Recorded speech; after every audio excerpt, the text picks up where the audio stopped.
everybody. Hello, hello, Hello, everybody. hello. How's everybody? I'm dancing to the music. Hi, friends. Hi, everybody. Hi, Bonnie. Hi, Tracy. Hi, Gina. Happy Friday. It's Welcome to a Picture Friday. Tells a Story and the Speizio show. I hope you all had a good week. I hope everybody had a good week, too. It's been a cold week. Yeah. It's been a long week because they changed my hours at work, and I'm still trying to get used to them, and I'm not used to them. Oh, you had said that last week. What's the new hours now? So before I work 7 to 1, my new hours are 9 to 3. And I like 7 to 1 because I could finish at 1. I could do doctor's appointments or whatever, like 2, 3, 4 o'clock before they close. Now 9 to 3. How many days a week? 4, Monday through Thursday. It is 4 days a week. Okay. Yeah. So I got to get everything done on Friday now. Yeah. But I got to get used to the new pattern. It's nice I can sleep in a little bit, but at the same time, I don't get as much done on eBay. It's all right. It's all good. The company that I worked for 27 years, there was a press release this week that company has investors in to review its financial situation and divesting parts of the company, because it was companies that came together under the CVS umbrella, and now they may break up again. And they expect 2,900 employees to be laid off. Oh, no. That's a small city. Yeah. Well, that's more than what I live in. Involved in a layoff that was 30,000 people. I know you were. I know, because you're global. Worldwide. Yeah, worldwide. Worldwide, it was 30,000 people. Yeah, this is not the first of the layoffs. This is just like it's been coming in increments. Oh, Denise, I did my homework.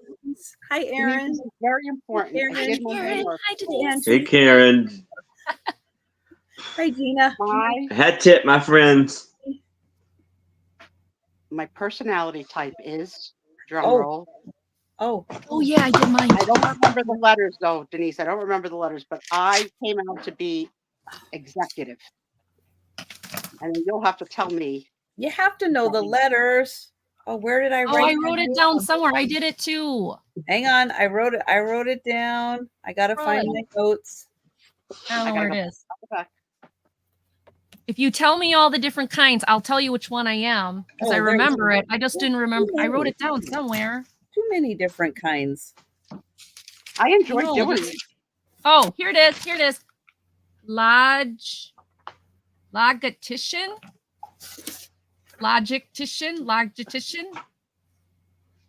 My letters. Beat it if you can't spell it. Yeah. It's either I or L. STJ. I can't find my notes. Is that an I or an L? I can't read my handwriting. I got my letters. Hey, Edward. Denise, my letters are ESTJ. Don't know what it means. You'll have to give us a. Hey, my last two are T and J also. Here it is. Yeah. Here it is. Okay. I am an ISFJ-T. Oh, wow. You got more letters than I did.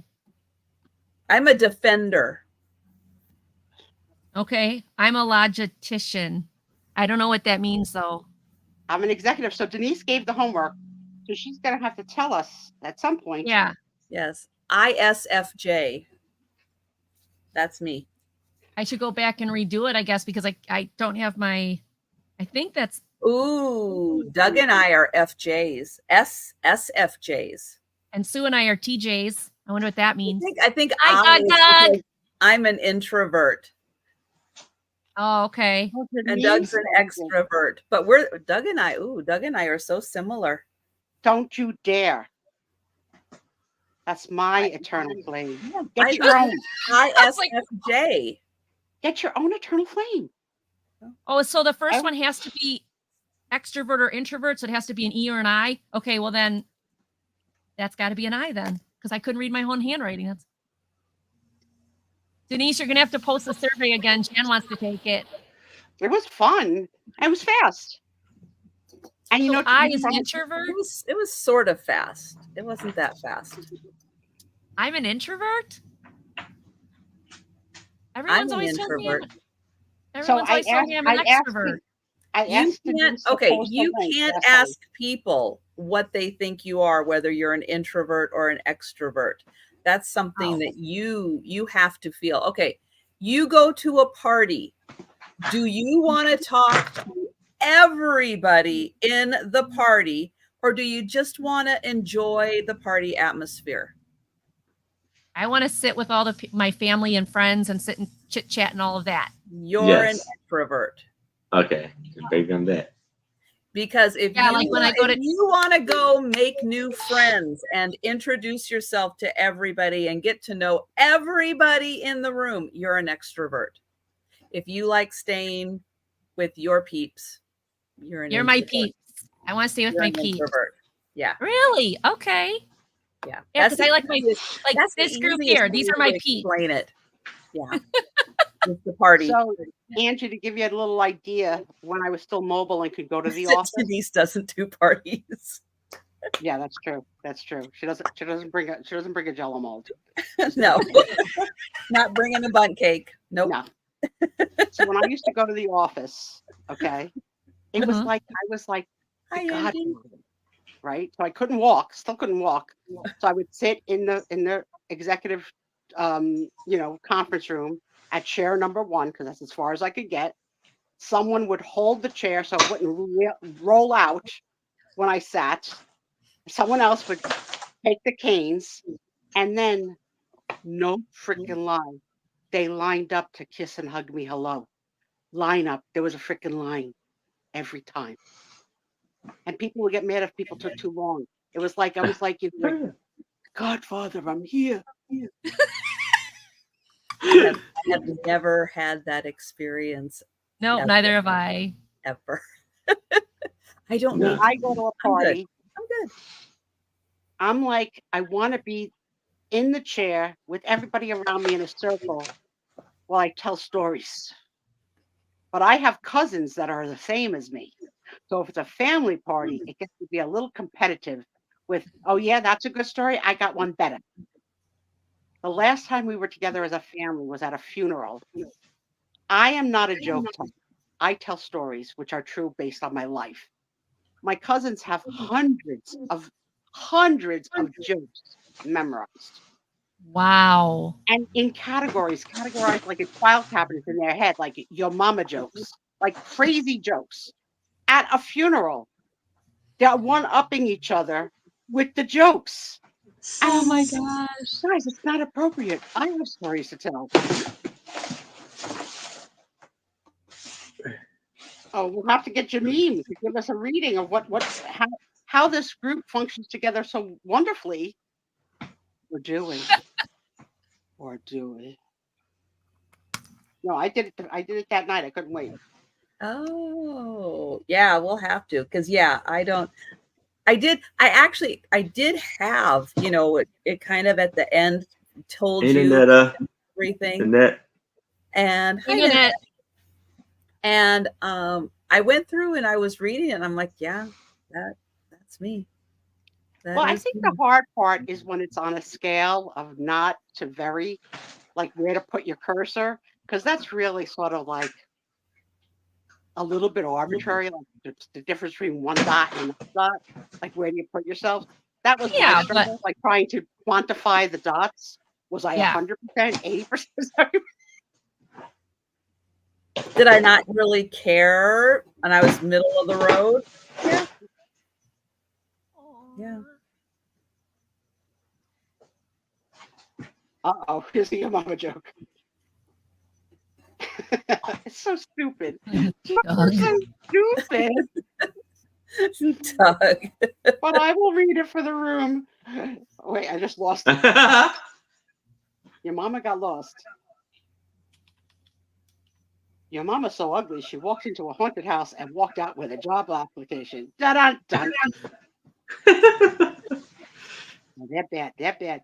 So my father was one of 8 children, 5 brothers, and they were very competitive in the extrovert market, very competitive. So my father was a magician, and so he was proud for that stuff. And my uncle was a tap dancer, so he would get, they did like a little brothers two-step. Four of the 5 brothers, the fat brother didn't dance.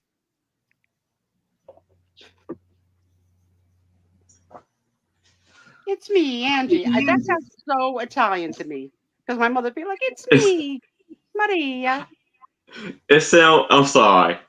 It sounds like Mario Brothers when They do. We do. We sound like Mario Brothers. I found a movie on Hulu that is an Italian American tribute called Somewhere in Queens, starring Ray Romano and Laurie Metcalf. Not so much with an Italian accent, but it was a whole there's a lot of chicken cutlets in the movie, meatballs and chicken cutlets, but more of a Long Island Italian accent.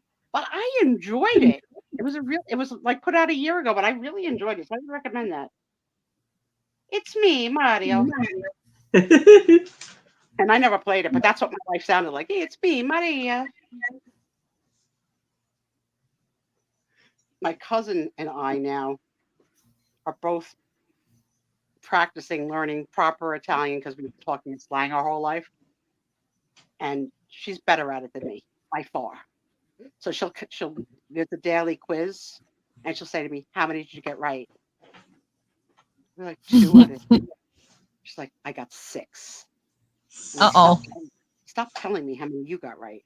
So that we figured out what we figured out is the difference between our strength and Italian is that her mother and father both spoke Italian and ran a family business and spoke Italian to each other all day long. So the children were exposed to Italian all day long for their whole lives.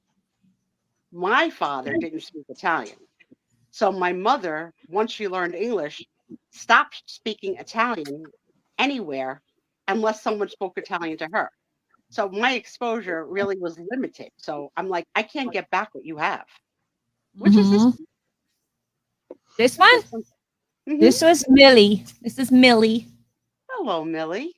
She's my basement kitty. She stays down here no matter what. She doesn't like the other cats. Aww. But she just got a new princess bed. She got a purple crown. It's a purple crown, and she sleeps in the center of it. It's a kitty cat bed, didn't you? Your letter probably starts with an I. You don't want to be with those other cats. You're an I too. You're an introverted cat. Yeah, she is. She's beautiful. Thank you.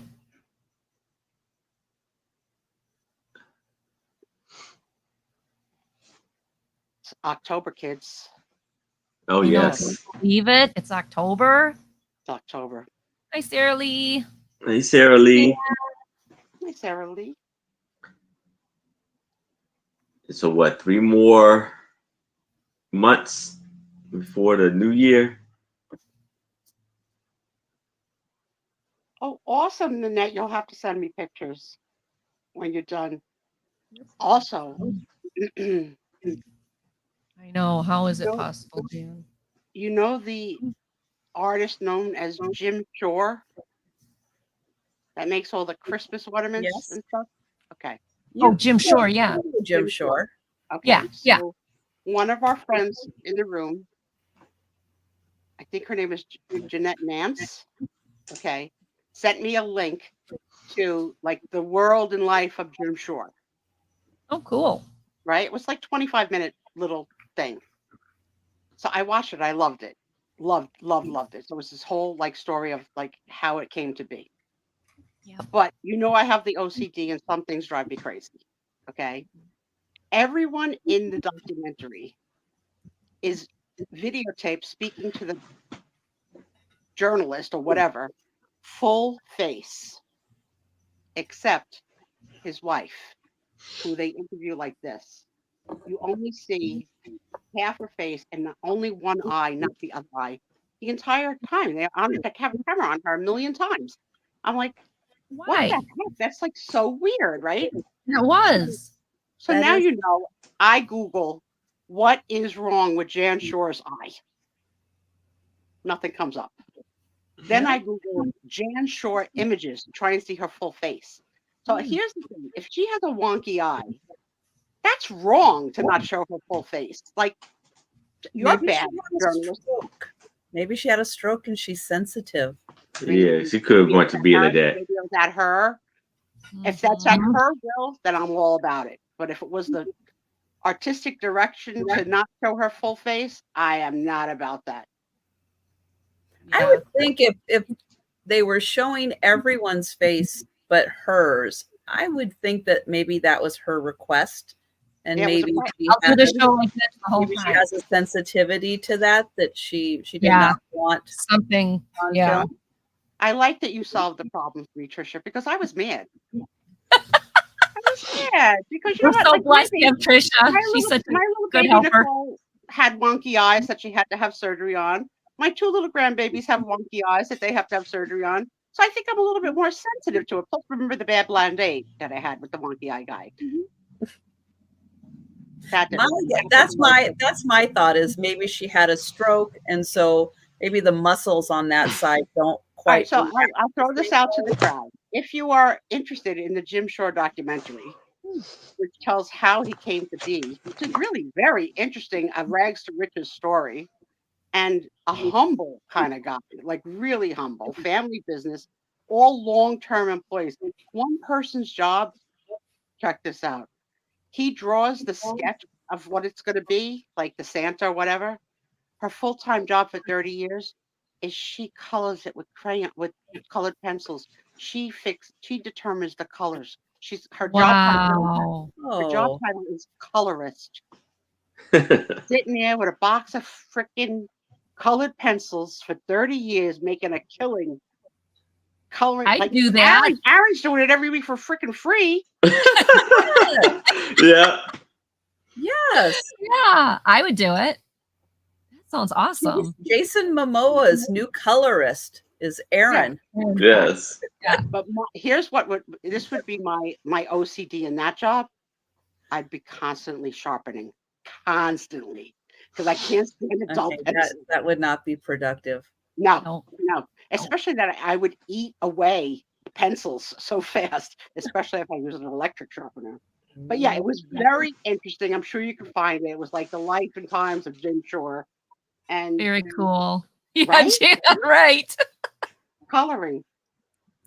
But like even his daughter's in the business, and when they interviewed his daughter, she didn't call them my father and my mother. She called them Jim and Jan. I was like, okay. Oh, wow. But for corporate reasons, like she's in the, like she's a dad, like. Well, yeah, she's on a job, right? Job. It's got to be Yeah. professional. I loved it. I thought it was a very interesting, and I love Christmas, but he does more than Christmas. I mean, he's very diversified. Mm-hmm. But so much Christmas. So much known for Christmas. He said he's done over, I don't know how many thousand different Santas. Wow. And then he sits there and says, how can I now make another Santa? What can I do? Like if you got a career in it, it's like, Santa fishing, Santa skiing. Very cool. Oh, very, very awesome. Gettysburg, That's cool. That's going to be a nice trip. Yeah. Now, you don't reenact Gettysburg because that's not the right period for you, right, Angie? No. No, I reenact the 1500s, 1570s. That's way before that. Yeah. I wasn't paying attention in school. That's where I'm going next weekend. If you guys want, I'll do a little video of me in my dress. I'll be at Rogues and Ruffagans Renaissance Fair. Absolutely. Tomorrow I'm going to China Lights. What are you going to? Tomorrow I'm going to China Lights. My husband and I go every year. It's a group that comes from China. They come to America. They do Chicago, Milwaukee, and all this other stuff. And it's a festival of silk lanterns. They turn these silks into beautiful, like this year, I think it's the dragon. So there'll be dragons and all that. Last year was panda. The dry-by that you're doing in your car? No, it's at the botanical gardens. Oh. So you go and you walk through the botanical gardens at night and it's all lit up. Do you hold hands? Yeah, of course. Yes. I It's love so it. pretty. Mhm. One year it was Alice in Wonderland was the theme, so everything was all the silks and everything were Alice and the cards and everything. Last year was Under the Sea. This year is Dragon. I'm trying to Dragon think. City or something. What is the last date my husband ever took me on? And I don't have any memory of a date in a very long time. Oh, we still date. We've been married 20 plus 22 years and we still Yeah, date. the disability has cut that, really. Yeah. So I guess the Yeah. closest thing is, he'll make a great dinner for two, Mhm. and then he'll say to me, I'm going to eat inside. So I get because he doesn't want to deal with the dog. And I get the dog just like, Aw. little beggar. Yeah, no, that was one of the deals we had, is that we would still date No, I even think after it's we were married. important. I think it's really important. I saw the Dave and Buster, whatever that game is that you play. Oh my gosh, we had so much stupid fun. It was hilarious. Your other little kids are coming up watching the two old people catch fish. It was hilarious. It was so much fun. Yeah, we do that. That's one of our crazy things that we do.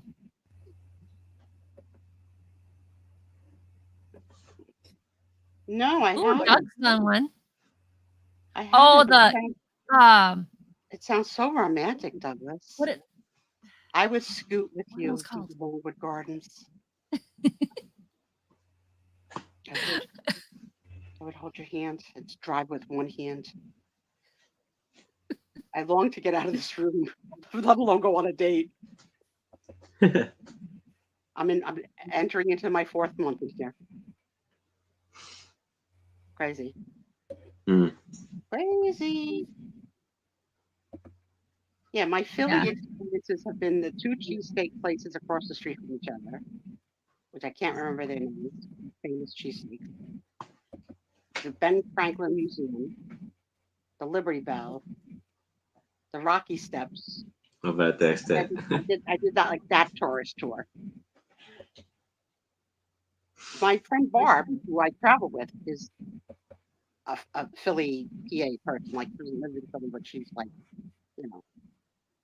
Philly bound.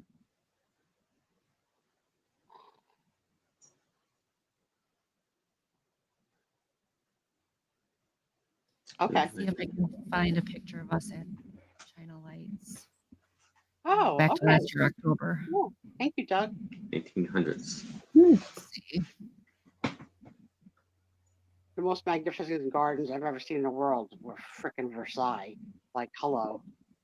You got money to blow.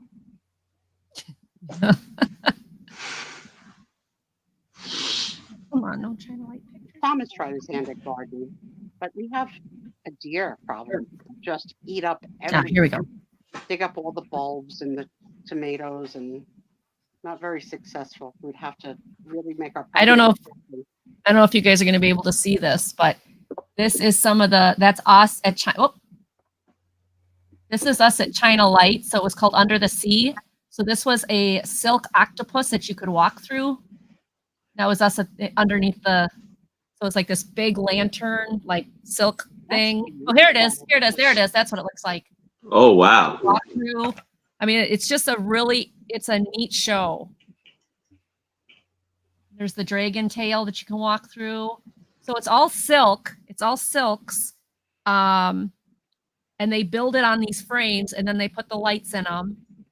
And you can walk through the different things. And I like that. Last year they had a volcano that exploded. And yeah, it's really cool. Really cool. We had a great time. We have a great time every year. Wow. So yeah. So yeah, if China Lights is ever in your neck of the woods, out there, people in Chatland, please go see them. It's really cool. Yeah, never even heard of it before. The China Lights. Mm-hmm. Yeah. You ever go for a dinner called a hot pot dinner? No. So in New York, in the Chinatown area, they have hot pot restaurants where everybody at the table gets their own bowl of broth. You pick what kind of broth, like spicy or not spicy or miso or whatever. And then at a table, you pick proteins and vegetables. Okay. And then they serve that. And then you throw it in your own hot pot. Oh, so it's almost like make your own soup almost. Yeah. Ooh, that sounds good. Okay, wait a minute. I'm going to a restaurant, but I have to do my own cooking. Mm-hmm. Well, is it all cooked And and then it's I just brought have out to pay family for style? No, I mean it. it flash cooks so fast because the hot pot is freaking hot. Hot. Oh. But wait, I still have to do the cooking? Okay. Yes. Have you Yes, never been to Trisha. This may Have be you ever been reflected in your tip. a fondue party? Have you ever been to fondue? Do you have fondue? We used to No. have a fondue No, scene. I don't fondue. You don't fondue? I think with COVID, we probably never should fondue again. True. It's very true. Very true. Very true. But those little forks are so Maybe cute. only with people in your own household. Yeah, maybe a household fondue. But Yeah. fondue's so good. I mean, cheese on top of things, you can't go wrong. Gooey, melted cheese. Hey, Nick. Hey, Nick. Hi, Do you Nick. fondue? Right. Hopefully Hi, they Nick. This is do the dishes, right, Nick? It's so true. Yeah. Oh, Fountain. Doug, yes, a chocolate and peanut butter fountain. That would be good. That would be really good. I do enjoy a good fountain. At my 50th birthday, I had a cosmopolitan fountain because I was really into Sex in the City, and that was the drink that they always Oh, served. yes. Yes.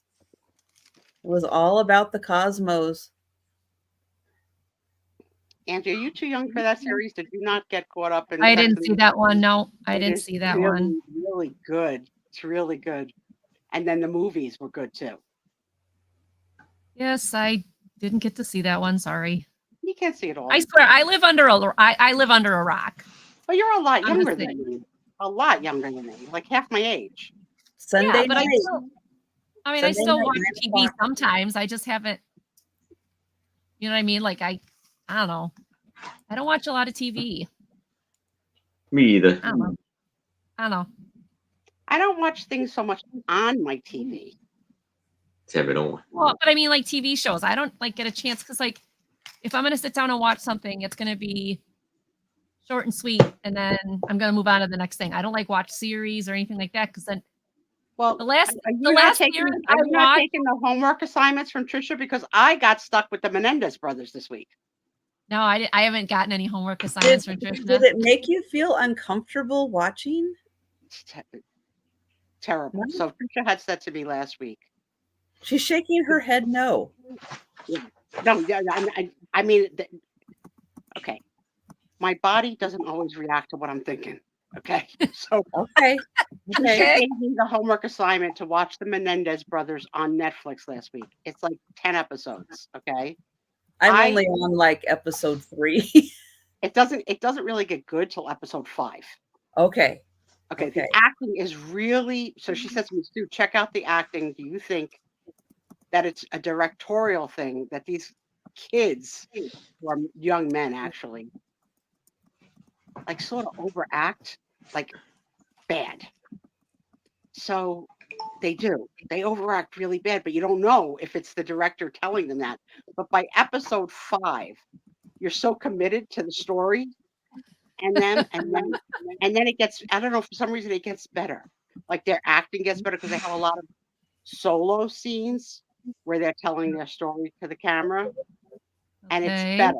And then the two parents, Javier Boudin, is that right? Javier Something Boudin. very, very close, yeah. And Chloe Sevigny. Spedney, yeah. Sevigny. They're both Yeah. people picked for the difficulty of how to pronounce their names, I think. Yeah, they are excellent in it. You know, even with their heads blown off, really good acting.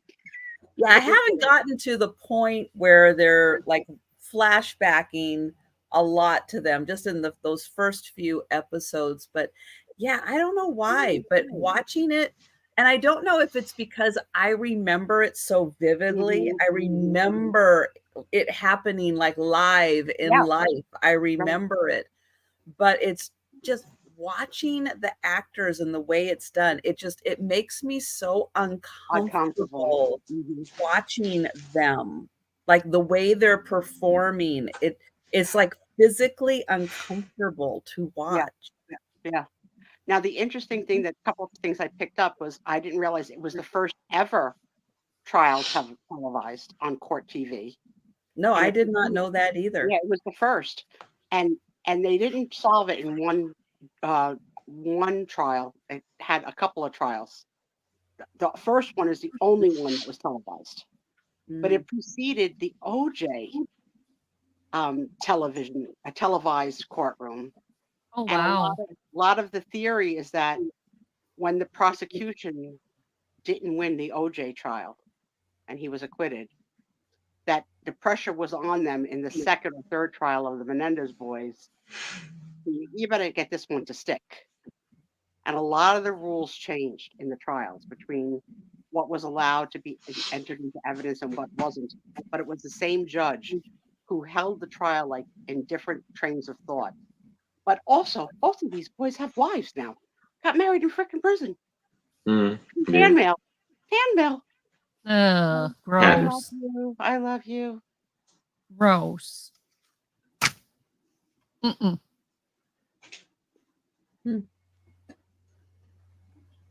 Yeah, they call it. They have like a it's like a psychological name for it, like people who are attracted to like people In Yeah, who've jail. been like yeah, Yeah, 'cause I there also is. watched a Yeah. show called Life After Lockup. I was fascinated with it, with these Mm. pen pal girls, mostly girls. There were some boys. I mean, but majority of the stories were girls who had pen pals with men incarcerated. Mhm. And watching their journeys after the guys and the girls got out of prison, fascinating. Like so fascinating. I don't know whatever happened to that show. Life Mm. After Lockup. It was good. Did You know, did I it love the show? Did a lot of the women stay with the men after they were released, or were these women who were specifically looking for guys who wouldn't get out of jail? No, they stayed. They Oh, basically these relationships for the most part of what they showed, most of them worked out. The ones that didn't work out were great TV. oh, Great TV. great TV. Great TV. Okay. Crazy. Gotcha. hi, Chrissy. Hey, Chrissy. One girl Oh, was hi, Kathy. incarcerated I think I said hi to Kathy. Hello there. for buying and using drugs. She was a drug addict. Now, the bad news is they get drugs in jail. Like they can get them in. Oh, So sure. she didn't get released as not a drug addict. She was still a freaking drug addict when she got out. And then the guy thought she was going to be clean.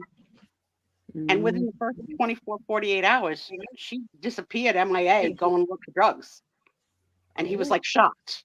And his mother said to him, I told you. I You told you. sound. I told you.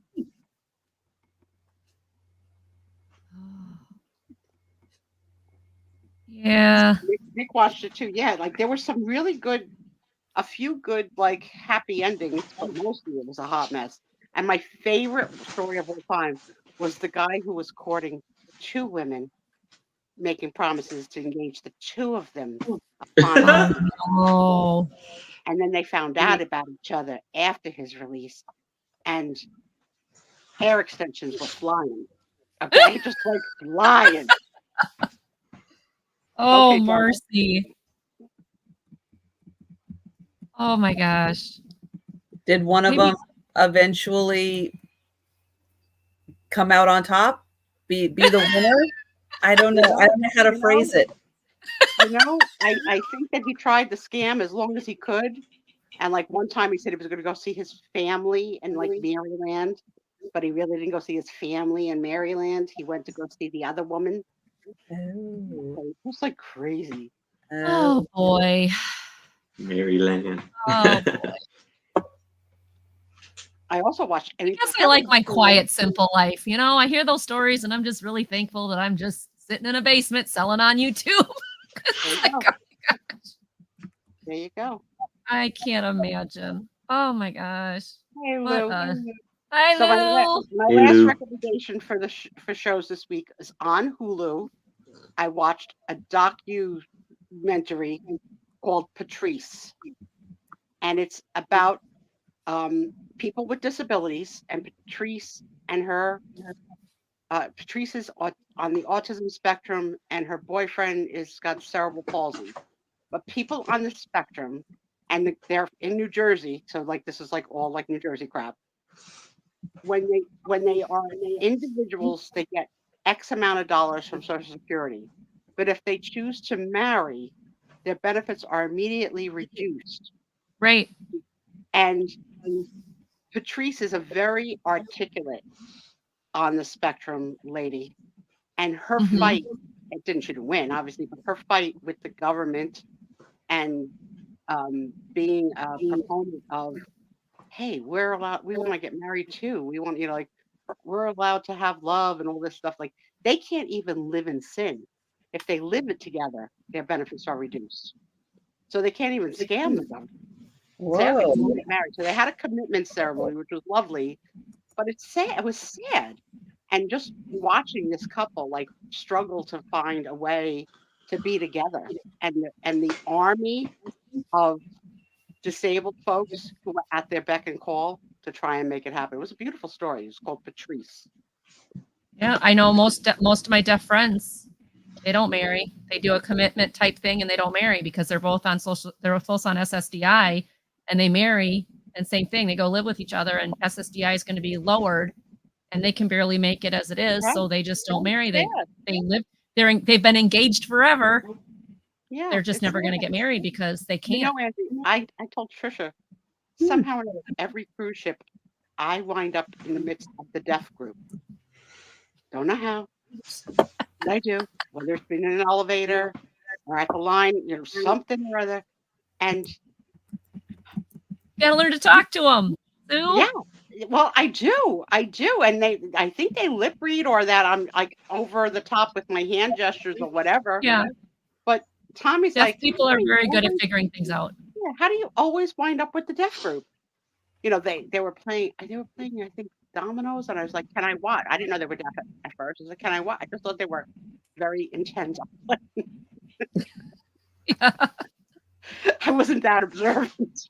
Were they to making realize- the face I was making when I was concentrating on my screen? You would not. I couldn't put you on a dating profile with that puss that you had on before, okay? No? Oh, okay. But yeah, Sorry, so, yeah, fellas. I find them. And we communicate. We find a way. Yes. It's interesting because I can go any place and people, and I'll see someone's hands move. I'm automatic. You see it. And then I Yeah, watch for a yeah. few seconds, and I'm like, and it's polite to let them know sign, because they're used to people not knowing their language. So they'll say stuff like very blunt that would not be appropriate in public, like in social settings. So it'd be like, I know, oh, okay. And they, and that happens very often. It doesn't happen very often, but it's just a polite courtesy that when I see somebody who's deaf, I'll either turn and go a different direction so I'm not involved. I don't have to eavesdrop into their conversation. Or if we're stuck somewhere, and then I'll be like, The same is true, Angie, for me. Being a redhead, freckled Italian, that Italians would never think that I speak Italian. And to hear them maybe talk about me, like, yeah, she ate a lot of pasta. That's how this girl's. yeah. I'll be like, and I'll answer them in Italian, and they're like mortified. Yeah. Mortified. Yep. I've had that experience as well. They see you and they don't know that you know sign language, and they'll say something, and I'll be like, oh, thank you. Yes. Skinny. Yes. They're like, yeah, I've had that happen. She's not healthy. She's skinny. Hasn't happened recently, but but yeah, I've had that happen. And Barb came back from the cruise with COVID. Oh yeah. Oh, that's right. Yeah. And still season week 2, still not really better. Oh, yuck. And Hello, Finding Treasures. Are just you finding treasures? crazy. I hope she starts feeling better. Yeah, me too, because I asked her to come cut my hair. My hair's way too long for me to care for with being stuck in my room. Yeah. Yeah. I can't wait to take a real shower again. With or without I don't know Tom. if I could live without hot showers. They say hot showers shorten your life. I'm like, well, then my life's going to be shortened because I can't live without a nice hot shower. Whole theory What? about going into cold plunges. Yeah, I'll these love it. cold plunges, and I'm like, too bad. That is not I'm not happening. doing it. Not doing it. Nope. Nope. Guys ready for a sale? What do you Sure. think? Sure. You gonna go alphabetical, Trisha? Where Aaron is, we got 2 A's. Yes. Cheater, Aaron. Hey, Ron. Yep. Let me get Aaron up on the big screen. I'm gonna share the link to Aaron's channel. Now, everybody this morning, I asked everybody this morning to go find a friend, go find someone, anyone. I'm not seeing the results of that yet. I could do. So everybody, this weekend, go find a friend, a family member, a pet, anyone with a YouTube channel, and have them subscribe to Aaron. Let's get it to 1,000. Let's do it. Let's just how close are you, honey? 60 away. I mean, between these 3 ladies, B included, and your other girlfriends that you hang out with on Saturday nights. Mm-hmm. We all could get like 5 people each. You'd be there. Yeah. But then again, Aaron Proctor, if you could tell somebody in your family, Outside. Yes. friends and They family, still don't know. They still don't know. No, I want to be know. there when you break it to your parents. I want to see Mama Proctor's face. I just say, Mom, what? I'm a YouTube sensation, Mom. That's right. I have all these women that I work with on YouTube, Mom. Now tell everybody about your upcoming sale. So tomorrow I will be having a sale. Don't be mad at me. I will be. I will eventually get the thumbnail up. Okay. I will have a sale tomorrow, and it will be with my 2 lovely co-hosts, Anitra, I Spy Queen, and Becky Vintage and More. And I will work on a thumbnail. Does it feel like you're cheating on us when you do the Saturday night show? No, that's y'all understand. Yeah. So it's like you're like Mormon. You have one set of wives in this room, and another set in another room. Yes. I think they're going to do a documentary on that, The Secret Lives of Aaron Proctor. Yeah. The Friday Night Wives. Don't let your mom see it. Yeah. Love it. I love it. All right. Bring some good stuff, honey. Bring some good stuff. I got some fantastic stuff. First off, I have a souvenir folder from Disneyland, Cool. and it's going to be for $3 starting off. So it is stamped 1953. I don't know if you can really see that. Yes. And here's the thing, though, it's a little issue. It came loose in the back.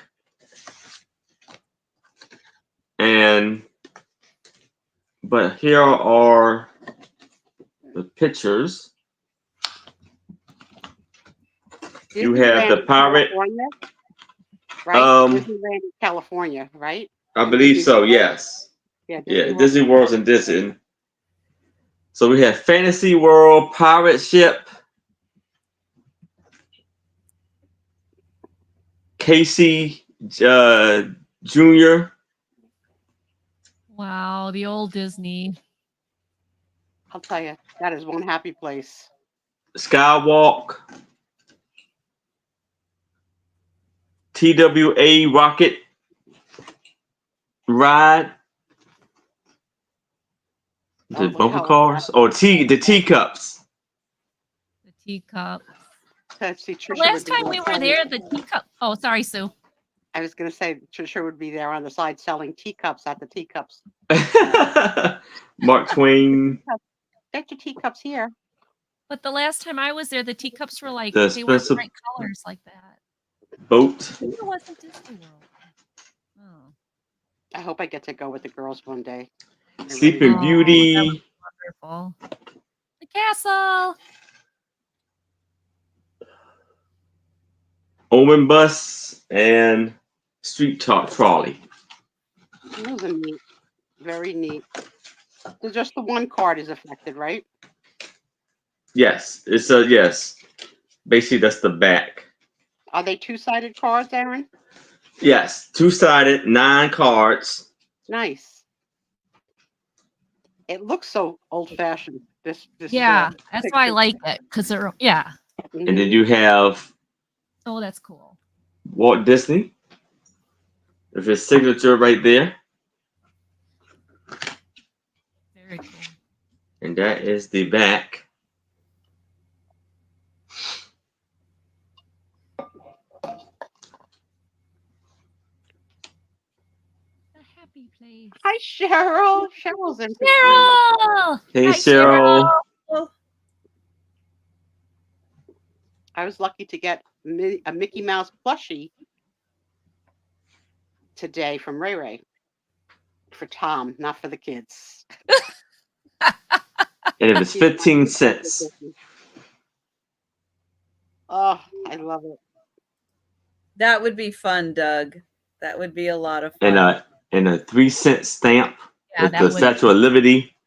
I did too, Doug. It was great. I had breakfast with Chip and Dale. That's Oh, all. That's all I fun! had. Here's a little Disney secret for those of you who don't know or have never been to Disney. If you're even thinking about eating in a restaurant in Disney, you need to book that crap before you get there. Twice. Yeah, Yes. I betcha. Hey, Janine. Oh, okay. Jameen is here now. We're gonna stop sold to Cheryl. Congratulations, Cheryl. We're gonna stop Cheryl.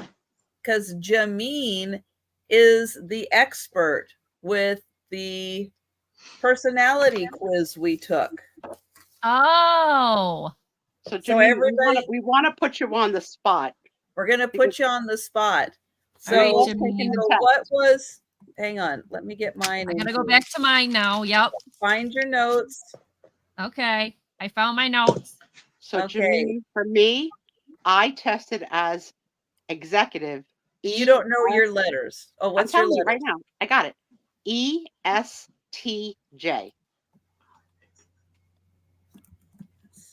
And Trisha? I can't even say mine. Logistics. Say yours. I can't. I forget how to say yours. Okay, so ISTJ. That was mine. ISTJ-T. All right. So Janine, there you go. I am an ISFJ. Angie is an ESTJ. No, I'm ISTJ-T. Oh, no, that was Sue. Sorry, that was Sue. I put Angie's name on there by accident. Sorry. Angie is an ISTJ. Doug is an ESFJ. So there you go. These gave that homework out to everybody.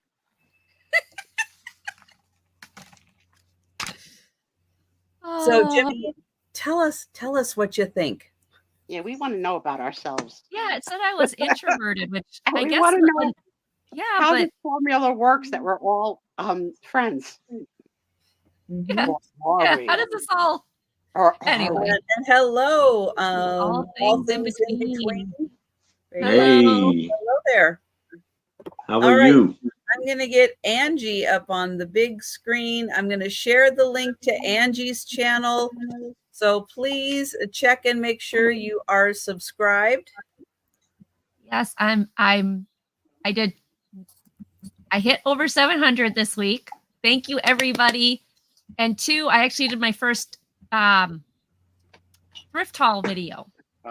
And I don't know. It was kind of awkward. So I don't know if I got to practice more or not used to it, but I don't know. It was interesting. I'm going to try those, but we'll see. Okay, my first one is $15 for the set. $15 for the set. It is Steve Jackson, their games. He does book series. It's The Good, the Bad, and the Munchkin, and the Munchkin Halloween edition. I have checked them. All the pieces are there. And you even get 2 bonus coins, which were in here, which I was surprised about. But $15 for the set. They are card games designed by Steve Jackson and his stories. This one is How the West Was Won. And I have never played this. I don't know, but I know it is very popular with the kids. That's what I was told. Very popular with the kids. And this one's the Christmas one. And it comes with 2 little bonus coins and an extra bookmark. But Steve Jackson does the Munchkin book series. So these are based on those. So if you know that series, you'll know these. But it's both of them. And from what I read in the directions, you can mix the cards. You can have both decks of cards. Ooh, mix and match. And have both games as one game. Cool. And I guess there's other sets of these. There's other additions that you can add on here too. So, yep. So that's my first one. If anybody knows the Munchkin series, they've got kids that read the series. These are the games. Yeah, they're fun. I mean, like I said, I've never played them before, but if you look at some of them, Snails on Speed, Pikachu. Oh no, you didn't. Large Angry Chicken. Curse, Change Race. I don't know. I mean, Flying Frogs. So it's very creative. What ages is this for? This is ages. Wow, this one was $29 originally. Holy smokes. Okay, focus. Age. 10 and up. Ages 10 and up. Okay. So, and I did count them all. There's all the cards are here. They're all in. Whoops, there goes the. Well, we don't need that rubber band. They were all here. Yep.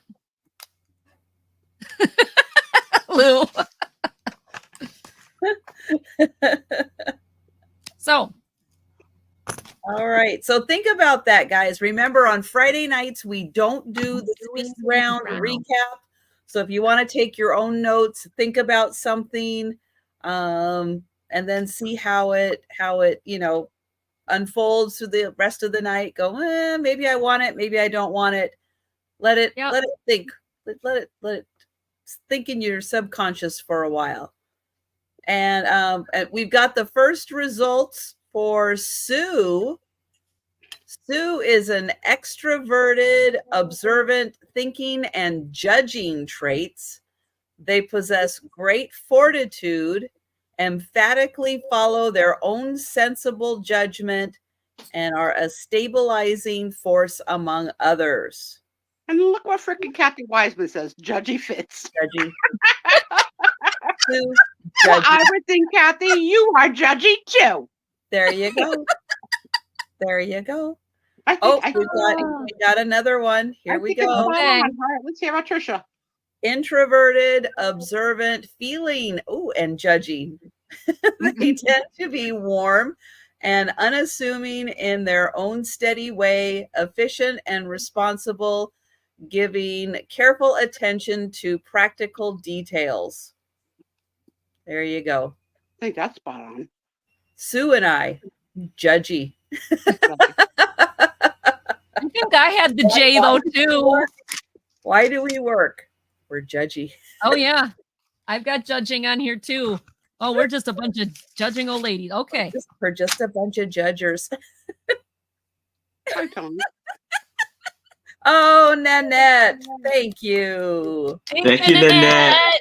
Thank you. Oh, Kathy says I'm boring. Oh, I'll take boring. I'll take it. My first item is going to start at $12. And it is a DVD collection. It is the Royal collection. It is still in its plastic. Yeah, I was going to say, it looks shiny, like it's sealed. yeah. Yep, it has Nice. never been opened. So, yeah, great for gift giving. Oh, Absolutely. Jameen is clarifying the judgy. Here we go. Judging and perceiving traits. It may not be what we're thinking. Okay. Oh, good, because I got judgy too. So in this collection, you're going to get 4 DVDs. We That's have cool. Queen Victoria's Children. We have King George and Queen Mary. The coronation of Queen Elizabeth II. Hey, Tom, And the dog has something in his mouth. I don't know what. I just saw him run away with something like a little thief. He still has it in his mouth. What is it? What is it? Good night, Gina. Oh, okay. I'm sorry, guys. It was a bone the size of a churro. Okay. And how you to enjoy it, Tony. let's see. Cool. 2013 is when this came out. Okay. So you get four DVDs and a book. The Coronation Day booklet, $12.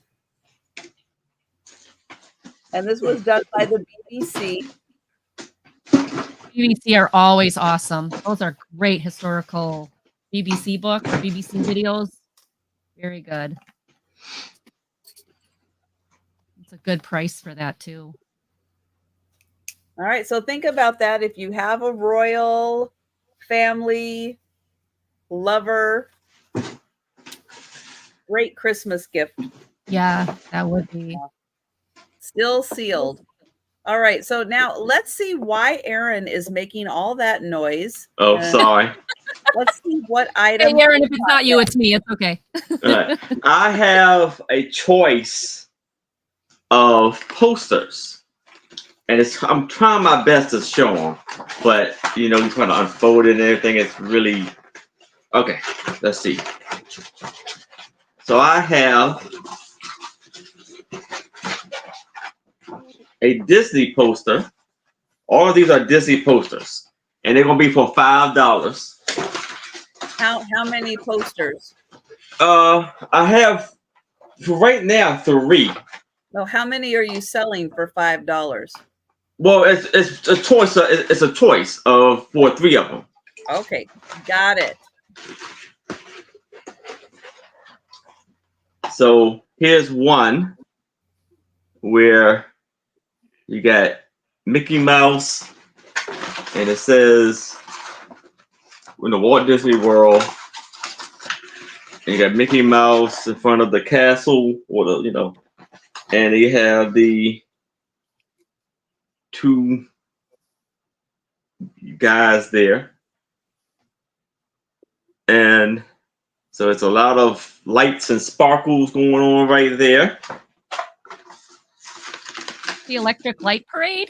Is that the Electric Light Parade? Oh, okay. That's okay. Yeah, Electric Light Parade then. I don't know. And Nanette agree. And Nat and I agree. So okay, yeah, that was the Electric Light Parade. Thanks, Nanette. And then we have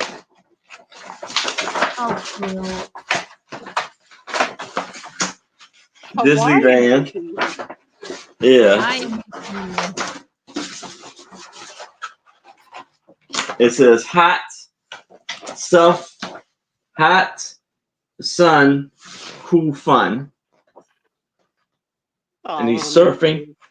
Sure. And he's surfing right there.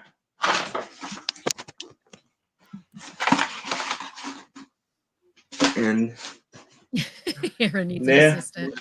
yeah. Now we have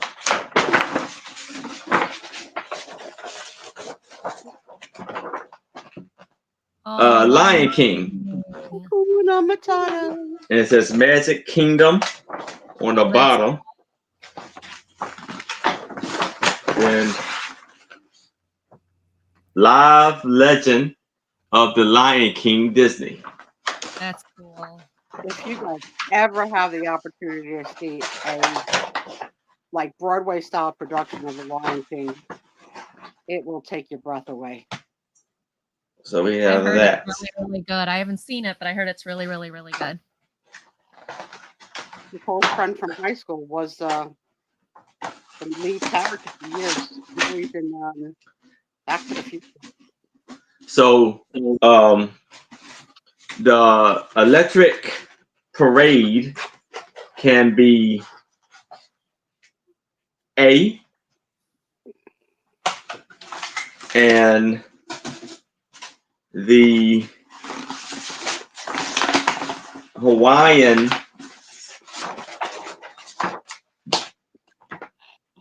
poster or the surfing of Mickey can be B,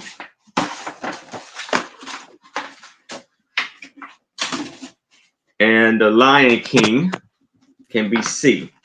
If you choose. A Hawaiian shirt in your wardrobe? Yes. Aw. I'll see if I can find it, matter of fact. Does Steve own a Hawaiian shirt? My husband? Oh gosh, he loves them. He's got several of them. He doesn't get to wear them that often because he doesn't wear them out, but he has several. He loves them.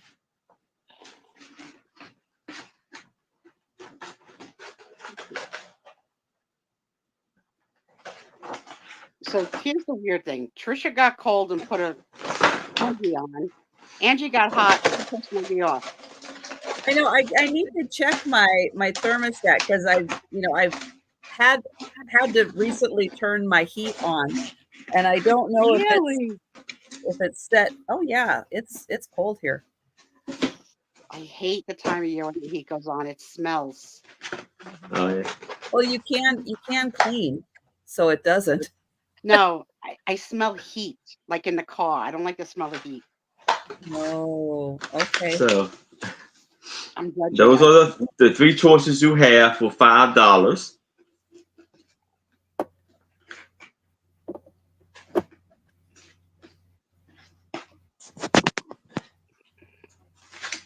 Those are real. Those are cool. Those are really. Yes. I really like the Lion King one. That is really cute. I do too. I like the Lion King one. That was my favorite. Hey, Hey, Jolita.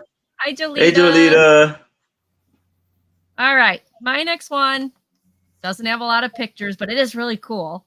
So I think I'll have a blessing from Trisha anyway. It's called Campfire Ghost Stories. Ooh. So with Halloween coming up and everything, so this is $5 start. And the front page has got the name crossed out to whoever owned it. So just, there is marker cross out, but it is dated 2002. And there's a few pictures, but mostly it's just stories, lots of stories.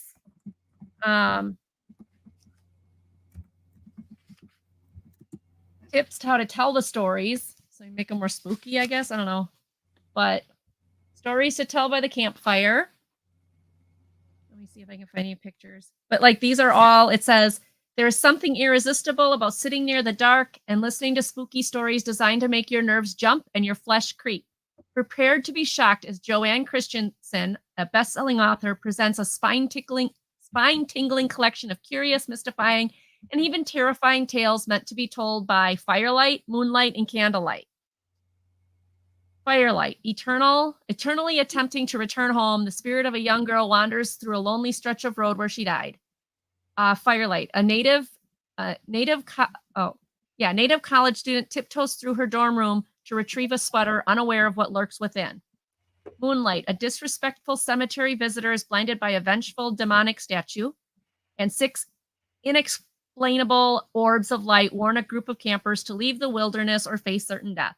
Candlelight, a mother discovers a horrifying secret about her daughter in the newly developed photograph. And a young man who grows up with a ghostly double discovers the truth behind an extraordinary doppelganger.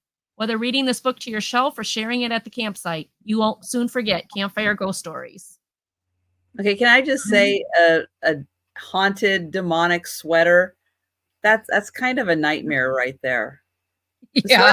Sweaters are difficult on their own. I don't need a haunted sweater. Yep. So this is the month of, Halloween.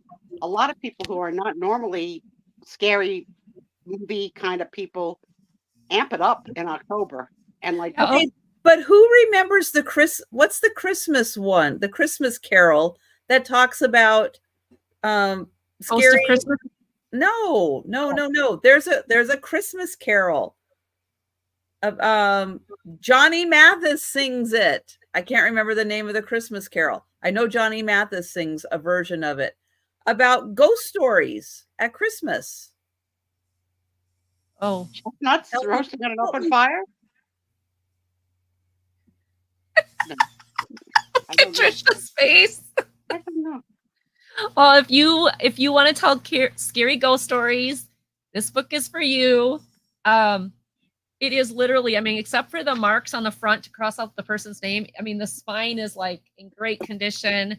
And I thought somebody with Halloween coming up would really enjoy this. So that's or Christmas. Or Christmas where you're telling ghost stories. Yeah. Find it. Okay. And there's a face in that flame on the cover, right? I'm not seeing things. No, that's a face. Okay. Well, it's a skull looking type face. All right. If anybody's interested later, I'll have it ready for you. Thanks for looking. Oh, and now of course it doesn't come up because all it's thinking is a Christmas Carol. No, it's an actual song. It's I'll call it a Christmas song. Okay, I'll start doing research here. That has ghost stories in it. It's the most wonderful time of the year. Time for scary ghost stories. Yeah, yes. That's right. Oh, you're right. Yeah. With fairy ghost stories. Good job, Trisha. Good job. But yeah. I didn't even realize what I'm singing. I don't know. Wow. And Caroline. No. I picked this. I gotta show the guys everything. Look at this. It says, get in, scavengers. We're going thrifting. And it's all raccoons. Isn't it cute? Okay, I'll stop. And she also has the Sue Speizio show. That's Thank you, Angie. Thank you. Friday night. I gotta have my Sue Speizio shirt. And you guys can get your own. Yeah, you guys gotta pick one of these up. It's really nice. Even with cat hair on it. And Jolita, 3 big.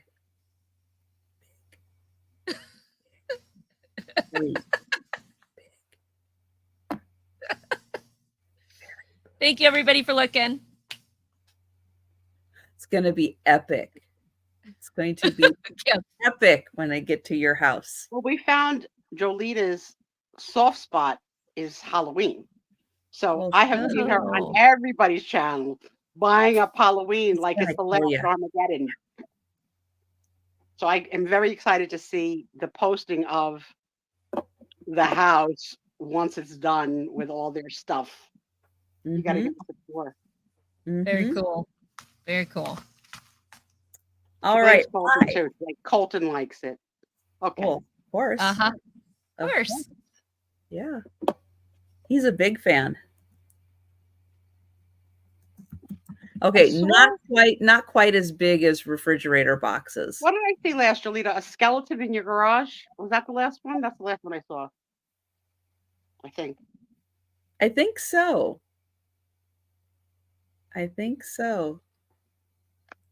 All right, this is going to have a $20 start, and let me tell you, it's kind of a steal. at $20. But for you guys, good deals. This is a John Wayne picture by an artist. His name is William Zivick. So William Zivick is the artist. It's not an original. It is a copy of his original, but he did mat it and frame it, and he did do his own art also on the mat. So Very that's cool. his name, William Zivick. He's out of Tucson. This was done in 1998. Didn't he spell Tucson wrong? That looks like Tucson. Isn't it T-U-S-C? He spelled Tucson wrong. T-U-C-S, Tucson. Good thing I'm not part of the country. But this is thank you, Lou. Isn't this fantastic? Yes. It is a wonderful piece of art. I agree, Kathy. It is a really good likeness. Very sharp. Mm-hmm.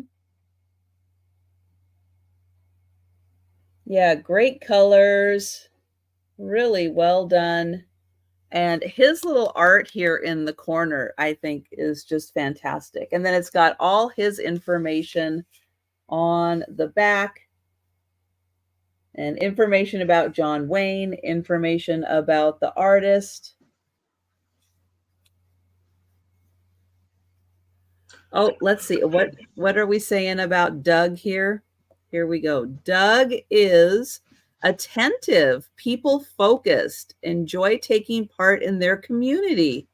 Achievements are guided by decisive values, offer guidance to others. Aw, little Doug. Very nice, Doug. It doesn't say at all that you would throw a temper tantrum if an employee didn't follow your direction.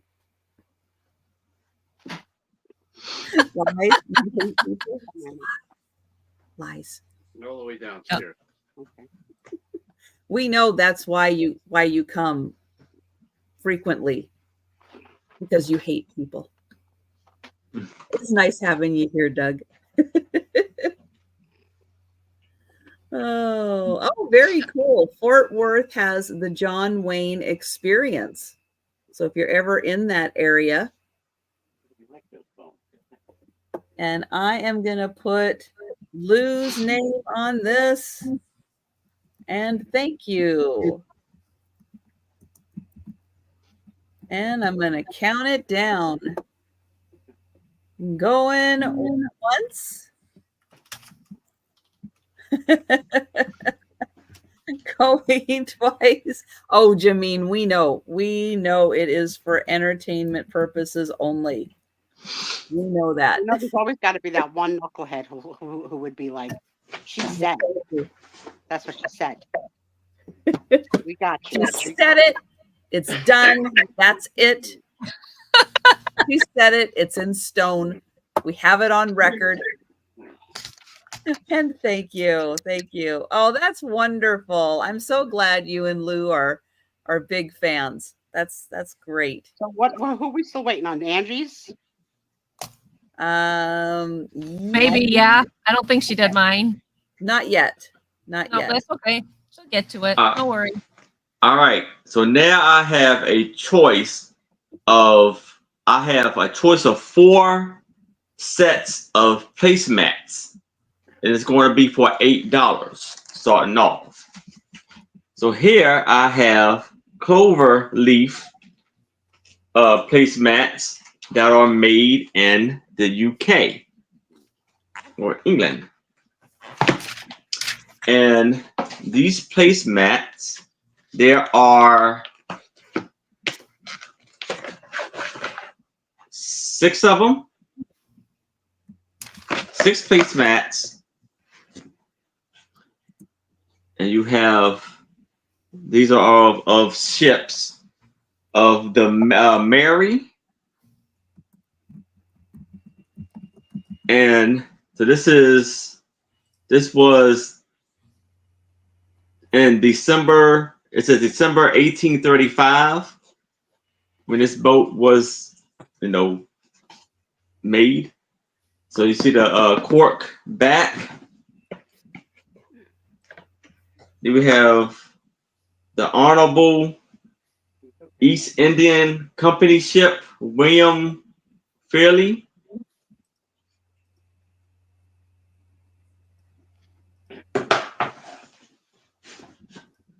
The Viscount Melbourne.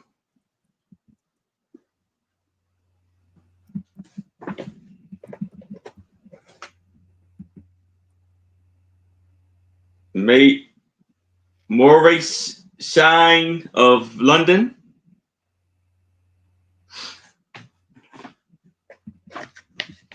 And it's so kind of small here.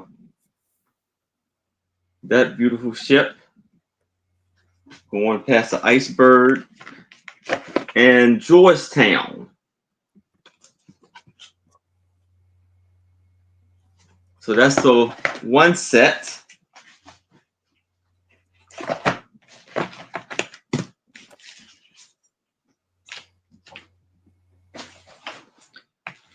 Now we have Pimpernel.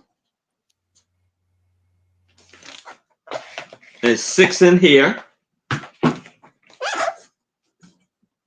And you have these beautiful ships. Oh my God. Cutter Shark. I thought you said Chippendale, and I was really focused. I turned I was like daydreaming. I was Chippendale. I went like this. James Bond. Tommy. Bonds. Median. These are beautiful, beautiful pictures here. And these are made in England too. And they have White Star. Istanbul.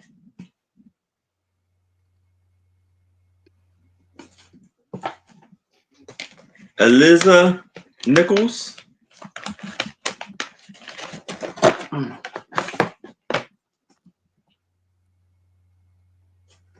So that's the other set.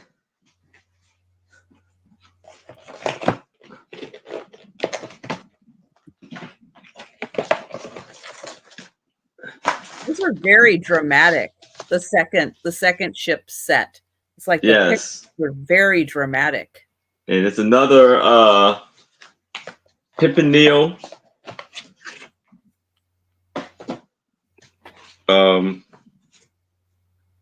Placemats. These are all the same. These ones right here are these beautiful red flowers. I think are they poppy? What are they called? I was wondering if those were poppies. I think they're poppies. We need poppy here. Yeah. What do you guys think? Is that a poppy? So all 6 of them are that Isn't that a really wide open tulip? That looked like a really wide open tulip. That's sure. I'm not a. Why you gotta be JOBLMNOP? It's a tulip. Okay, and now down to the last one. We have. And I didn't measure it. Kathy thinks it's a poppy. Chrissy thinks it's a poppy. Pimpernel. And they have basically, and it's in this beautiful box, and you have these beautiful flowers. Bouquet with hummingbirds. Ooh, nice.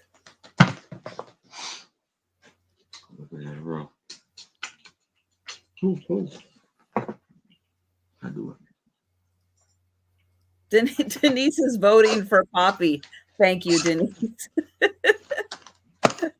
Everybody's against me. Oh, here we go. While Aaron is measuring, And I'm going to quickly pop in here. Let's see. So Angie is introverted, observant, thinking, judging, tend to be reserved yet willful, with a rational outlook on life, compose actions carefully, carry them out methodical purpose.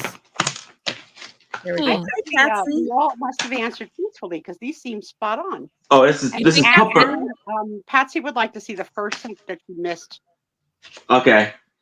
This is Pimpernel is the company. It's in England. And the first one, so that's the first one. Oh, that's all. Okay. So in this one, you have ships, and these are clover leaf, and they measure.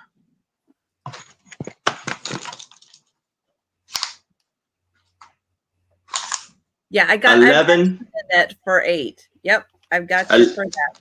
11 by 8. Do they all have cork back? Do you know? Yeah, all of them have cork backs. Yes. Okay, thank you. Just like that, and then we have the poppy flower. I think it's probably the same size, but let me see. Oh no, 12 by 9, and then we have the pimpernel, and these are ships also, and I think they are. Huh? You did not take the Myers-Briggs test, right? Say it again. The 12. You didn't take it, right? Oh no, I didn't. I'm sorry, I forgot about that. Yes, Patsy, it's choice. Yes, choice. So all 4 of them, not all 4, my fault. Choice of 4. And 3 of the brands are Pimpernel, and 1 is Clover Leaf, and both of these brands are in England.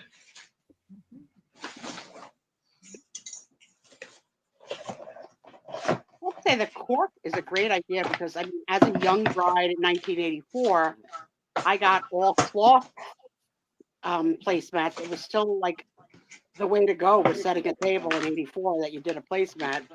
But that was always extra laundry. And they give you a little heads up that the box is kind of, it's a little damaged for the clover leaf. Okay. Just for that clover leaf one though. Right. So Nanette is at 15 for first choice of the sets of placemats. Patsy's at 18. Nanette is at 20. And all of them have 6 placemats. Good to know. Now, which ones are the biggest ones? These are the biggest ones right here. They are big. Mm-hmm. So that's how it looks out and about. With the hummingbirds. It's a very beautiful flower bouquet. Do you think they've ever been used, Aaron? It doesn't look like they've been used. Like I said, it's like basically new in the box. It's like it's no issue with the placemats whatsoever. Yeah, they look pretty good. Yeah, those Pimpernel placemats are nice. They're not. See, actually the corners and everything. Thin. They've got nice backings to them. And Patsy's at 25. Nanette is out. Thank you, Nanette. And we will count that down for Patsy. Hi, Debs. And going once. Going twice. And first choice is going to Patsy.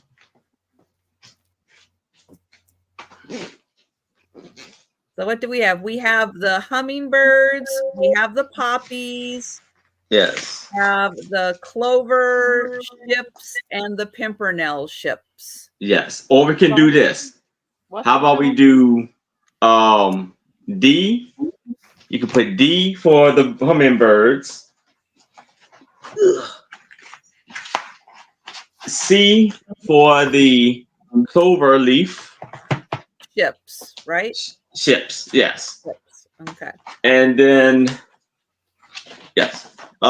B for the pimpernel poppies. Or A for the pimpernel ships. What's it gonna be, girls? What's it gonna be?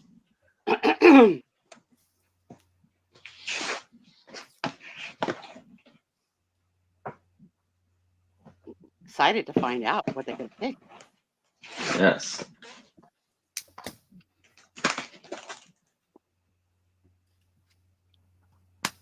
Patsy would like you to show the difference between the ships. Yes. Okay. Well, these are the pimpernel. The pimpernel ships look a lot more detailed in the pictures. And there are different ships on each coaster. And the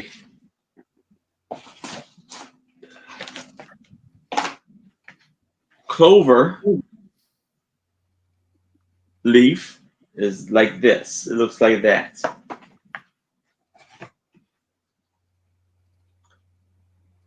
Are they all up in the icebergs? I believe some of them, yeah. Some of them like in low mountains areas or stuff like that. Okay.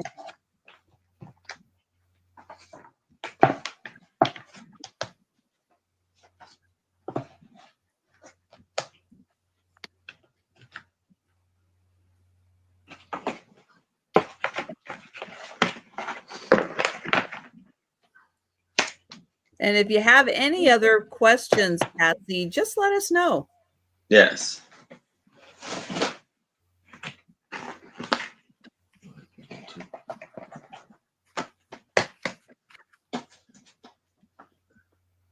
I'll take both ships.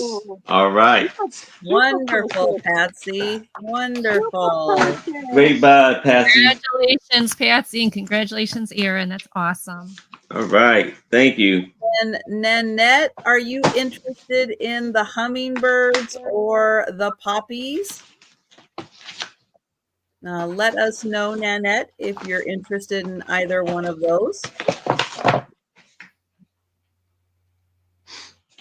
Yes, please let us know. Oh, the ship. Oh, okay. Battleship.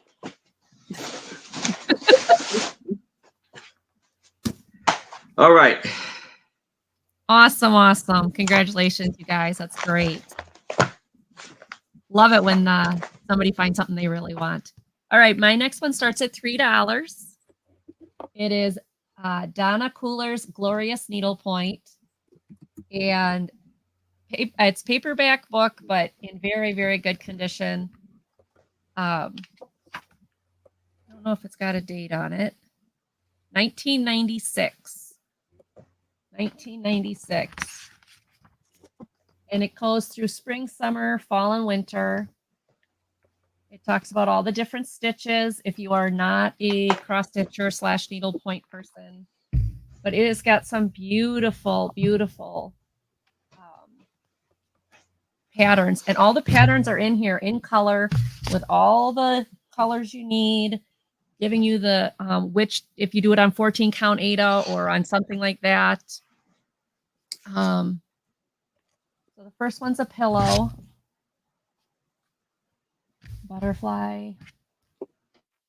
So this one I think is adorable. That'd be fun to cross stitch with the black and white differences. So you get the whole pattern, how to do it, all of that. I'll show you some of the Christmas ones that are in here because I think they're great. This is a sampler of all the letters. That one's really nice. And again, how to do it is in here. So anybody who's a crafter, this is a great book. It's a great book. I love this one too. You got the puppies. Gotta have the puppies. Okay, so these are some of the Christmas ones in here. And I think that is just hello, really, looks like Jim Thorpe. Yeah, really nice Santa. And then this one, it comes as a pillow, but then it shows you how to also do it as a picture and then also as a poster and then also as an ornament. So it gives you all the different ways to do it. It gives you all the different patterns. Father Christmas, St. Nicholas, like all the different Santas. And then it has this angel one. I don't get that right there. Is that good? And then it also has the angel picture that you can make to match it. So it's got some really nice pieces in here. If you are a stitcher, if you are a needlepoint stitcher, and then matching ornaments down there in that same pattern. So it's really, it gives you everything you need, how to make it. I just showed you the Christmas ones, but there's autumn and spring in here. This one's very, very pretty. So $3 for the Donna Cooler's Glorious Needlepoint book. It was originally $14.99. And I think somebody who loves to do needlepoint, this is a beautiful book. Oh, cool. You can take that colonial alphabet and do a drafter for the door with the same pattern. So yeah, they give you ideas for all the patterns, so that's not just one. You can do different things with it. Pillow cover, if you don't want to do it as a picture. Book. Yeah, it's a great really book. Beautiful stuff in there. It's a really nice book. So $3 for anybody is interested.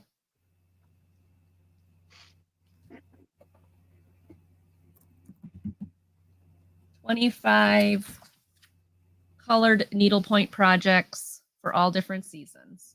$3. All right. That was mine. Thank you for looking, you guys. Yeah, that's really pretty stuff in there. Thanks. There, not all of those cross stitch, and needlepoint books are, all the same. That one's really nice. Yeah, this one is a nice one. Yeah. Okay, I have parts of a magazine. 2 magazines. You're going to get parts of 2 magazines. The reason why there are parts is because this came from someone who was interested in the fashion in the magazines, not all the other stuff. So they tore out the pages of the fashions that they wanted to keep in the magazines, and then they got rid of the rest, I guess. But you're going to get the pair of them. It's going to start at $10 because this one is the January 1958 Vogue. You can see they're nice oversized magazines. So 1958, and this one is February 1961. And so I'll show you that you get the, they did save the inside, so you get the whole cover of the magazine. And then I'll show you the pages that they kept. So it's all the fashion pages. Now this person, I guess, was a seamstress and did their own patterns. So that's why she was very interested in just the fashion pages. But if you like fashions from this era, these are wonderful pages to really enjoy the 50s, late 50s, early 60s fashions.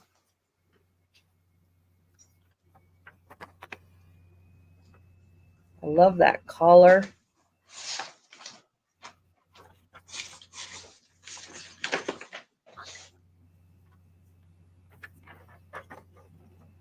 Yes, thank you, Jameen, for giving us the education of a lifetime tonight and Yes. understanding ourselves and others. Yes, thank you, Jameen. Yeah, I think it's really cool. Yeah.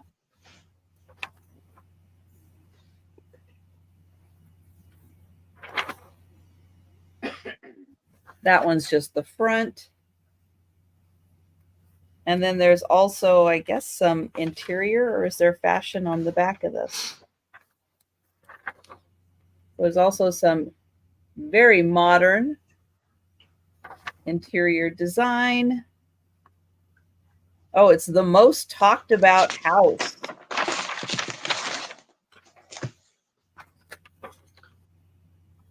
The most talked about house. That's a little stark. Oh, but look at this. This is cool. What to do with your pottery? Oops, look at that. Put it on the wall. Oh, thank you, Sarah Lee. Yeah, and then that's just more of the house. So that was from the 1958. There's more in the 1960, the 1961, and I'll just kind of go through some of that. But don't you just love that cover? She says she enjoys sharing as her personality type suggests. I am not a great sharer. I wish I was better at it. Tom will tell you. Very hard for me to share. Hence, I hoarded all the Scotcheroos. He never tasted one. Oh, wow. I did offer not even a bite. I did offer to him once, and he says, "Not tonight." And I was like, "That's it. I'm not offering them again." Okay. If it's not tonight, it's never. The next time they come, which will be in a few months. Yeah, it's hard. Well, I think the hardest thing I ever had to share was when we both smoked. Was I did not like to share an ashtray. That would drive me crazy if he would take the ashtray to his side of the table or his side of the room while I was still smoking. Like, get your own ashtray. But he probably has a much longer list of things that I've had a hard time sharing through the years.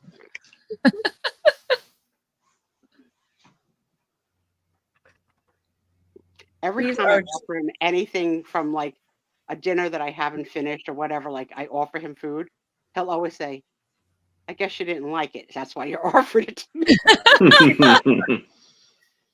Oh, look at that fabric. Look at that puppy. Jameen, I will not share ice cream either, and I don't have to share ice cream in this house because my husband's lactose intolerant. Guys, so all mine. As of last Sunday, I'm at 96 pounds. I'm going to weigh myself again this Sunday, only once a week. But my treat to myself upon hitting 100 pounds is going to be a decadent ice cream sundae before I go on to the next goal. But oh my God, I hope I hit it this week. I'm dying for it. There you go. Wonderful. But thank you, Sarah Lee. I hope you enjoy these. These are absolutely wonderful. And there's still a ton more I haven't even shown yet. Thank you. Yes. It's a great little set.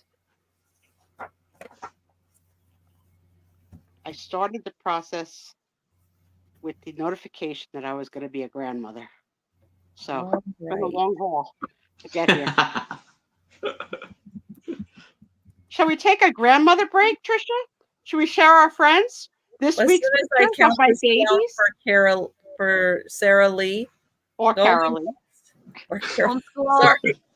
He will take every now and then. My husband will get a hankering for ice cream, and he'll take his whatever that over-the-counter stuff is, and he'll have a little bit of ice cream. But yeah, he does not like any milk and all that stuff. He just can't.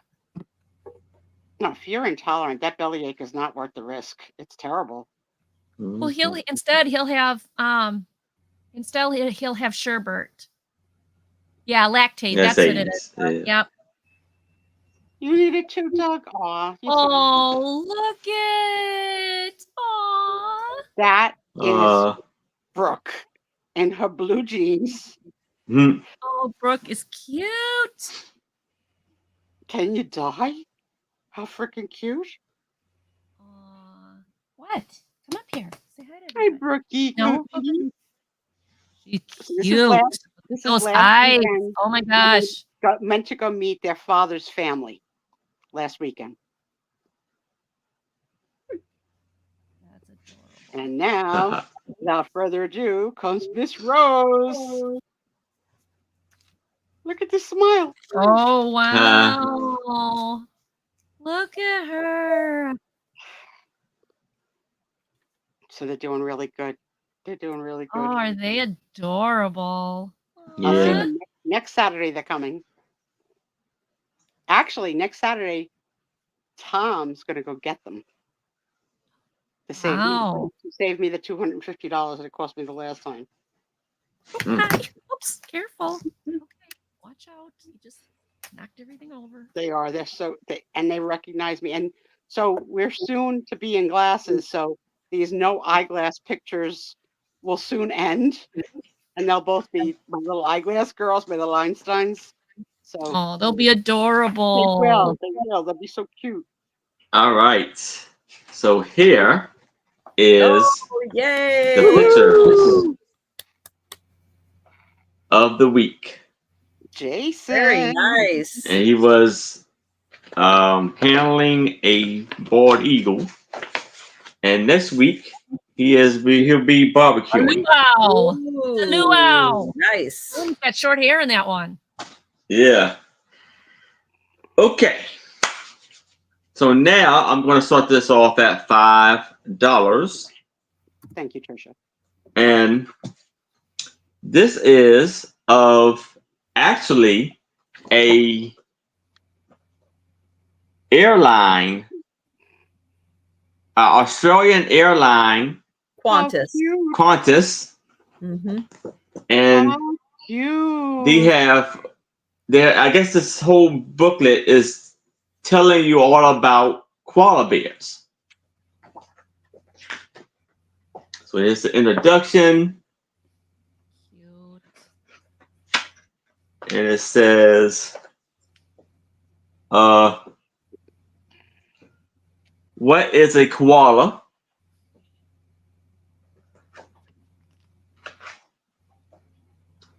Do koalas drink? Well, if you give it to them in a nice glass like that. Absolutely. Then koalas today. Hugging pictures is so cute. I do too. Reproduction, temperaments. I love seeing how close it is to what our opinions are of each other, you know? Handling.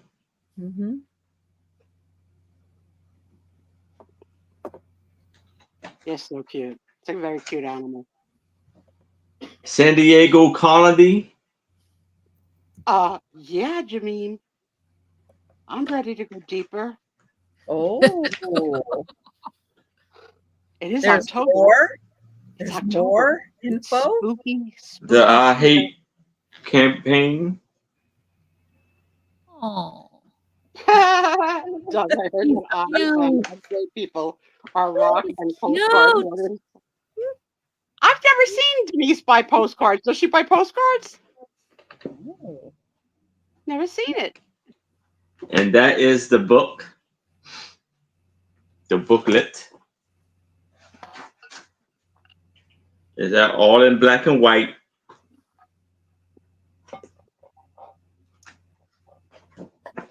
So Chrissy, I'll ask Denise to put the link in again. It's an actual test you take online. It's free. Mm-hmm. It takes about a half an hour, maybe 45 if you're really debating the answers. And at the end, you have your answer with an explanation of what Mm-hmm. the company thinks you are. It was very interesting. Yeah, you go through, you answer questions, kind of whether you agree or disagree, or how strongly you agree or disagree. And then they put it all together and give you 4 letters. Yeah. Mine was 4 letters and then a dash T. Is there a reason I had a dash T? Is that like bad? And $5 for the really cute. That's cute. Koala book. Are you a cranky person, Chrissy? I am married to a very cranky person. That's why we call him Grandpa. He's so cranky. Grandpa. And I'm so chill. How did that happen? This Well, week? I am not seeing any takers for the koala book. So all right. On that. And just a reminder, no speed round recap at the end of the sale. But if you want to go back and see what's still available, and let us know if you'd like to purchase anything we passed on, you can do that at any time during the live or after. All right, this is a pile of magazines. It's going to start at $10. The first one is March of 1973, The Western Horseman. And lots of good old advertising, lots of stories about the West, about horses.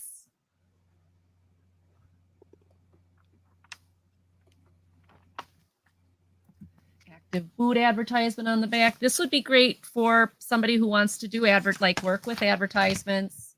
There's definitely plenty there. But it's also really nice stories about different areas and different horses. So, Texas. Question for Aaron and for Doug. Yes. And for Steve. Do you guys own cowboy boots? No. I think my husband does. Western Horseman 1972 Merry Christmas edition. It looks like maybe a town in Mexico or something. Oh, again, lots of stories. Lots of great vintage ads. Oh, that was a cool stagecoach. Doug, do they sell cowboy boots in Pennsylvania? Oh, wow, that's beautiful. What letter is that, Doug? What letter can we give her for that? How dare she? So lots of good pictures. If you have anything to do with horses or the Wild West, these are great. Lots of good ads. There's number 2. Number 3 is... Nope. You can't get them. You got to outsource them. Number 3 is October 1972, The Horseman, How to Develop Your Horse's Mouth. Again, lots of good Stetson, a lot of good ads, a lot of good pictures. That's number 3. Number 4, The Horseman, January 1973, annual stallion issue. Lots of great ads, lots of great articles on horses and Western roundups, things like that, rodeos. February 1973. Look at this. You want to get a pair of boots, $39.50. We only wish. A lot more now. Clothing. Pictures of horses. Lots of good stuff. And then June 1973. Oh, I graduated from grammar school in June 1973. All of these magazines, the whole pile, $10 start. And Lou is in for 10. Is there 2, 4? Okay, there's 6 magazines. What did I say before? Whatever I said before, I was wrong. There's 6 magazines. 6 Very magazines for $10. They're all 1973s and 72s. Lou can spread them out on a table right under the portrait of John Wayne. He's got a whole little vignette going now. Yeah. Thank you, Homeschool Lou. And going once. Going twice. Mm. Oops. You know what? That's not it. And sold. Sold. Thank you, Lou. Thank you. Congratulations, Lou. Thank you, Lou. Those are coming to you. Thank you, everybody, for looking. That one of the biggest reasons why I don't think they tick off here, like in Jersey, is because they have heels. And the last time men wore heels in Jersey was during disco with Saturday Night Fever, and it was a slight heel. But otherwise, a slight. I like how you say it's a slight heel. That was not a slight heel. That was a heel. I saw that movie. I think your television might have John Travolta is wearing pretty significant heels in that movie. Stilettos. I have a needlepoint. It is about 14 by 14 inches. It is going to start at $8. And it is butterflies. Oh, pretty. Now it is signed on the bottom. It's not dated, but it is signed. That's pretty. So out to the edge. I know it's a little hard to see the edge because it's kind of white on white, but from edge to edge, that is about 14 by 14.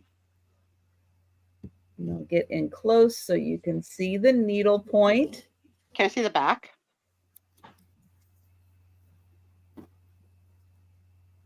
Wow, really well done. Yeah, wow. Very well done. That's clean. That is clean. You don't see any colors dragged across. That is very good. Let me tell you guys, you don't have to expensively frame this. You really could do it inexpensively with, it doesn't even need to be ironed because it's already pretty much blocked just by a pull over a canvas and then popped into a frame. Mm-hmm. Doug, she's ready to measure for you. She's got the ruler. I already measured. So there are three butterflies. It sounded like you were drinking during that last sentence. It was like, I didn't measure. And I know you don't drink. I can't drink. I have one drink and I'm asleep. Aw, lightweight. You know, some people, they can drink and have fun, or they can be. I have one drink, I'm out. I sleep. I don't really drinkers either. It puts me to bed. You're not trying hard enough and you're not doing it frequently enough. Oh, I see. Okay. Yeah, I definitely don't do it frequently enough. I can give you that. You got to work at it. You got to work a little harder at it, Angie. No, thank you. I'll just keep drinking my tea. So 14 by 14, and that is $8. Ready to be framed. Mm-hmm. That's awesome. Or stretch it on canvas, or however you want to do that. Turn it into a pillow. Yeah, there's a lot you can do with that. Yep. Very, very pretty. All right, we're gonna pass on that. And we'll go back to Aaron. All right. So now I have a postcard, an antique postcard of this lovely group of people right here. Maybe a family. Let's say a family. And I know y'all, and I'm gonna start this off at $3. And I know you're asking, why do they have numbers over their heads? I was asking. Because on the back of here, it has their names. So it says Morris, Levi, Annie, Henry Brown. I don't know what that is. Adolf, I think. Adolf and Grady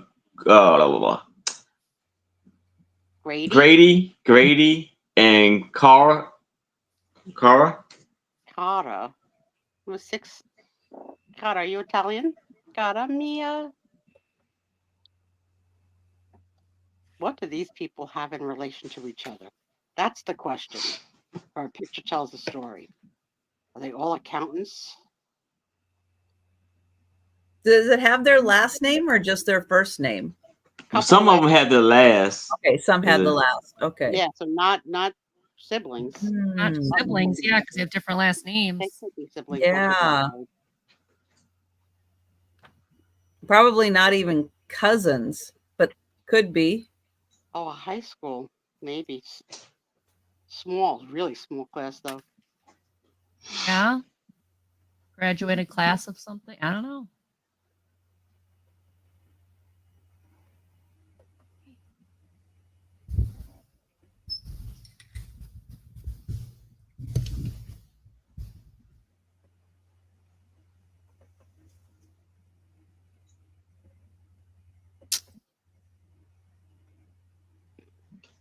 Very beautiful. The woman who's standing, what does she have?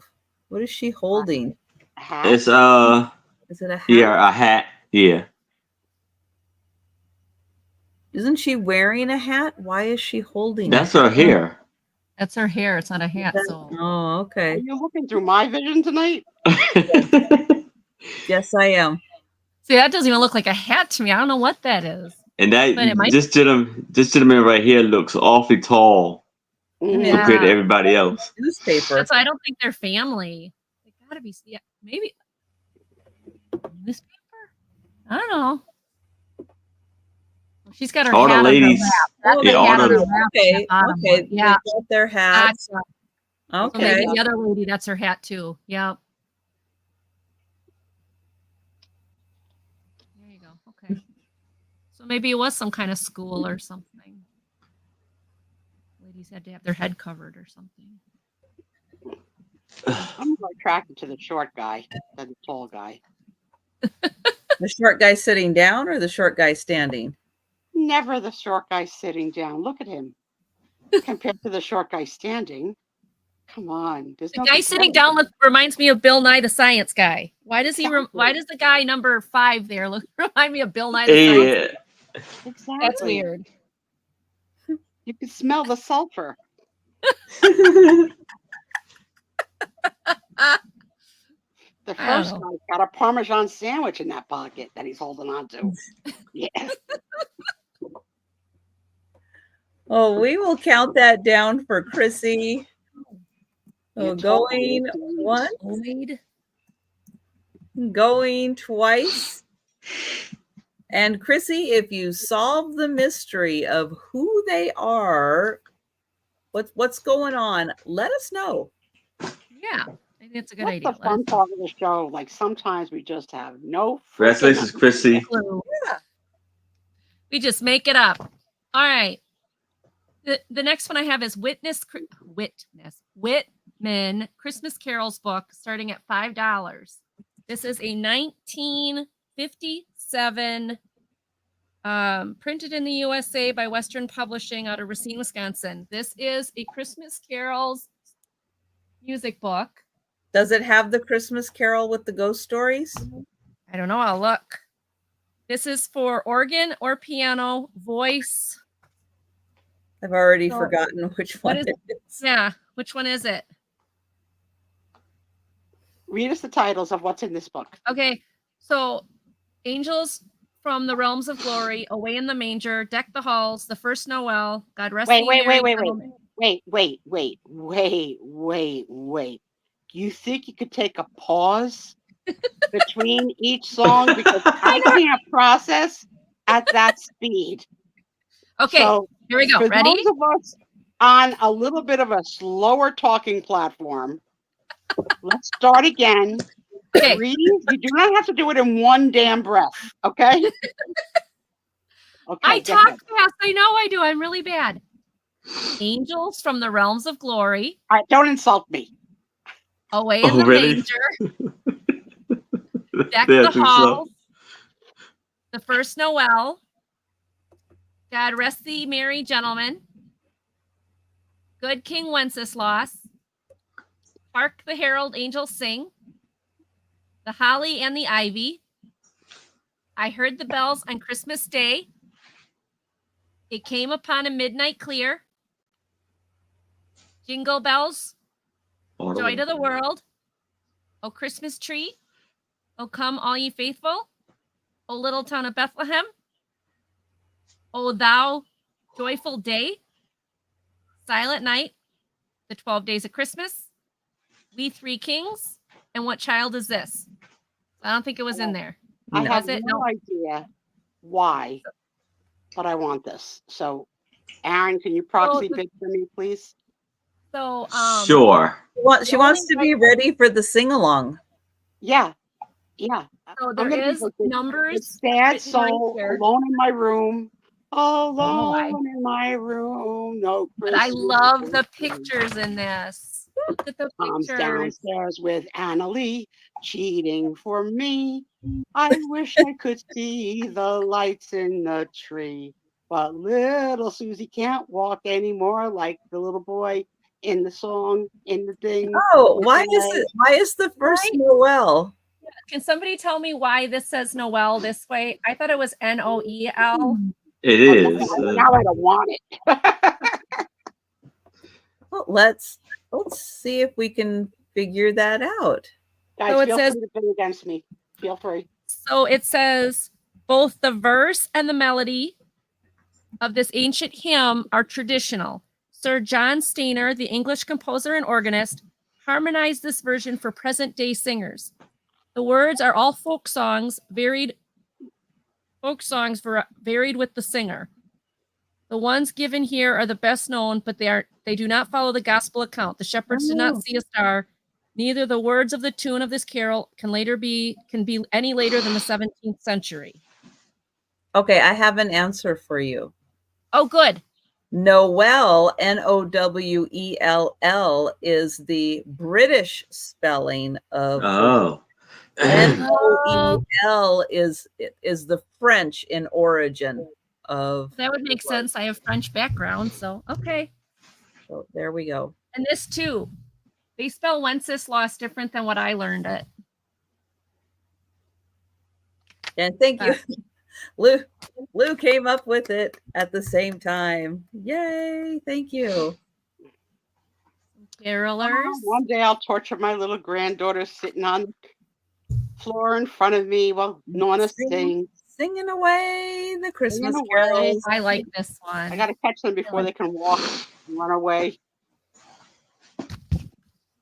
I like the graphics in this too. Yeah, I love the pictures in this. They're very bright. They're very traditional Christmas. Mm-hmm.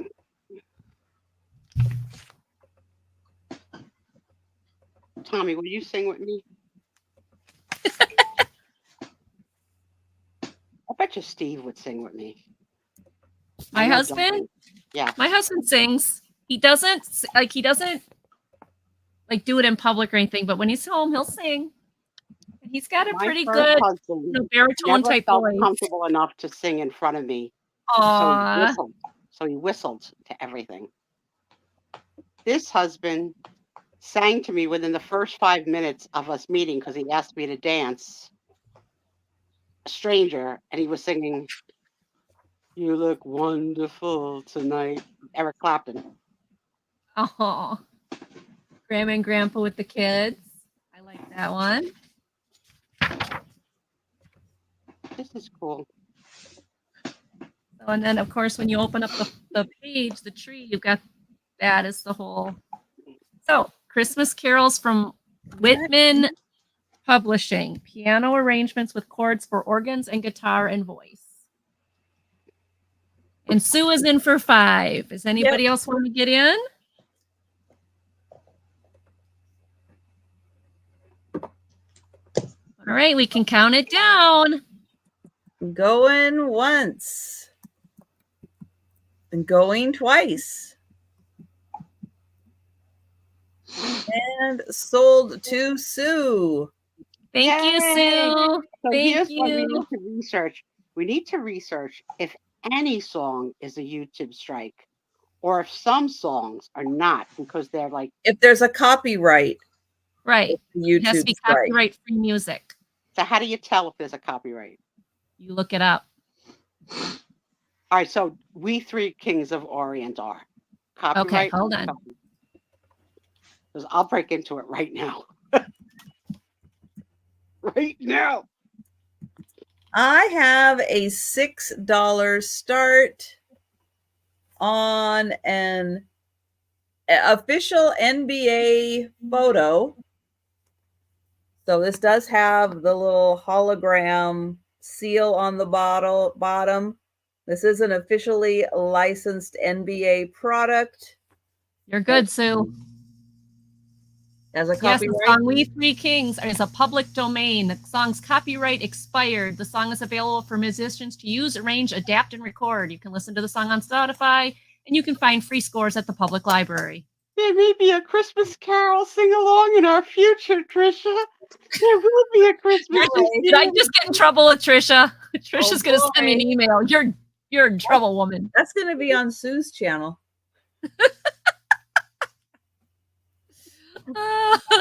This does also have wording on the back because this is an official NBA product. But this is a very old, very early picture of Kobe Bryant and Scottie Pippen. It is where's my ruler? It's an 8x10. Yep, it's an 8x10, so super easy to frame. And thank you, Chrissy. Yeah, it's a nice picture. And again, it's got all that information on the bottom because it is an official NBA picture.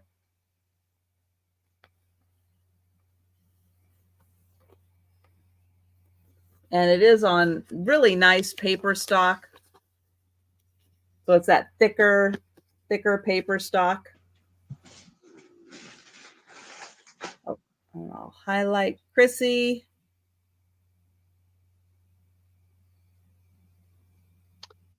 Yes, I heard the same thing that Frank from American Pickers passed away. Yep, he did. It's a good show. I actually have never seen that. It's really good. It was good. I liked it. It's good. Yeah, I liked it. At times. That is one I've seen. And their banter as friends, of lifetime friends, was always enjoyable. Well, you know they had a falling out. They weren't friends at the end. Yeah, at the end, yeah. Yeah.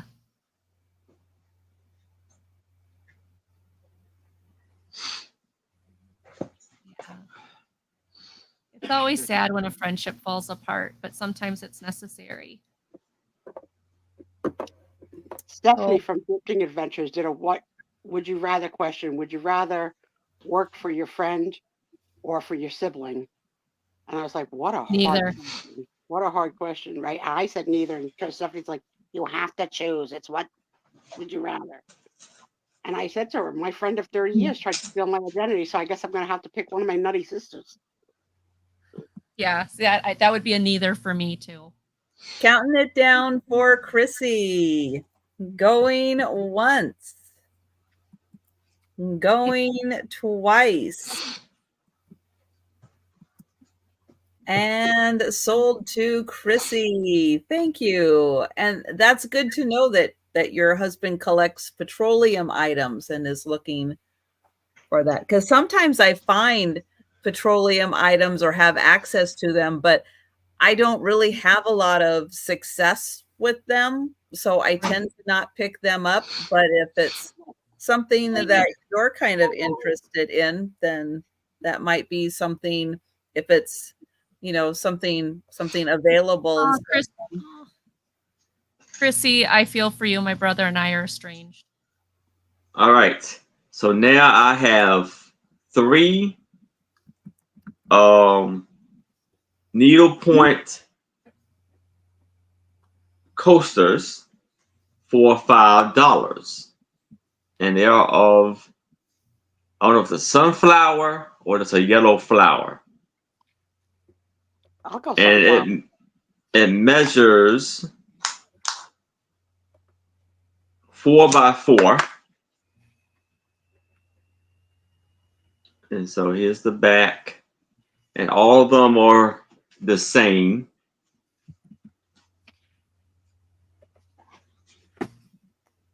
They are clean. Yes. One cup of coffee, I would ruin that in a heartbeat. But look at Mr. Sun, Mr. Golden Sun up in the corner. Or is that not the sun up in the corner? That's another flower. Karen. Sorry, Sue. No. Oh, Mr. Golden Sun. Clean back. Never have been used or just used for water. They are so clean. They are very clean. Maybe they're just the decorative coasters, the ones you don't use. How are they attached to the back? Can I see the backs? Interesting. Like felt. Yeah. Oh, maybe not. Like cloth. Yeah, like a felt. Stapled in with a cloth backing. Very interesting. Never seen this before.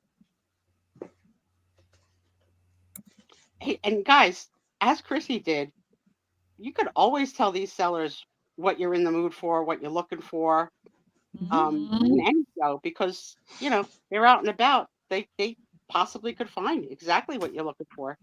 Yes. I do that. Yes, I do that for several people. And some people have desires that are so unique.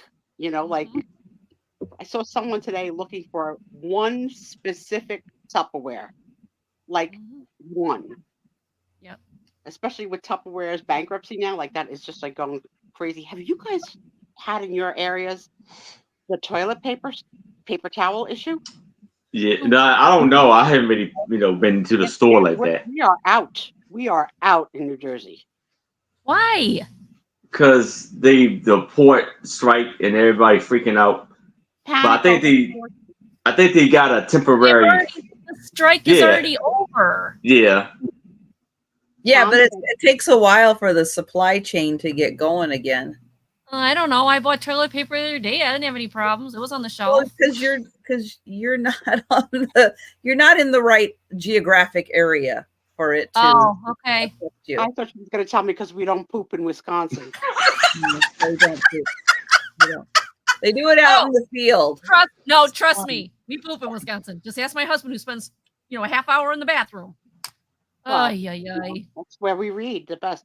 But yeah, Tommy went to our Costco and it was completely empty. Then he had to go to the second store for something else and completely empty. And he came home and told me, and Tommy can sometimes exaggerate a little.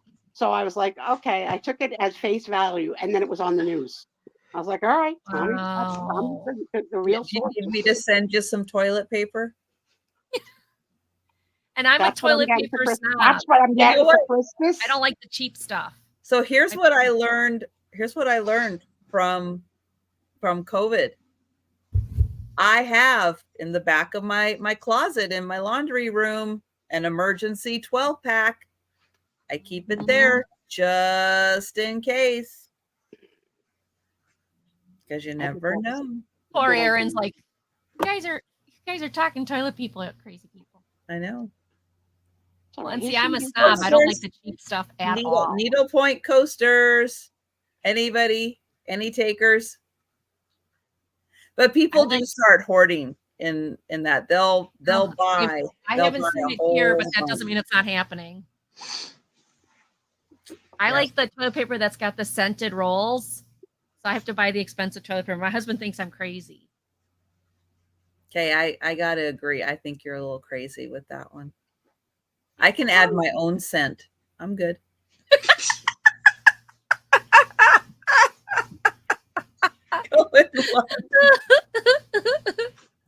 Going twice. Sold to no one. See? No takers. No takers for that. That's how it works. Cool. Sold to no one. Uh-huh. But if you are interested, you want your name on there, you let us know. Let Aaron know you'd like to buy those. Toilet paper. All right, mine starts at $6, and it's called this is great for kids if you've got grandkids or whatever. It is called an Exploring Creation Field Trip Journal. So they put their name on the front, and then when they go on an adventure, whether they're homeschooled or just schooled, this is from what year, what date? 2015. So like different ideas of where you can go and explore. And then you write down, this is your state. You put your state in here, something about your state and things that you saw, like different dates and destinations of where you've gone in your state and learned about. Other places in the United States, they can do the same thing. They can write what they did. And then the world, they've gone somewhere else. And then these are the field trip pages. So every time they go on a field trip, they can put the date and the time that they went, where they go, the map, the books that they studied for the trip, their drawing of the trip, and what they want to see or do, the story of their day, and something they never want to forget. And there's pages of these that they can just do this again and again and again. This is a great way for like you to encourage your kids to write and tell their story about the day. But then also once they're older, you can keep this for them. And when they're older, you can look back on the things that they did. And then once you get past all the specific trips or the field trip pages, the next section is special spots. So where they like to go in fall, the notes about it. And then where they like to go in spring, things they did there, and in winter.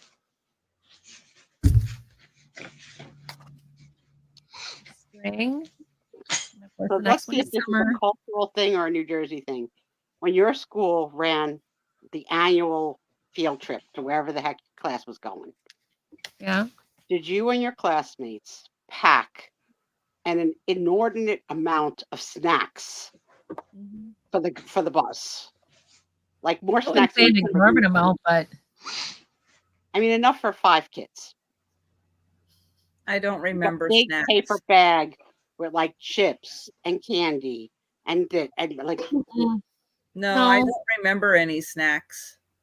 Our school would like, if it's an hour bus ride or a half-hour bus ride or whatever, they'd give you a bag of chips, but you wouldn't have any liquid on the bus because they didn't want you to spill it. So maybe a bottle of water if you're lucky, but no.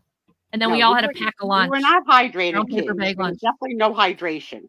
But we all had a brown paper bag filled with stuff for the ride. Wow. Yeah, no, they didn't do that here. So then the next one is pictures. Things that you saw that had movement. Things that you saw in shadows and patterns. Thing that you saw in 4D and, like that. And then predator and prey. So different type of things. Life cycles. And then just empty blank ones that you can add your own.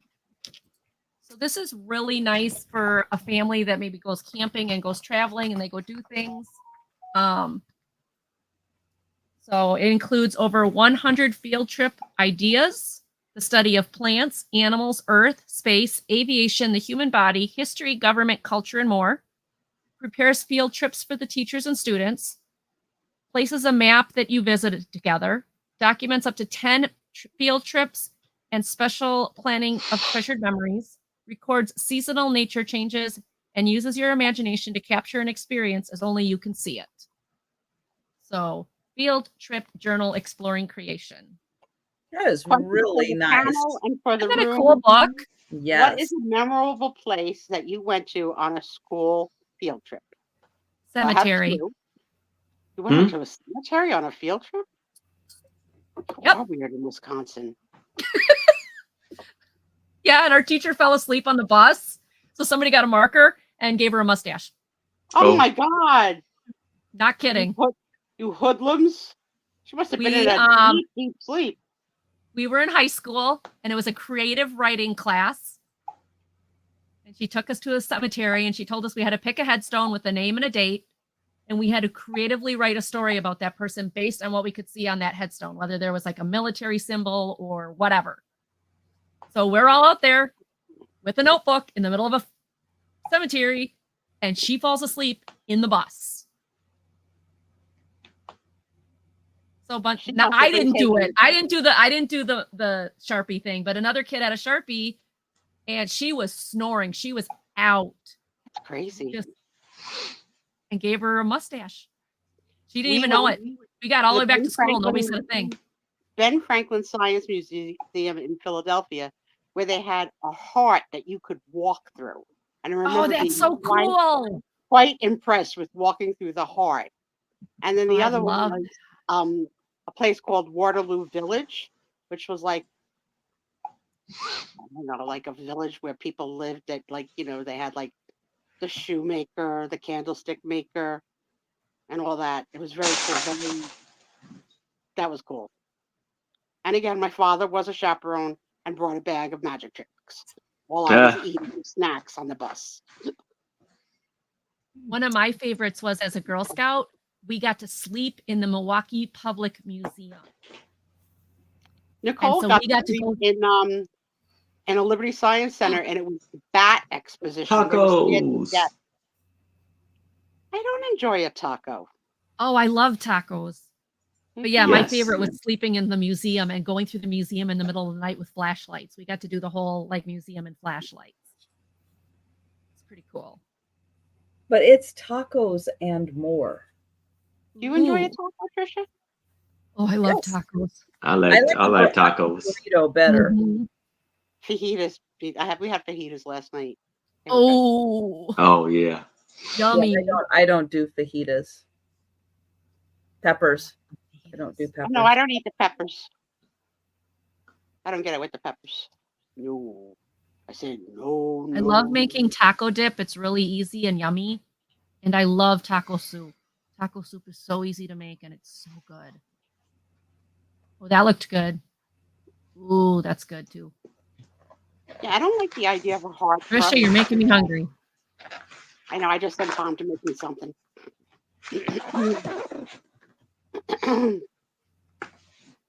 Sarah Lee went to the symphony. That had to be nice. Jerry. Goodbye. Yummy. Good bid, Sherry. You got to make this for all of us. I'm hungry. When I was in the 4th grade, we went to Victoria, Canada. Wow. They took 4th graders out of the country. Wow. You did a little bit of an Aaron Long pause there. So I thought you were going to say, they took us to Victoria's Secret. Victoria what? Oh, Secret. I was waiting for the shoe to drop. No, Victoria, British Columbia. Christy, we have Sherry in for 8, so you got to go up to 9. I'm just highlighting. She can't see that. Yeah, she's on my channel, I think. Or maybe Sherry's on my channel. I don't know. Yeah, Sherry. One of the funniest field trips. I think I told this story before, so if I have, I'll stop. But it was a church youth group, and we were supposed to go see a movie, and the movie was G. and then they canceled the movie. They canceled it, and so the youth leader is like, okay, I got to take these kids to a movie. I mean, they're here.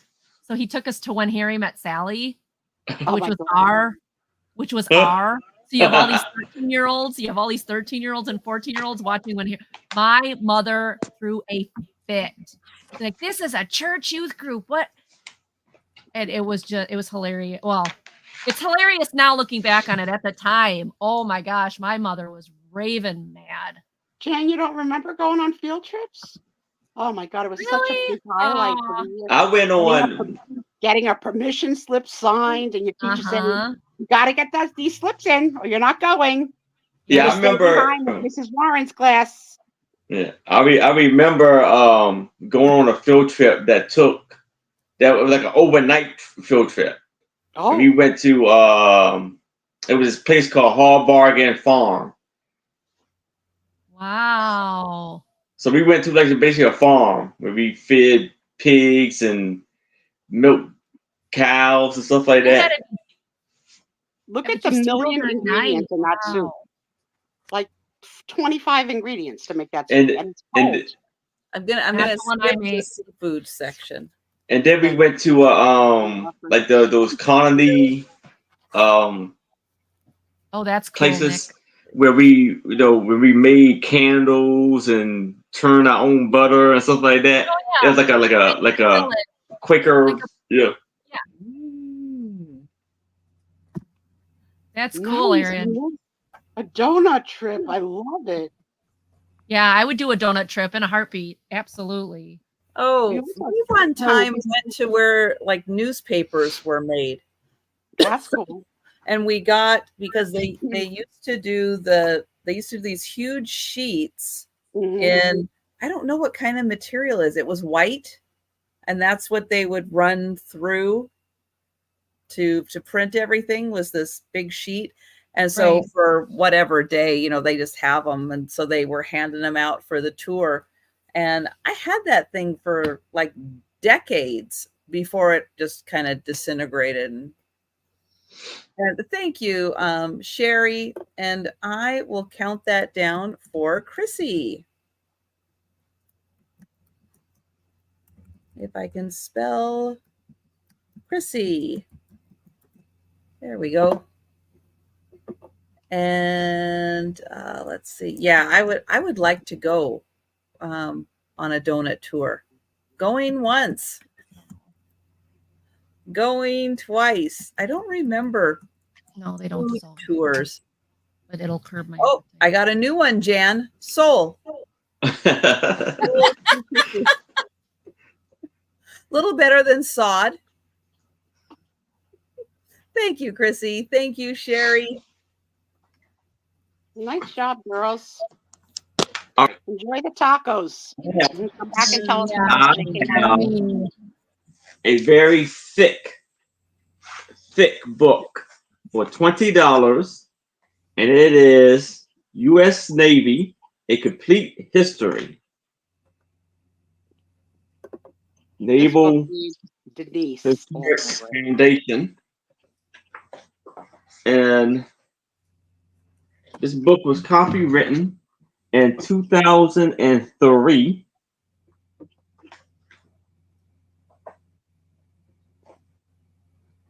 So it has here life at sea. And it's showing you an old soldier. And it's showing you the ships back in the day.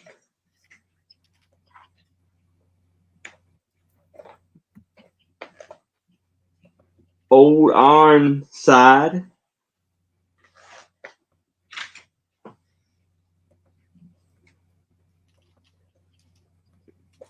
So it says Vincent Stations, 1816 to 1860.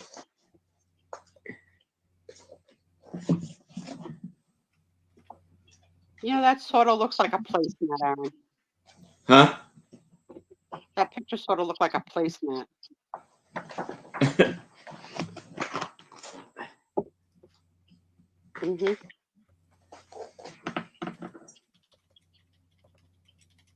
So this is Commander Robert. I don't know what this is. Oh, this is like this is I guess a little war or whatever. And Chrissy's in for 20. Nice.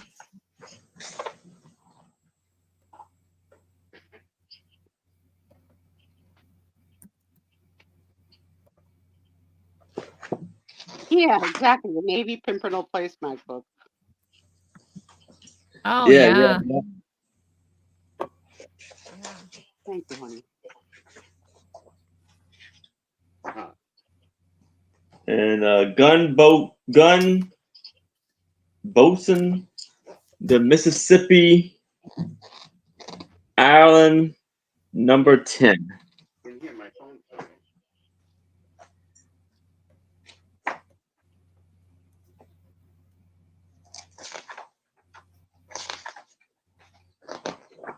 Oh, there's so many.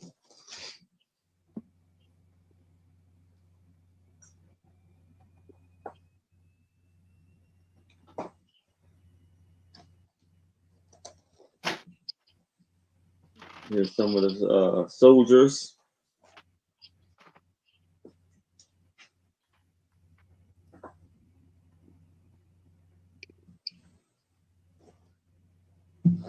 The Navy Battle of Sergio de Cuba.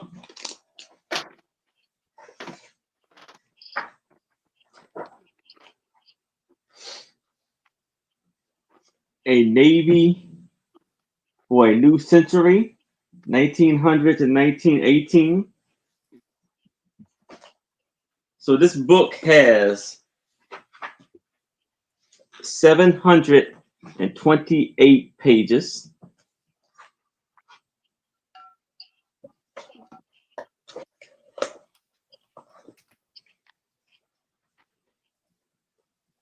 And showing you a few of the posters for the Navy.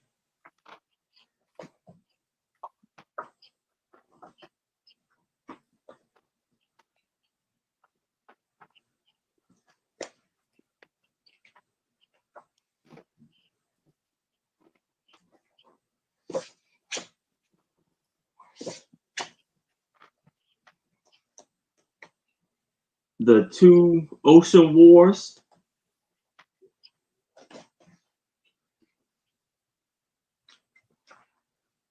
(1939, 1945).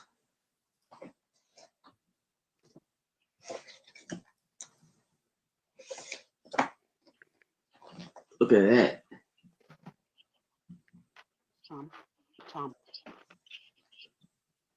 You can put banana and, if you can, cranberry juice.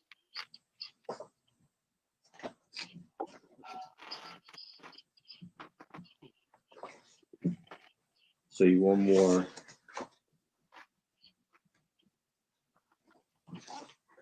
The landing at Ichimo. Ichimo.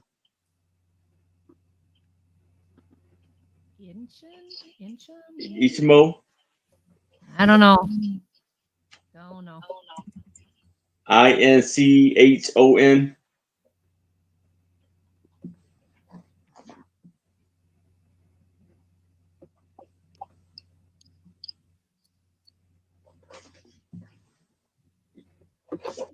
All right. Well, we will count this down for Chrissy. Going once. Going twice. And sold to Chrissy. Very, very good. All right. Thank you. Congratulations. Congratulations, Chrissy. Okay. My next one is going to start at $12. I'm getting good at this, Trisha. I'm practicing. Yes. And it is from Dankin. It is a Thomas Kincaid, wrong foot, Thomas Kincaid bear with a Thomas Kincaid picture in his hands. Shut the front door. What? That is so cool. It is. Oh, it says here, Dankin, And then it does say on here, Thomas Kincaid, all rights reserved. Light of Peace is the picture. It's all on his tush tag. And then he has this little jacket on with very fancy buttons. I don't know if they're supposed to say anything, and a little white shirt underneath. It's a very little white shirt. It's almost like just enough to make the collar looking thing, not really a full shirt. He does have beans in his butt so he can sit, but he has got a nice little sailor hat on.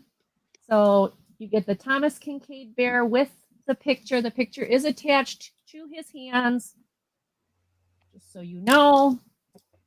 It's about the size of a 5x7. So if you're a big Thomas Kincaid fan or you know somebody who is. And then I added this little Our Family photo book to it. It's one of those type where it's the cardboard that you slide the pictures in. This is not Thomas Kincaid. This is Northwest Products, but it just kind of fit the theme. It's not open, so I can't tell you what it looks like inside unless I open it. But it's got a nice little ribbon closure, the cardboard type pages. So I figured somebody who would have this could maybe give this as a gift. Yeah, he is adorable little bear. He's really cute. And I've always thought Thomas Kincaid was really cool. So the frame is plastic. It's not wood, just FYI, if you're thinking it's fancy wood. And this is not glass, it's plastic on the top. So that way, because it's a bear, you know, somebody doesn't get hurt by the glass. But as you can see, he's got the little sailor suit out. Thomas Kincaid. And he's a pretty good size, sitting even. No, Kenji, this is not a toy. Stop. No, Kenji. About 11 inches. No, give me my, no, stop. 11 inches. Playtime. Yeah, he thinks this is his toy. Oh, yeah. So you get off both the bear and the Our Family album for $12. So, and he is in amazing condition. He is in such good condition. Got a little fuzzy there. But he's in really good condition. Make a really nice gift for somebody like Thomas Kincaid. All right. And that was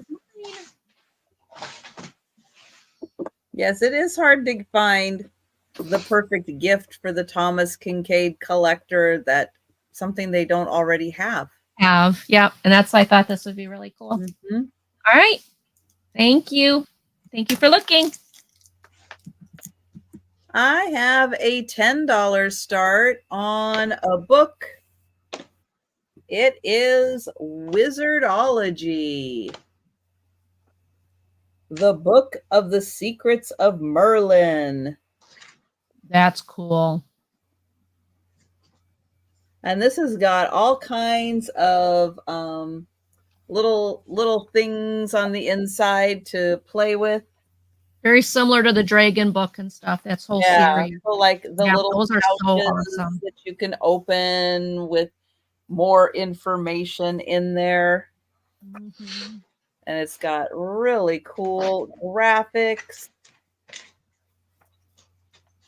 It is so hard to get this all in here and me to brace it.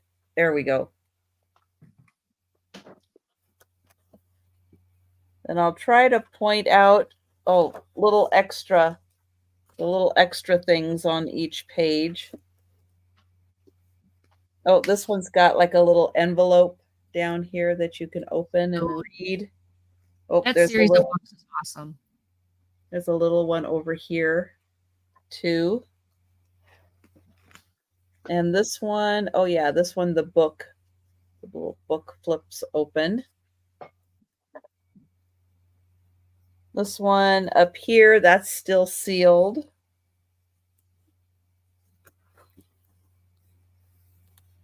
Oh, this has got a little book up there.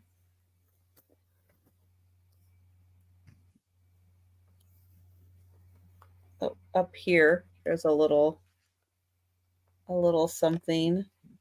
Oh, the familiars. So yeah, you get all the cats and everything here because of the familiars for a wizard. Mhm. This one's got this like spins around. So yeah, each page has got a little something extra on it. So that is $10 for the wizard book. That one's got the stars.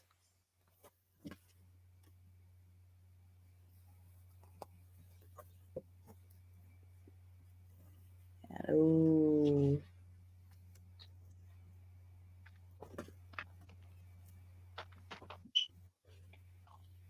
And then there's like a little crystal like thing and a little book at the end. That one, $10 for Wizardology. Cool. But we'll pass on that. It's a I substantial. love those books. Yeah, they're really well done. Yeah. I love those books. Okay, Aaron. All right. So now I have a postcard, black and white postcard, where could be antique. I'm not sure. And it is of a lion laying on like a stand or whatever. And this is Mr. Albert. Good night, Chrissy. Good night, Chrissy. Have a great night. Have a great weekend. Tony! Swoop Park Zoology Gardens in Kansas City, Missouri.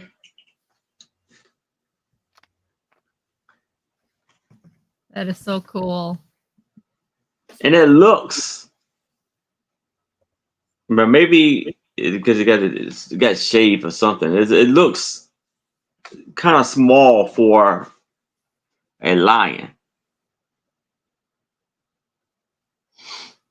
And what's your start price? Oh shoot, $3. I'm sorry. That's okay. If it ain't you, Aaron, it's me.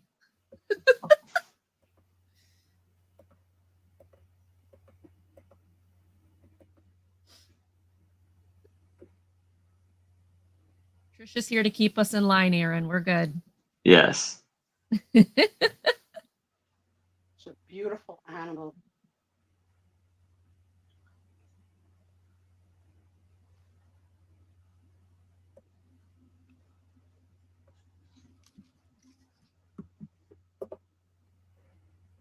The king, the beast, in a restful position.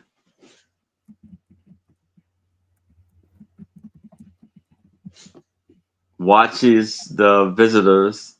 He is very friendly towards his keeper. That's good, because if he wasn't, the keeper wouldn't be alive. Yeah. I'd go in a lion's. I've been in a lion's cage before. I'd do it again. Not me. No. They're beautiful. Such a beautiful animal, though. No, I totally would climb in a lion's cage again if they'd let me. They didn't let me the first time. I got yelled at, but hey, I did it. Oh, why? What? No. Well, it was a baby lion cub, and we took pictures with it in Mexico. And then as soon as we were done, they put the lion cub in the cage, and my husband kept talking Spanish to whoever the guy was to pay for the pictures. And the cage was open, so I just crawled in and walked in. Literally, it was a big cage. And I was playing tug of war with the lion and everything. And Oh my goodness! Mama was sleeping in the corner, not even bothered. And then all of a sudden, I'm playing and I hear blah, blah, blah, in Spanish, all the Spanish words, and I look over and all these people are running toward me, and I was like, yeah, Get out of there. The things you don't mess with, Angie, moms and babies. Yeah. You never come I between survived. mom and But I would do it again. I'd go play with a baby lion again in a heartbeat. It was fun. I know. I'm gonna die being eaten by an animal or something. I hate to say it, but probably. Well, my friend's petting zoo. We're gonna pass on the picture. All right. My friends had deer and they had full rack antlers, and I went into that pen and fed them. And yeah, I know. Oh, that's a little different. Tom and Tony saw a skunk in the driveway yesterday. We're just lucky that Tony didn't bark because he would have got sprayed. I am totally frightened of animals. But you know, if you de-skunk, if you take out the smell of a skunk and the skunk, they're actually pretty friendly. I mean, if it was de-smelled or de-skunked or whatever, I totally would play with a skunk. Skunks are not friendly. Yeah. Get back. I told my husband I wanted a possum. They're really sweet. Okay. Anyway, all right. Where is this? Okay, this starts at $6. I see someone that had a pet possum. Yeah, I would totally have a pet possum or an otter. Oh my gosh, Aaron, if I could get an otter. Oh, anyway, wildlife bingo. Wildlife bingo. Great to play with the kids or whatever. It is in pristine condition. What I love about this is not only do you get all the animals, but every card gives you something to teach the kids on the back. Oh, I've swam with otters once, and I'm going to go back in summer or spring this year and do it again. Oh, this has not even been, like, these are the little bingo ticket things, the little markers. They haven't even been pulled apart. That's how good.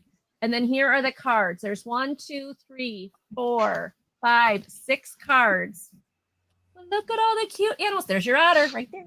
River otter. And a fawn and possum and gray wolf. Gotcha. There's my husband's favorite animal, the armadillo. Prairie dogs. Have you ever pet a prairie dog? They're pretty sweet. They're nice. I've petted a prairie dog. Yeah. So there's some of the animals. I rode a camel. Carol Ritchie's grandkids. I want to do that so bad, Aaron. Oh, going to show. We went all the way to Israel. Grandma's. There's a new game. Sorry, I just love you. I'm sorry. We went to Israel, and they're like, we're gonna be able to ride camels. There was no camels. They're like, oh, the tourist industry is dead because of the war, so no camels. So then my husband, for my 50th birthday, took me to a safari where they said you could do it. And they're like, no, it rained last night. The ground is too soft. You can't do it. I'm like, come on. Like, we're trying. Anyway, there you go. So these are all in fantastic condition. There is 6 of them. Here's all the cards with the little stories on the back so you can teach the kids. And all the markers, which have never been used. Comes in this cute little box. How to play wildlife bingo. Doolittle.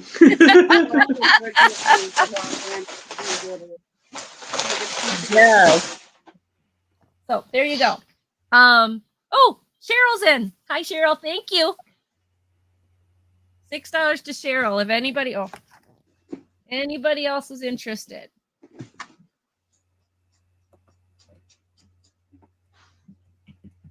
Cheryl, how many grandbabies do you have?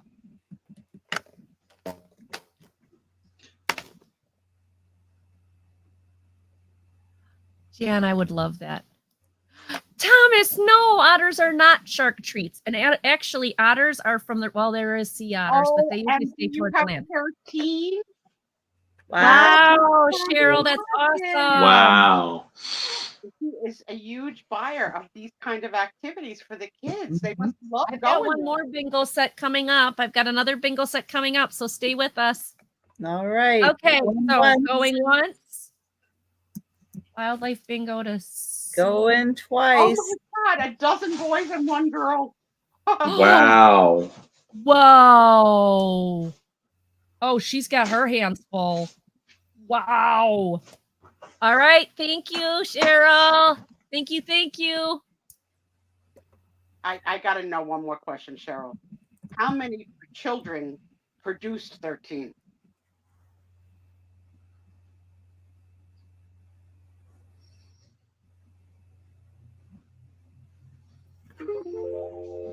All right. I have a vintage Whitman coloring book.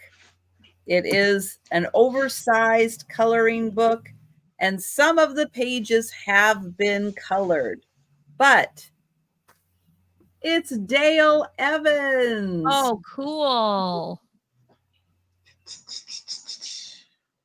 4. Okay.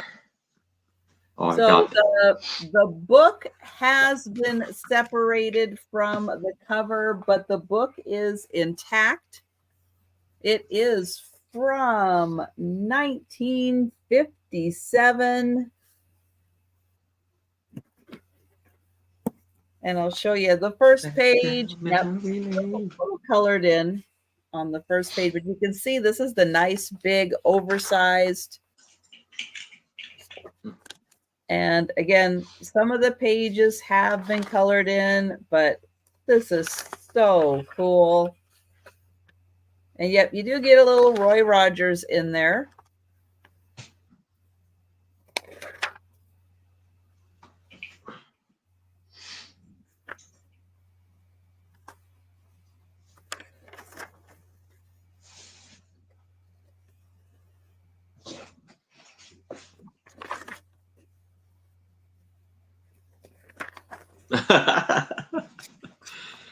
I don't think you're going to see that, Thomas.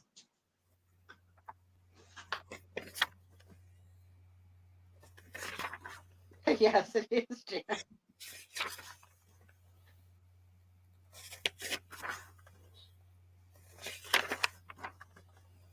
You can see this on Lou's end table next to the other Western thing under the John Wayne photo.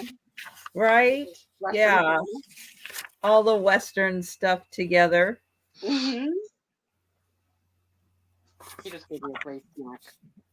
It's a really big coloring book, too.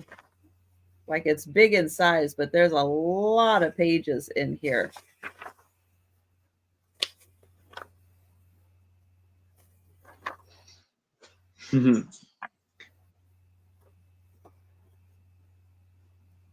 And there's still more. The likeness to them is really good. What year was it again? She said 1953? 57. 1957.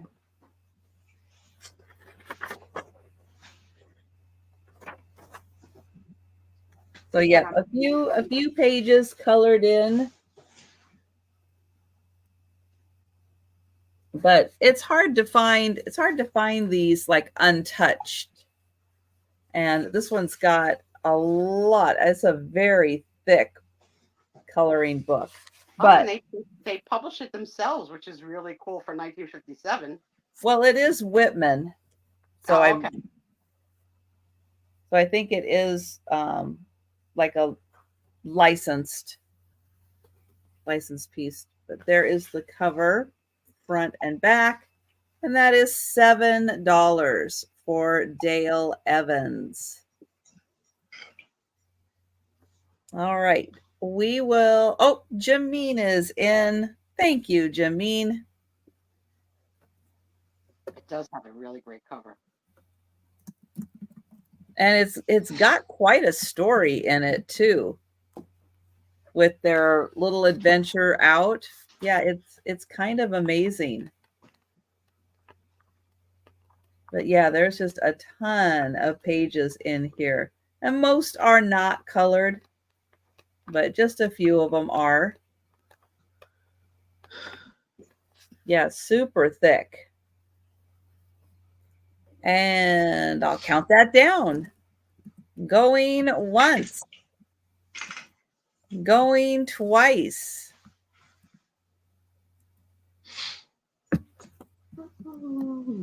And sold to Jameen. Thank you. All right, Aaron. All right. So now I have a music book, and I'm going to start this off at $10. And this is the song Follow Standard Vocal Music with accompaniment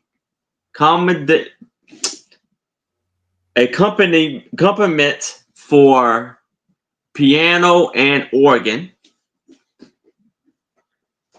And this book was copywritten in 1883. So it is 141 years old. And then they have pictures of the artists and the singers, or the musical. And I think it tells you about their lives or their career. It's a biography.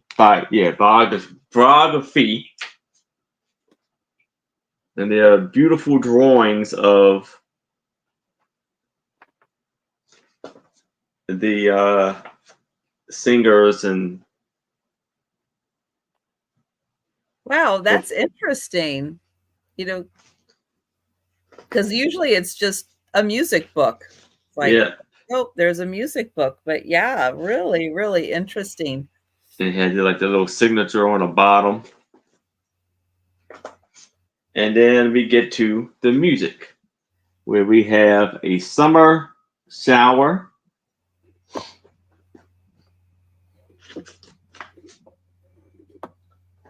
the last summer rose, we're better ride a wee,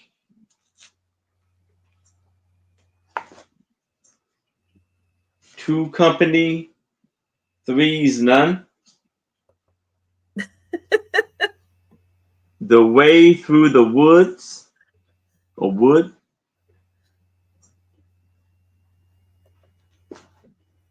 and you see the yes sir, and you see how the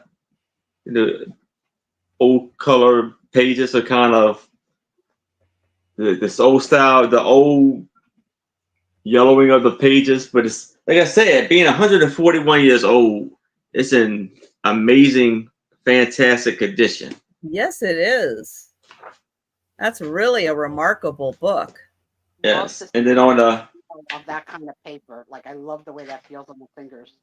Yes, and this book has, at least with the music sheets, 207 pages, and on the back you have like ads where National School for the Piano Fort,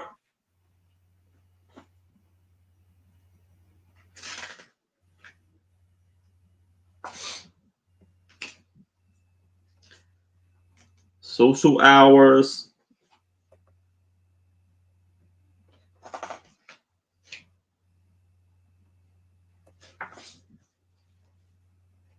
songs without words, 75 cents. Are those songs you hum? Speaking of humming, who looked up the tongue choir? Oh yeah, we'll give it this. Oh no. Paula Oregon Treasure. Not one of you looked up the tongue choir of Russia. No. Not one of you. No. Nope. No. So good too. No. The Bridge. No, I have to say I had no interest in that. Sorry. Try and bring some class to the show. Yes, well, you can see we have arthritis. I don't know about that.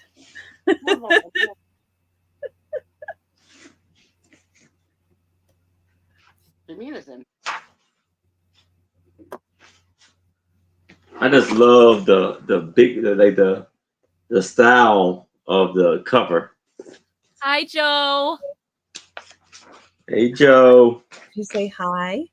Hi, Oh, Joe. did you Hi, say sweet hi back? kitty. Hi, sweet kitty Joe. And Sue, I just looked up that tongue thing. That is weird. It's a must-see kind of a thing. You got to see it once. No, I No, don't. you don't. No. No, you don't. That was beyond weird. Hi, you want to say hi to Joe? Oh, hi, Hey, Mike. Mike. Mike Hi, is Mike. in grade 12. Look, your little friend is there. Right there. Look at your little friend. Say hi, Joe. You're purring, so you must be happy. You happy being here? Say hi, Joe. Cat break. That is so cool, Aaron. Almost Yes. Jameen would like to come in at 13 or higher. And what was the year on the book again? 1883. Yeah, wow. So popular composers and singers. You hit my microphone. That was not good. Way to go, buddy.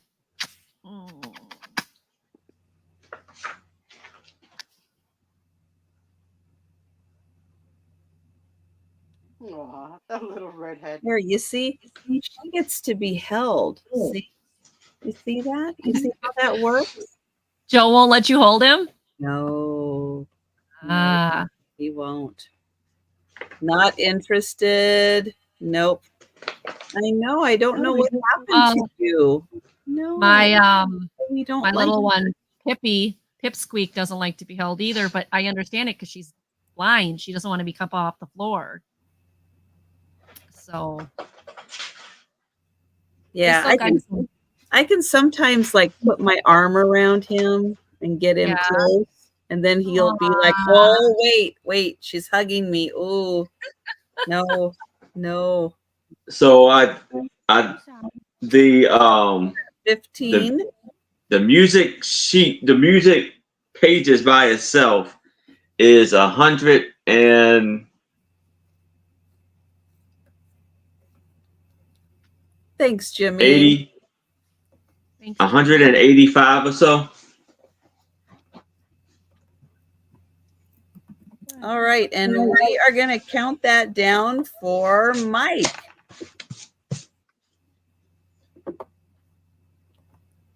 So going once, going twice,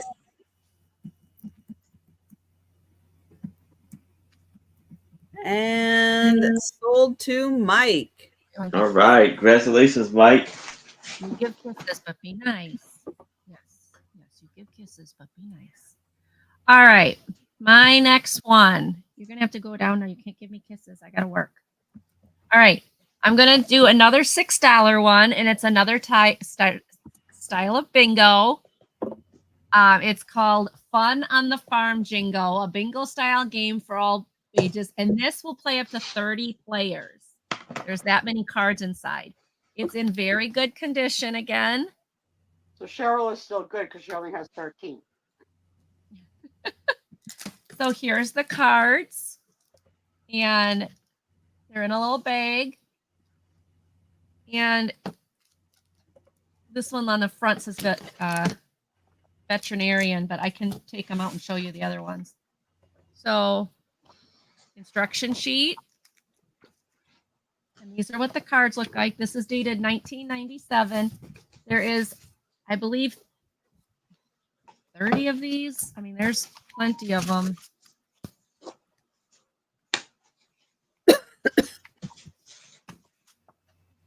So fun on the farm, different things that you see on a farm: a horse, a well, milk cow, silo, sheep, chicken, duck, grain wagon, combine, eggs, apples, cotton, plow, fertilizer, fields, etc., etc.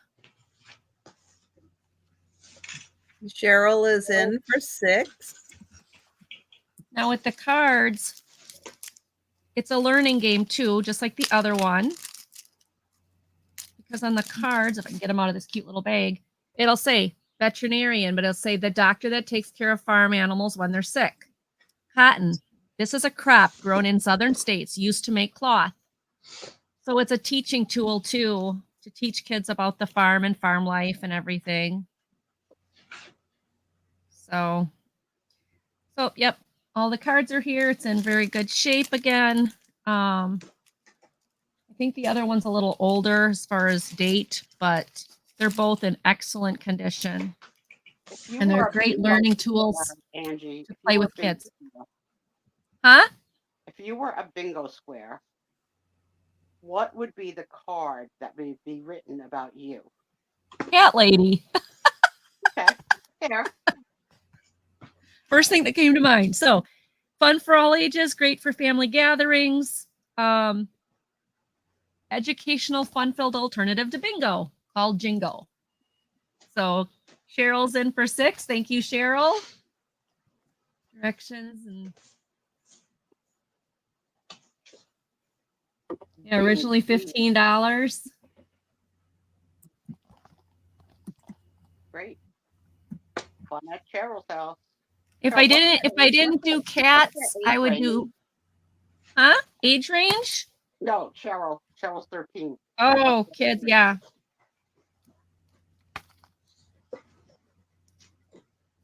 All right, we're counting it down for Cheryl. Going once, right. going twice. And sold to Cheryl. Thank you, Cheryl. Congratulations. I'll put those together for you. Thank you for looking, everybody. All right, I've got some original art. With Joe right there. Hi, Joe. This is unsigned. Don't know who did this. Probably the same person that did the others that I've had. And this one is a beautiful waterfall. You like that, Joe? Oh, Joe approved. Joe approved. Joe approved. Aw, Joe. Joseph. Joe. That's pretty. I think this is the one I like the best so far of this artist. I like the snakes in the water. Trisha's bingo card would be just the letters I, whatever, J. Mine would be never shuts up. No, that would be Tom's.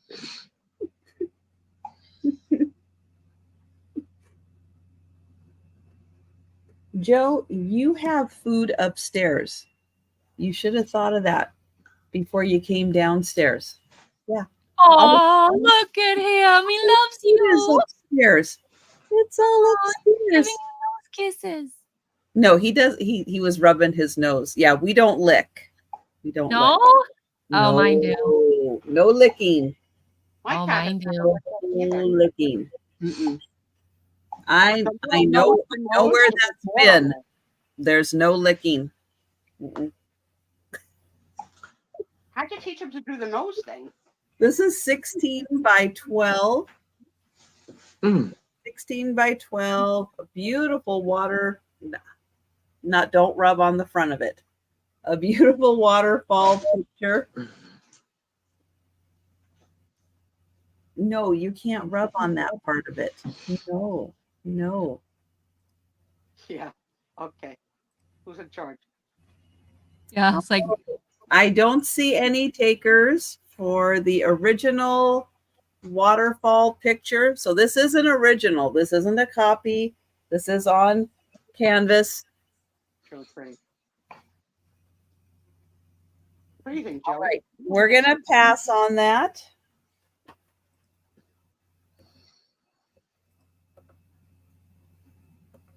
And we'll go back to Aaron. All right. So now I have a postcard of, this is from Mexico, Tempo de los Berrogos. And this is the Warrior Temple in Mexico. And I'm going to start this off at $5.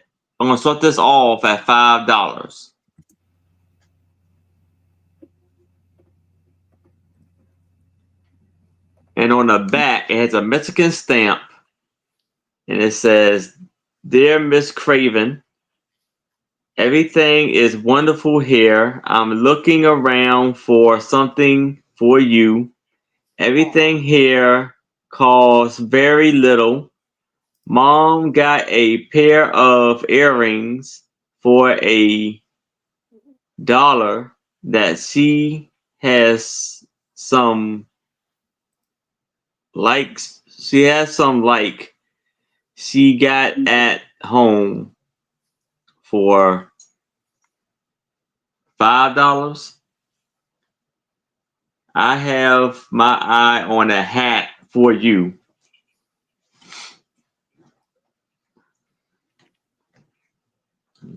Beautiful temple there. Beautiful picture.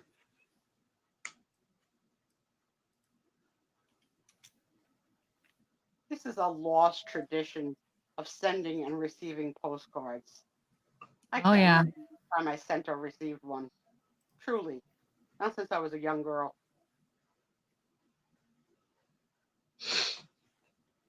I buy them now to avoid having to take photographs because I figure their portfolio photographs are way better than anything I could take. I hate taking pictures anyway. Yeah, sending postcards in the old days. Yep. I wish I still had mine. My favorite, Dan, are the Seaside Heights boardwalk postcards. They bring back a lot of nostalgia.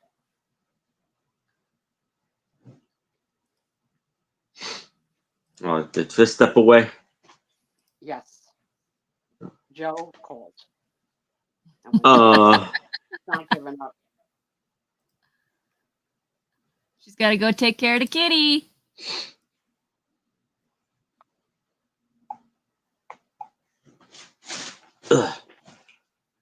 Oh, and I'm going to tell Trish too when she comes back. But since you were showing coloring books, I just got curious, and I looked up when was coloring books invented, and it was invented in 1880s. Wow. Interesting. So basically, right around the time when this book was published. Wow. Jamin's in for 5.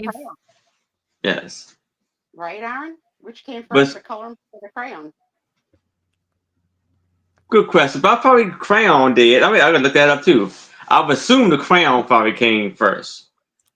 But I'm gonna look that up too and get that information. Yeah, Jameen, sorry. I was away from the computer, so I couldn't highlight it. So sorry. I see you. I got it highlighted now. So we'll count that down for Jameen. We'll go in once. Go in twice. And sold to Jameen. Congratulations, Jameen. Checked into the lobby of any hotel. There were free postcards from your hotel that you could grab. You don't see that anymore either. All right. $6 start. Angie, are those new glasses? Yeah, I got new glasses. Very nice. Yeah, you're only the second person who's noticed. When you look down, are they tinted? Yeah, so they've got that blue blocker or whatever in them for the computer. Okay. So it makes me look like I've got, especially on the bottom half, like I've got like bags under my eyes, but I don't. It's a blue tint. Now I see. Yeah, I like them. They're purple and blue. They have a better fit than my old glasses. All right. This is a vintage Hallmark piece. I don't have a date, but it's called My Junk Book. And it's perfect for souvenirs. So these are paper pages, so you can put souvenirs on them, award certificates, things like that kids get from school, ribbons, that kind of stuff. It has quite a few pages. It is literally like brand new. Even though it's vintage, it's like in brand new condition. Oh, that's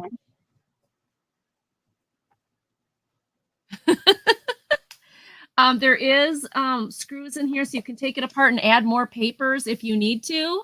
Hi, sweet Delbert. Hey, Delbert. But I just thought this was really great. It is. Love the kitty with the little Band-Aid on his butt. I don't know what that is, but so good for a school kid, high school, anybody who, they collect all those ribbons and certificates and stuff at school. It's a great way to organize them and put them all together. So vintage Hallmark. It is expandable. It's adorable, and it's in great, great condition. So $6 for my junk book. Hallmark, memory book or souvenir book, if you want to call it. So as far as the pages, I believe they're 8.5 by 11, but I'll check just to make sure.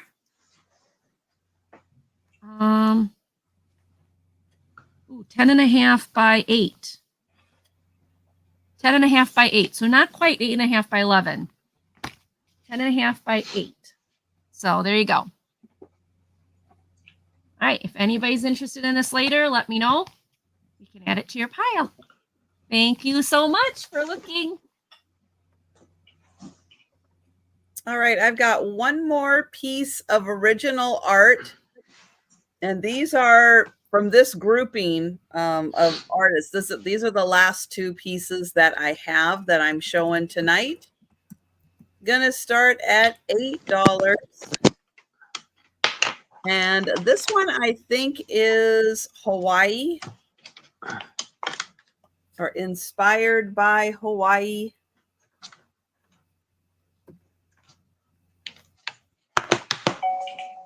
You got the ocean, the sand, the mountains. Pretty.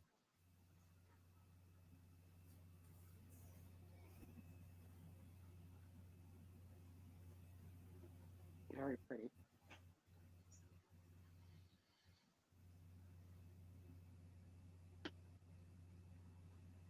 They are unsigned. Don't know who did them or when they did them.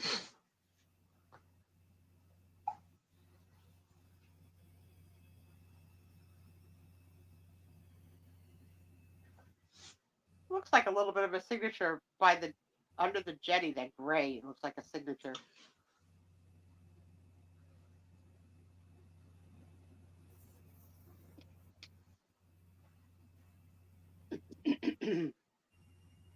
Yeah, I don't think so. No.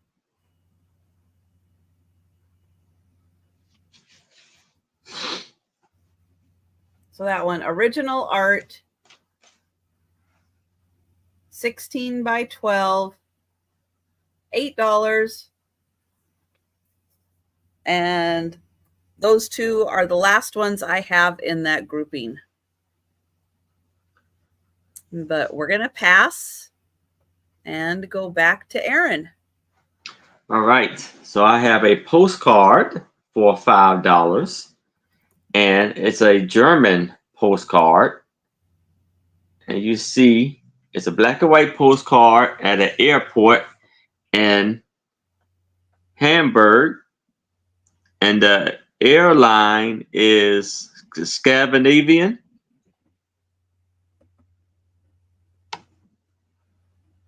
And it's Sigvig Viking. And it has a nice long note on the back of it. It's kind of hard to see that. Hi, folks. We left Monday about 12:30. Arrived in Mayan an hour later. Left at 4:30 p.m.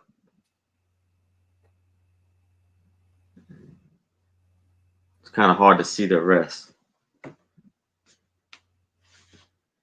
But there is the beautiful postcard. And you see this is Germany on the on top.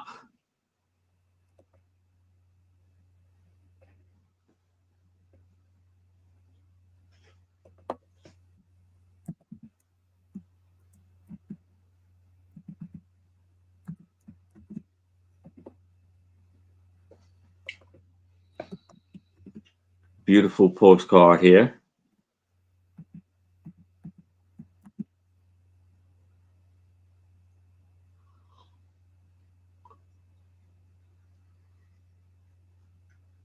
All right. Well, I don't see any takers for All that right. one. So we will pass.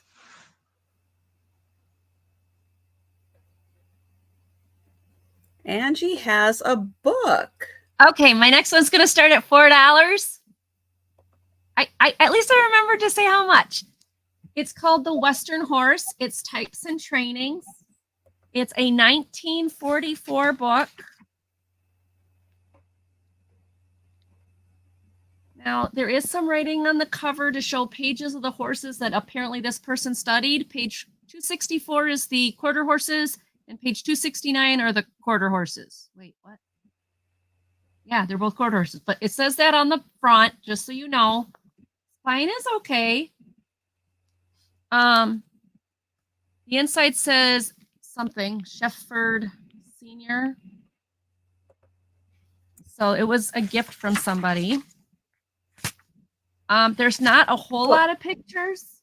Quick question. The front, is it written in pen or pencil? Pencil. It's written in pencil. So the pictures are all of the horses, not really of any scenes or anything, but it does talk about the different kinds of horses. Oh, there's a spot in pencil too.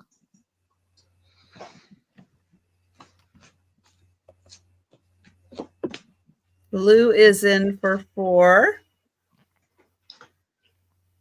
And this, it's a pretty good shape considering its age.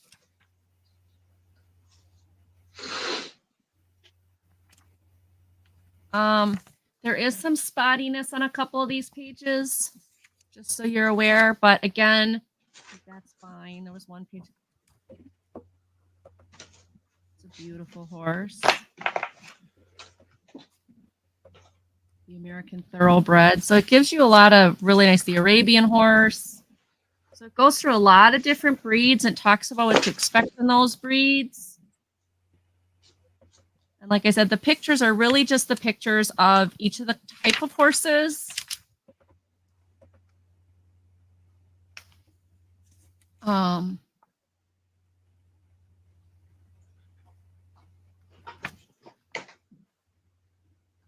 And there are, how many pages in this thing? 367 pages. The index is in the back, so you can look up any horse that you're interested in learning about. Pardon me, guys. I'll be back. Okay. All righty. So yeah, there is, like I said, well, this is not in pencil, by the way, Lou. This is actually in pen. Okay. But the marks that I saw were these and that couple check marks, and those are all in pencil. Got a whole section on riding and showing.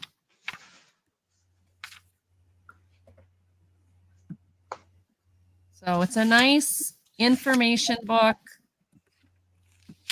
Good for learning. So, all right. Homeschool Lou is in for 4. Is anybody else interested in getting in?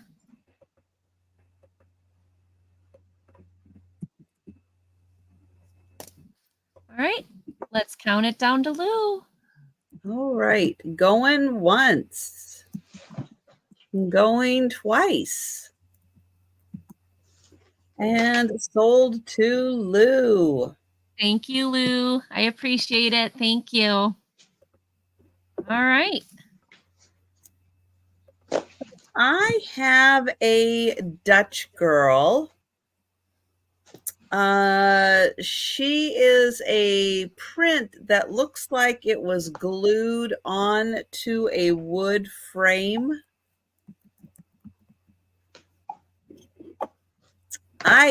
I'll let you know. It's different. I almost don't quite know how to describe this, but she's kind of cool. But it does look like it's old, and the frame has a little bit of damage to it. So I just kind of want to let you know about that.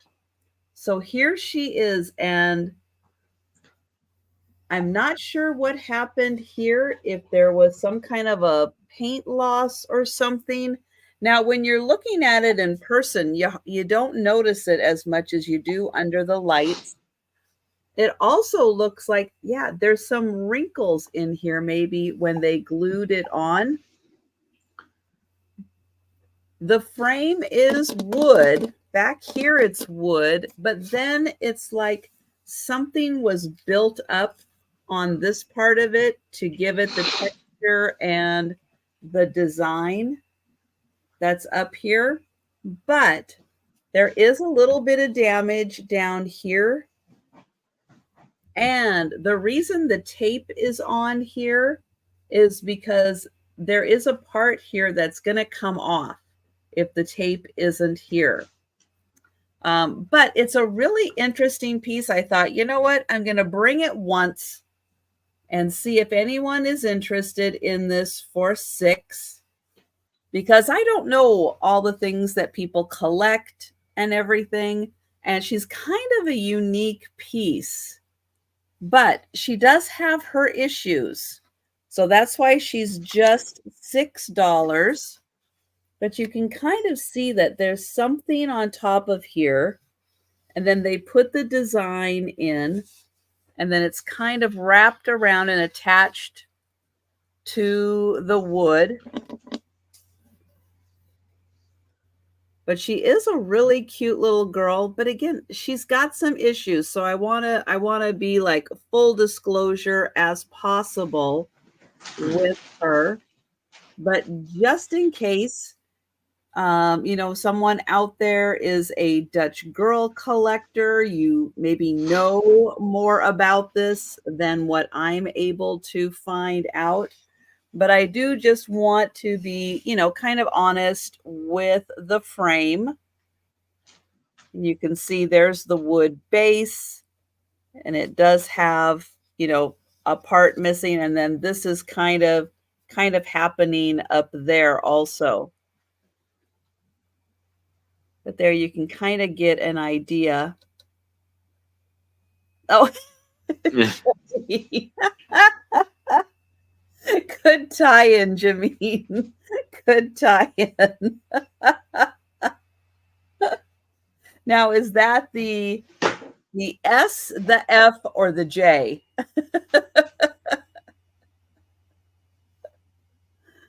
Oh, but I never 100% know, everybody's interest. So again, I thought, you know what? I'm going to bring her once just to show her off. I'll show her again in the video for anybody who can't be here during the sale.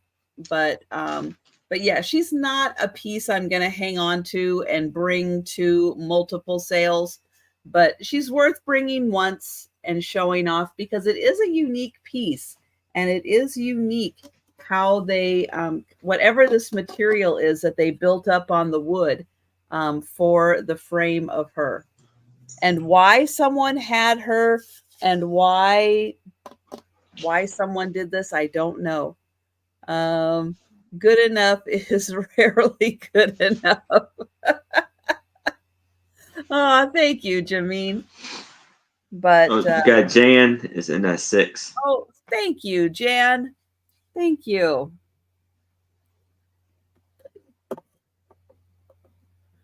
Oh my goodness.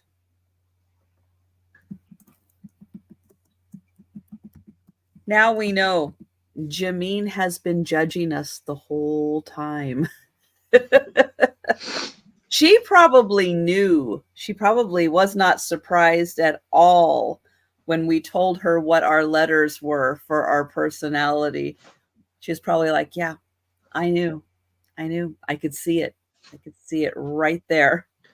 Oh, thank you, Jan. See, that's why I wanted to bring her at least once, because you just never know, especially with people's heritage. If you are Dutch or someone, you're married in, and that family is Dutch, yeah, she could have a very personal connection to you. So thank you so much, Jan. And if you missed it, she does have a cord back here. Oops, she did have a cord. The one part just popped out. There it is. I got it. It's going back in.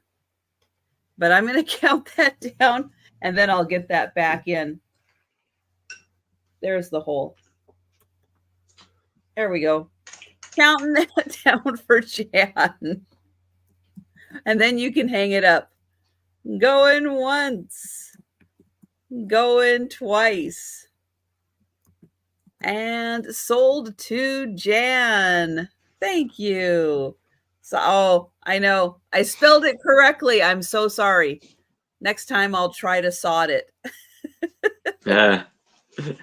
And we'll go to Aaron. All right. So now I have a postcard that I'm going to start for $5. And it is a photo of a wooden shoe factory in Manila, Philippines. And every single one of those was Imelda Marcos's shoes. And for those of you old enough to get that joke, congratulations. Uh-huh. Yeah, that's sweet of you to say, Jameen. She doesn't judge us from a distance. And you see, they got a lot of wooden shoes right there.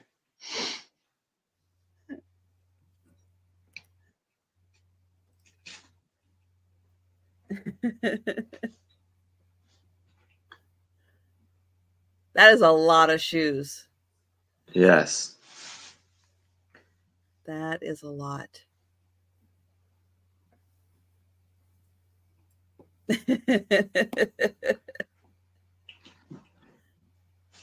Did you hear my joke, Sue? About Janine judging us? Yes. No, about the shoe factory here in Manila. Oh no, I didn't hear it. I said, and those are all of Imelda Marcos's shoes. Isn't that crazy how many she had? Thousands and thousands. She gets it. Me and Trisha are walking around with a pair of sneakers, a pair of slippers, a flip-flop maybe, and a possible dress shoe. That's it. Winter boots. Winter boots. Boot. Yeah. You have winter boots. Yeah. Tommy says I have more than that, but I don't wear them anymore. He is my source of truth. Well, glad he found his niche. Call me out on stuff, right? Oh. But I had a nice snack, and I went potty, and I felt better. Well, good. All right. Yeah. And I'm in the chair for a lot of hours, which is great. Oh, very good. How's it feeling? Your Charlie horse. It's not bad. I have a pillow under my leg, which is helping, but it's not bad. I'm not in pain. That is nice. Who bought the Dutch girl? That was cool. Jan did. Very cool, Jan. All right. Well, I am not seeing anyone for the shoe factory picture. Shocking. Yeah. So we will pass. All right. My next one is $6 start. It is brand new in the package, so I can't open it, but it's called Hand Lettered Life. It's a crafty book that you create your own quotes with 16 scratch boards, 4 alphabet and ornament stencils. And it's got the scratching tool. So it comes with stencils, and then it's a black page. It's a scratch page, so it's black, and then you scratch it, and when you scratch it, you get the coloring underneath. If you've never done scratch art before, this one is brand new. Contains everything you need. Yeah, I did not open this. It is still very much sealed. Yeah, this would be a great gift. It really would. But you have the scratching tool in there, 16 sheets, 12 blank sheets ready for your own designs, 16 beautiful versions of your favorite quotes on life. So 12 sheets with 16 inspirational quotes. So hand-lettered life. It'd be hard to pick like a really important quote, but like say you had to pick like is it a lingo from a jingle quote from like a product? I would probably do, wouldn't you like to be a pepper too? What would you pick? Calgon, take me away. That's a good one. That's a good one. Yeah, that would be a good one. Yeah. My kid wouldn't know that. I don't know. Just do it. Mentos is the fresh maker. Yeah. Fresh. Make you fresh. That's a good one too. All right. If nobody's interested, we'll take a pass. And if you see this later and you're interested, let me know. Thank you very much, everybody. Yeah, jingle you like. That could be one you don't like if you're into that. True. I don't know.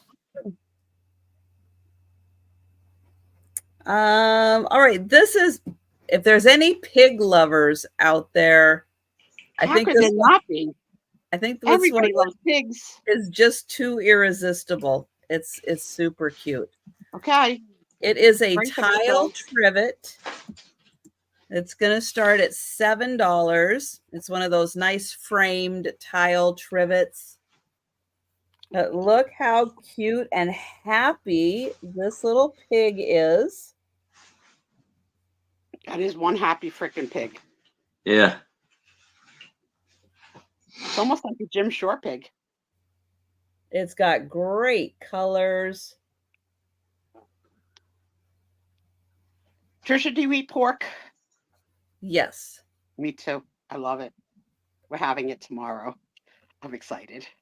Thank you, Jimmy. Isn't this adorable? I just loved this pig. It's so happy, so cute. Brought you a flower. That's so sweet. And it does have a hook on the back. So if you want to hang that up on a wall, you can't. Bacon. I know it's so hard to resist bacon. Smells so good.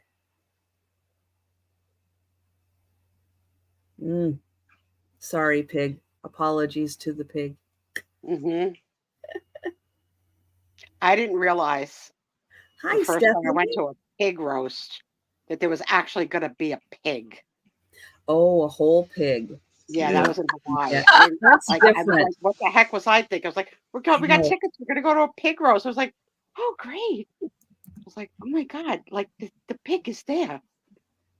I know, it's different. I don't know if I could do it that way. It's a lot, Trisha. It's a lot. I know. I actually have a hard time. Like, they sell the whole roasted chickens. Yeah, no. I have a hard time with that. I really do. And I also don't eat the skin where Tom does. I can't eat the skin. No. Oh, Jameen, that's a good one. I always like the Maybelline one. Yeah. Yeah. Born with it. Maybe it's Maybelline. Yeah. Yeah. Coca-Cola ad.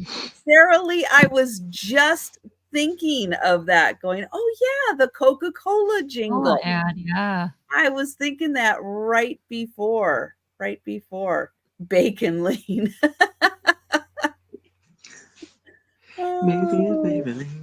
But yes, I lost my highlight there for Jameen, and I'm counting it down. So thank you so much. Going once. Going twice.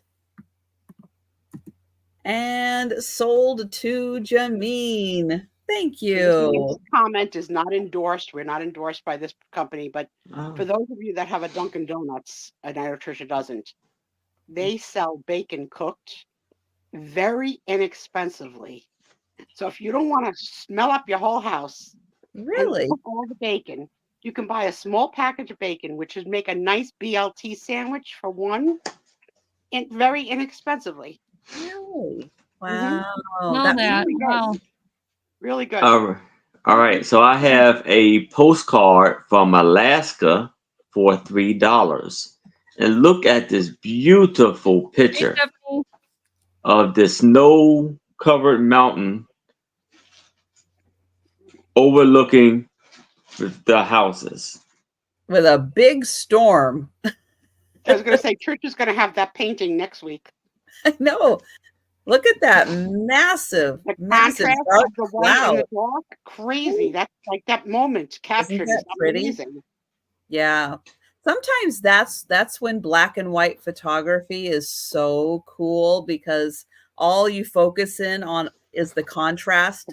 You don't get distracted by the colors, but yeah, that makes a really pretty picture. So it says question O and A Mount Manfort. I don't know. Morfort is in the background. You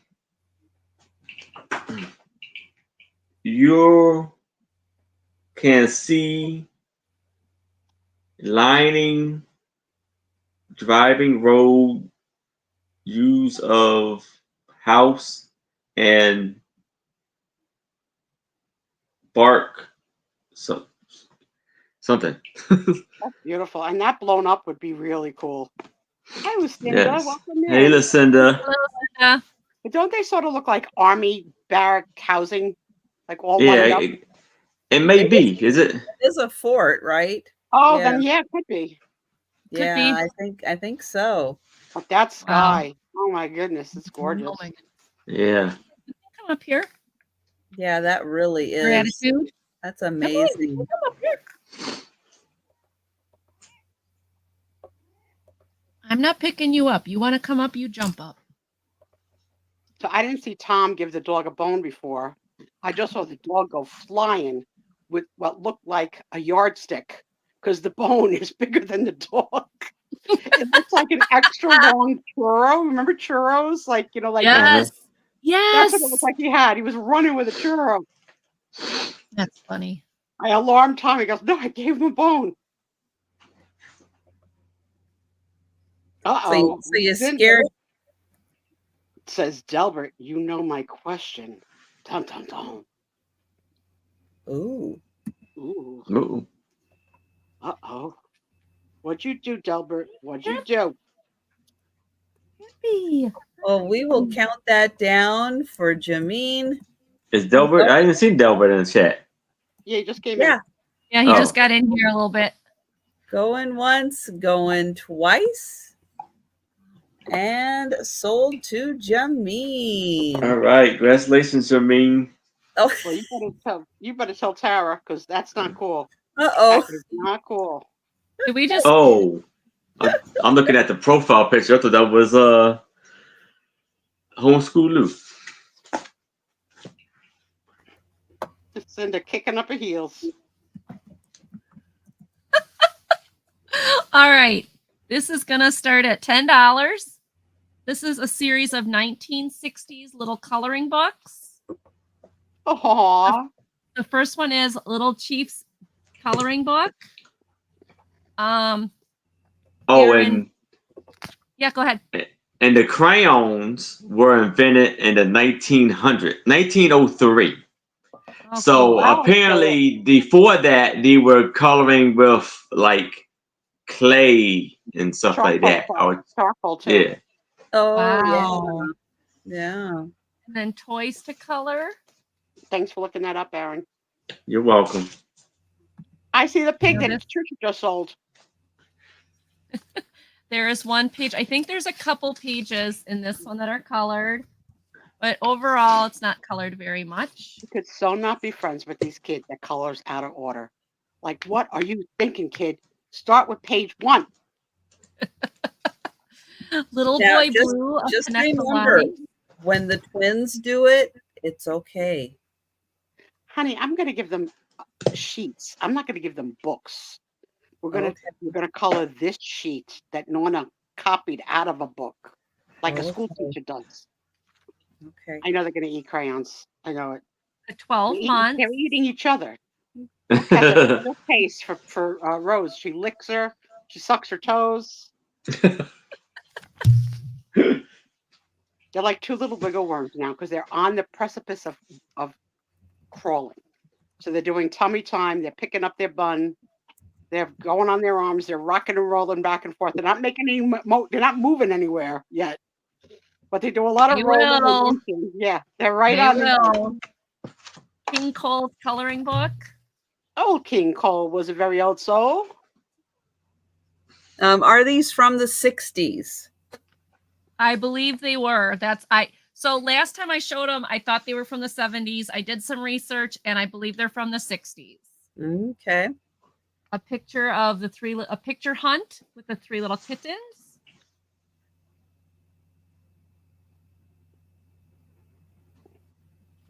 Lucinda getting frisky with Delbert. I don't even know that word, but it doesn't sound good. So it's 1, 2, 3, 4, 5, and 6. Oh, it's like Jamina's in for 10.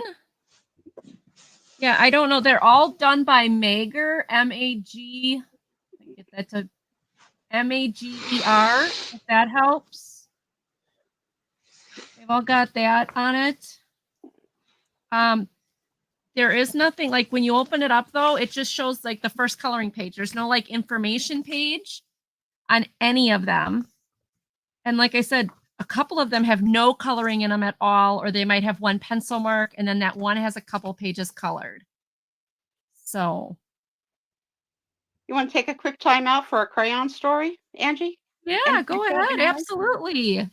I've told this story maybe 2.5 years ago. I haven't told it since, but Trisha and Aaron probably know it. So Tom and I were on a cruise ship, and I had 1 minute. You want to do going once, twice? Go ahead. Going twice. Yes, she's already doing it. Go ahead with your story.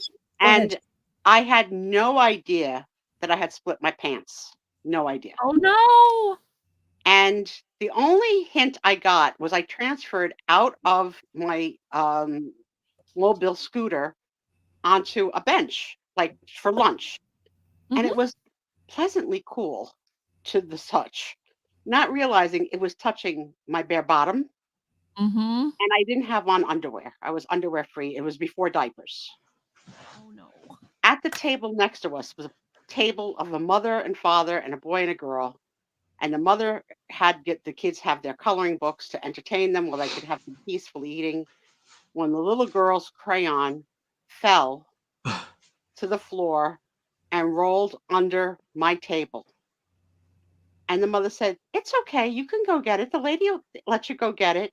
The little girl goes down on the table between my legs. And she's the one that alerted me by her shock and horror as she stood up and cried and went back to her mother. And I couldn't understand why till I went to the restroom. I was like, oh, good God, I ruined this kid. The hole in my pants was big enough to put the Pep Boys 3 heads through. Oh, How no. I didn't know.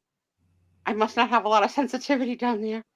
But yeah, that kid will never see colors quite the same again. Oh my I ruined coloring for that child. Do you want it colored? No. Oh, God. I don't want that crayon. I don't want to go back with that lady. Oh, Sue. The good stories you can't make up. Back to our regular programming. Oh, Sue. I knew Angie never heard that one. No, that was a new one for me. Yeah, and for our new friends that had not heard that story before. I know. Who was more traumatized, the little girl or Sue? Well, I don't even know if the little girl had the words to explain to her mother of what she was so upset about. She was like, right. She couldn't breathe. She couldn't even breathe. Like that kind of crying. Wow. Oh no. Oh my gosh, Sue. I have a cookbook that is sealed in plastic. Oh. Uh-oh. Look away, Tom. Look away. Now, I don't know. I mean, Sunset Magazine is like a West Coast magazine. I don't know if you guys get this across the country or if there's other versions of it, but this is a Washington, Oregon, California monthly magazine that comes out.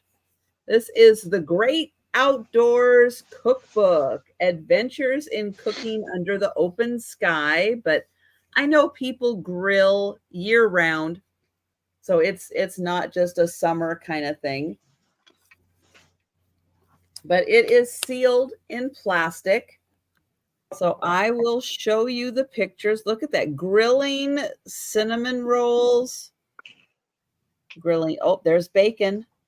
There's some YouTube channels that I look at videos a little bit at times where they do that. They like have a pot, like a pan, and they're like out in the nature and they just chopping onions up and cooking, making all types of very delicious looking meals.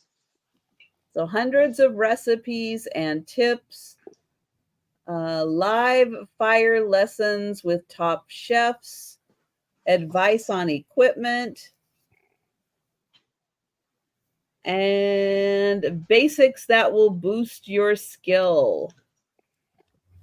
So again, this is the Great Outdoors.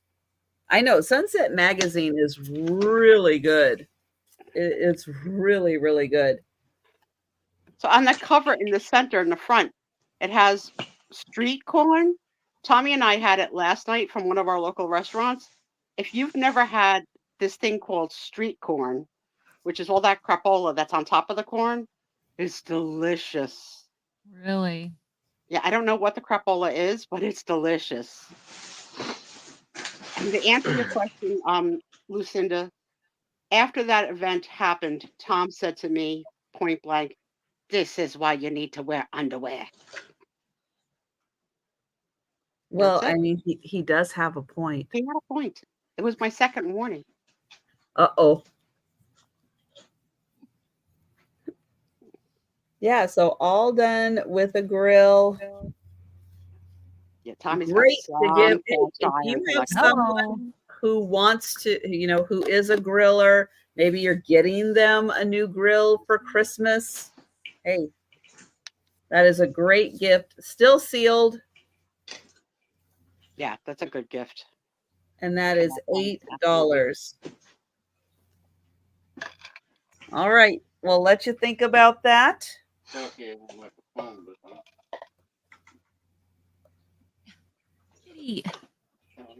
All right. So now I have a postcard. I don't see a date on the back, but this looks very antique. And I'm going to do this for $3. And on the back, it looked like it says Papa's Drudge Boat. Mm-hmm. I agree. And I believe, I try to look it up, and I guess a drudge boat is a boat that kind of cleans the trash up from Oh, really? water areas and maybe even sometimes get seafood from the bottom of the ocean or bottom of the water Mm-hmm. bottom. I've heard that word. I didn't know what it meant before, but if I would have had to guess before you said it. It says, and I seen that too, because on here it says drudge like you, but I looked it up and it was DREDGE,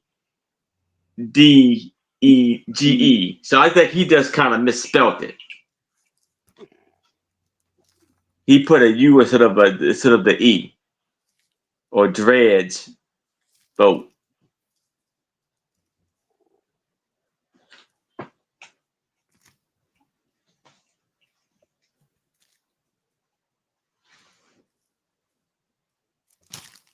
Cool.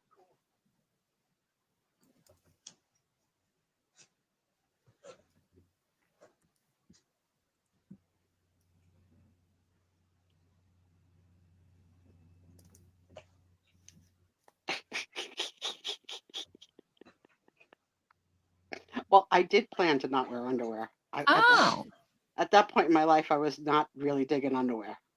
Now I'm in a diaper. I don't have a choice. But when I could go underwear free, I would. Judging personality has a preference for living a planned and organized life. Oh yeah, that's definitely me.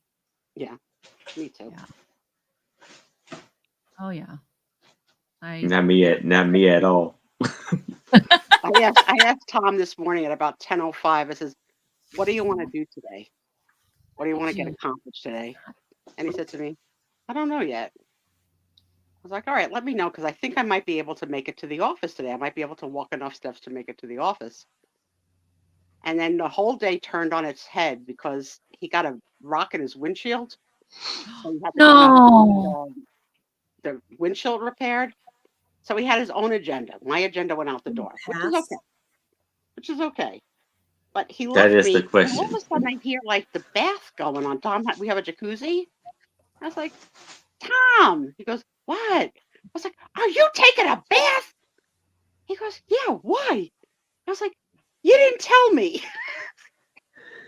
Okay, I'm gonna move, so you're gonna fall. In my plan, I was taking a bath. Hold on. All right. Hey, cutie. Kenji. Turkey this is I think it's called Vestal. I'm almost sure it's called Vestal or Vestal. It's a turkey centerpiece for your Thanksgiving table. It looks to be brand new. I mean, there's a price tag that got messed up, but I mean, it's still sealed. And I mean, if you look at this, I mean, it looks like it was never taken out of the package. So, I didn't. I did tell you for. Okay. So it's pretty big. I mean, it definitely will take up a centerpiece of a table or a display of your buffet table or anything like that. Right at my damn feet. Since he loves that I measure everything, top of Mr. Turkey's head to bottom 10 inches. 10 inches tall. And I don't know how wide, because you'd have to open up the... I mean, look at this. It looks like the tissue has never even been opened. So very nice condition, brand new. Sweet. I don't know if she's still here. That was Nanette, I think. Yeah, Nanette, and she left. Oh, okay. Leave it as is. Yeah. So good, happy little turkey, something fun for Thanksgiving. Do you cook Thanksgiving dinner? Or Steve does the cooking? I forgot. Oh, Steve. Yeah. Oh, Steve, yeah. He's the cook. I can do instant mashed potatoes, but he doesn't even want those because he's like, not for Thanksgiving. We get real mashed potatoes. Oh, girl.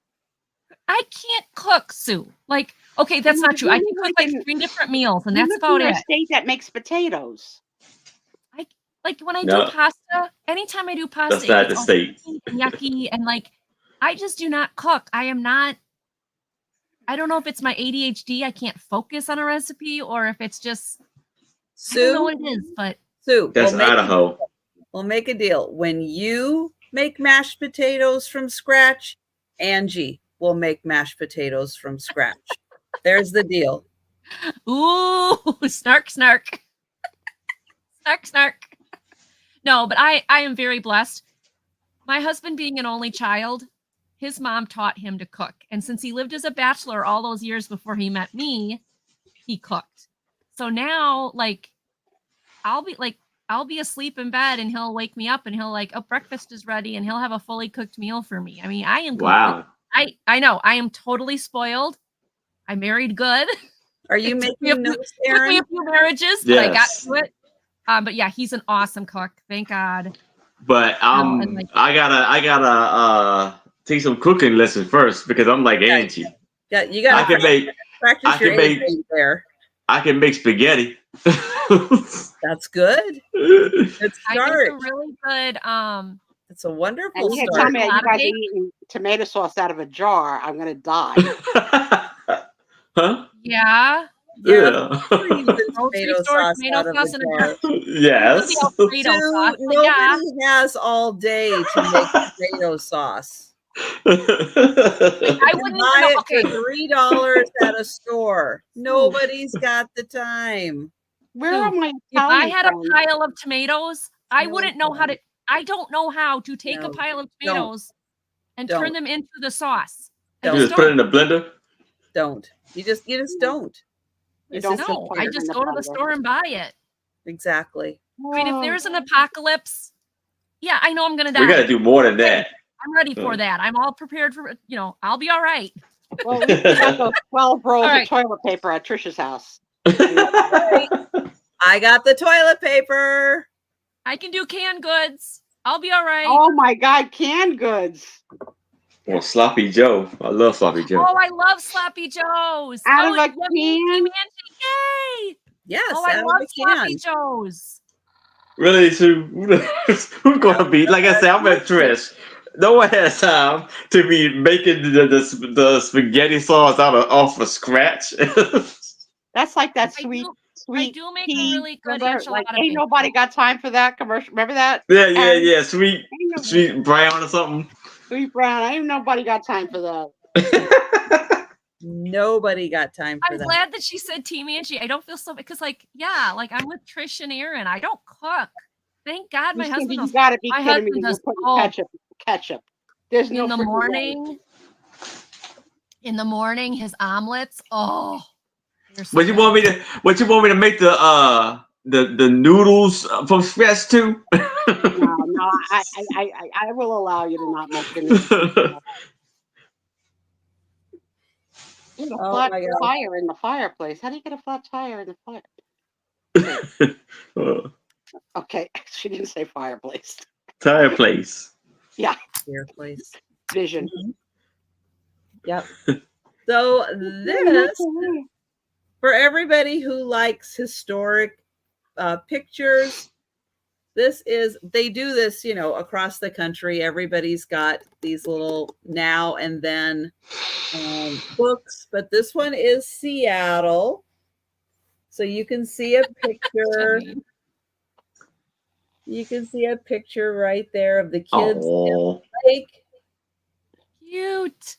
And there's downtown Seattle behind.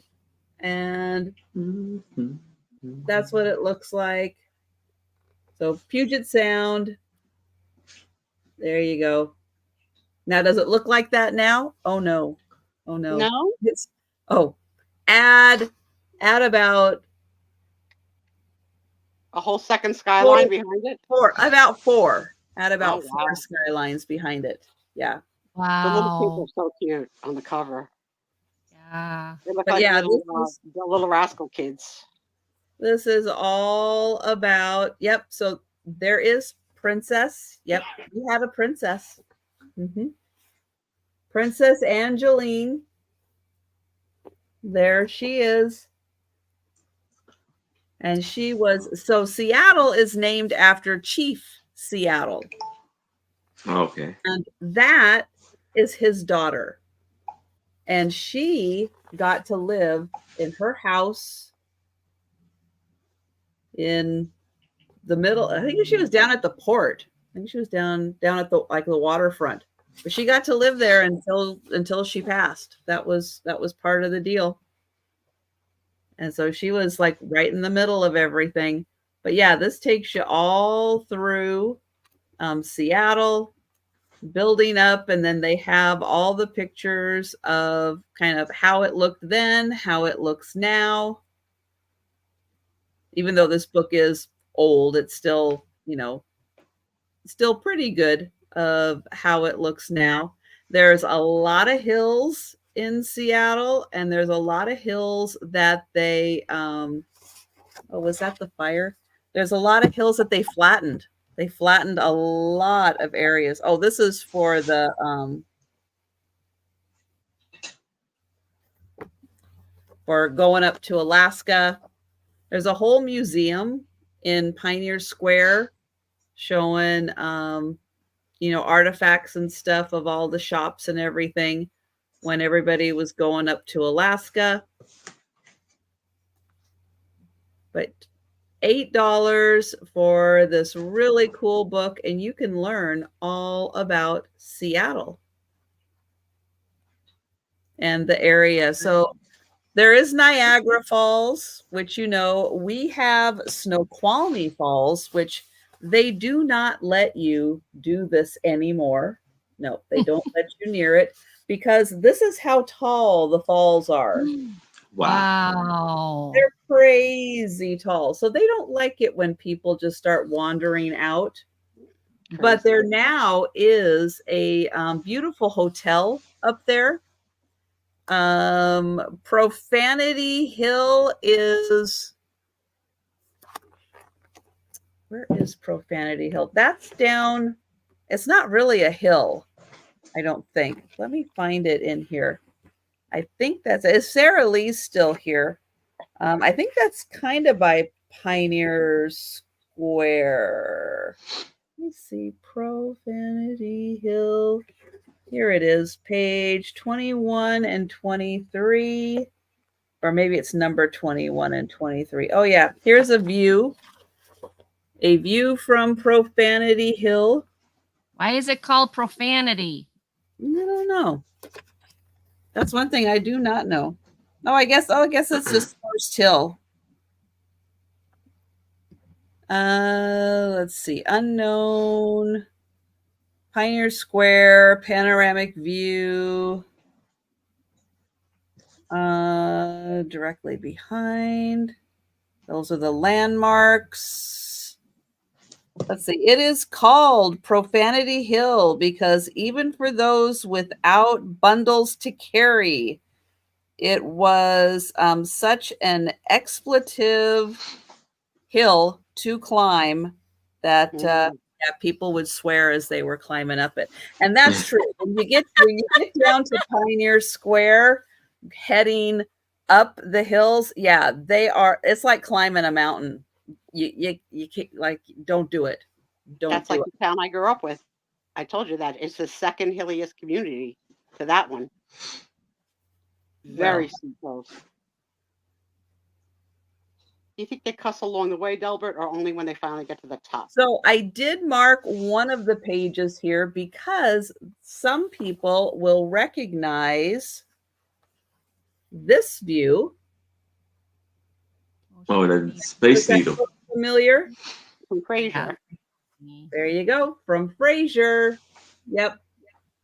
Trisha, do you know that he's got like a revamped Frasier out? Yeah.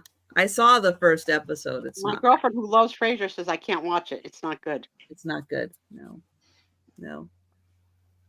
Oh, the Duwamish River is where she lived. Well, I was close. I don't remember. That's why you need this. Oh, you lived on Capitol Hill. I lived on Capitol Hill too. But this is a view from Queen Anne Hill. So from downtown Seattle, Queen Anne is over here. If you head east from here, that's where Capitol Hill is. But yeah, the hills are steep. The Queen Anne Avenue is also called the Counterbalance. And Queen Anne is the closest to like San Francisco type hills. And they used to actually use a counterbalance to get the buses, the trolleys up, because the trolleys didn't have enough power to get up to the top of Queen Anne Hill. So they actually had to use a counterbalance to get them up the hill. But that's the view from the top looking down. So it's a pretty steep hills there, and it doesn't do well when it gets icy. But yeah, there's the kids. There's the kids. There's another great shot of those two little kids in the water. And then the rest of the family got in the water, I guess. So $8, you can have this awesome book on Seattle and see why it is such a beautiful town and why people are coming here like crazy. We can't build housing fast enough for all the people. Is there a picture of Queen Anne Hill? The actual picture of the hill. Let me see if there's one looking up from like downtown instead of like from the hill. Well, I showed you the counterbalance. Is that a bed, Patsy, at the end? I think so. Oh, is it? Oh, thank you, Patsy. Yeah, I don't see, at least not where I'm looking in the book, but they've got like these are the shots of Queen Anne, like going up Queen Anne Avenue, and then some of the houses on Queen Anne Avenue, and then coming down Queen Anne. And yeah, we still run the trolleys in downtown Seattle to go up the hills. There's still electric hooked on top to go up. And the guys have gotten really good at the trolleys. You know, they'll like take a corner and one of the things will pop off and the bus drivers jump out, run around to the back, hook it back up, get back on the bus, go out, because they still do use the trolleys. And thank you, Patsy. It is a really fun book. I already have a copy of this, and I do love looking at it. So yeah, so I will count that down for Patsy. I know, and Sarah Lee does live down in the hillier area, so yeah, she's probably really good at walking up those hills. So going once, going twice. And sold to Patsy. Thank you. Have you met both Sarah Lee and Patsy, or neither one? Neither one. Nope.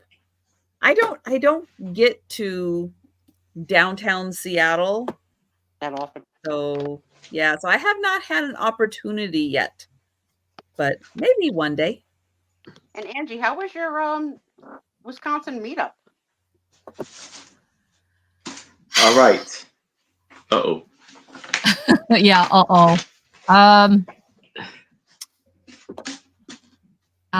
we'll get to my turn and I'll tell you. Okay. I found the other two posters that I had. So we're gonna start these off. It's gonna be a choice of two for $5. There's a Disney cruise postcard. That's cool. With Pluto on the cruise, and it says Bon Voyage.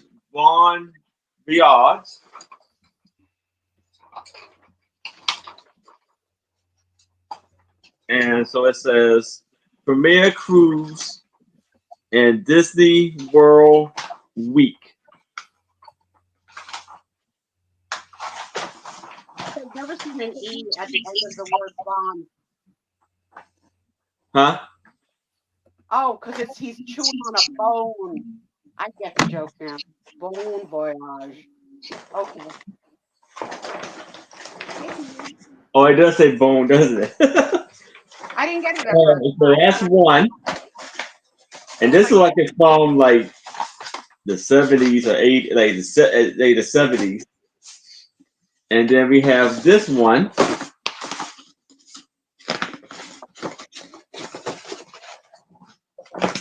Where it is Disney World.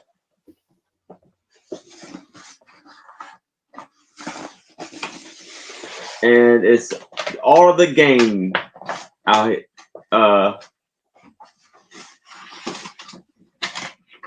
here, but it's Delta Airlines poster, and you have Mickey and all of the gang, Tigger, Pluto, Goofy, Cute. the So cute. Chipmunks or the Chippendale, not the Chippendale, and the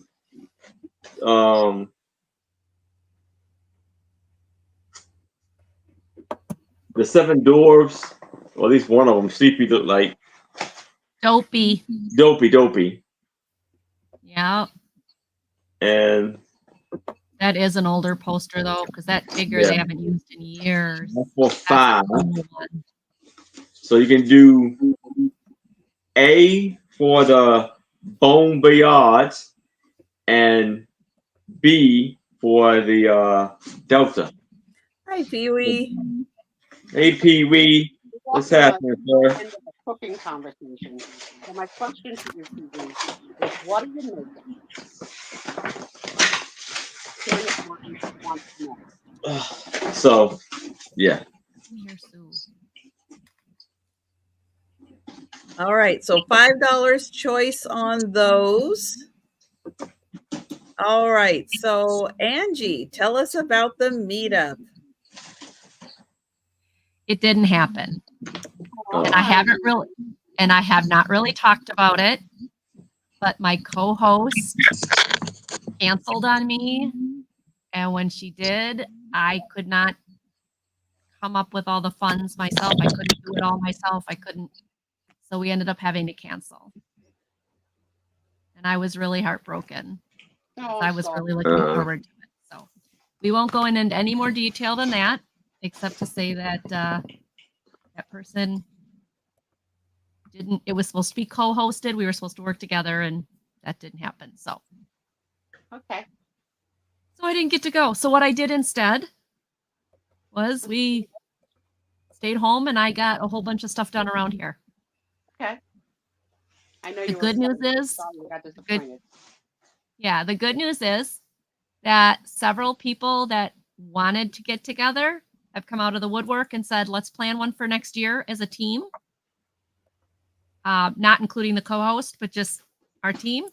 And it looks like we're going to have it bigger and better than ever next year. We're actually looking at a whole different format and everything else, but it'll be a team effort. There's going to be 5 of us working on it.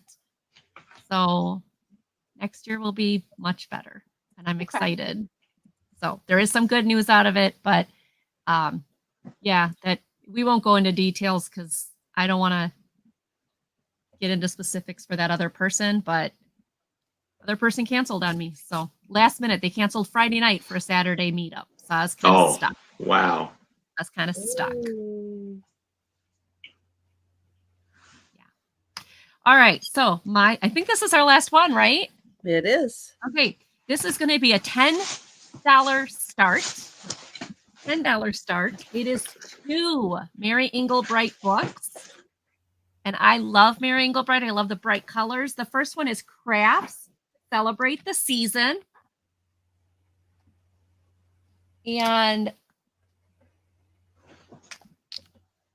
starts off right with Halloween. But it gives you all the patterns.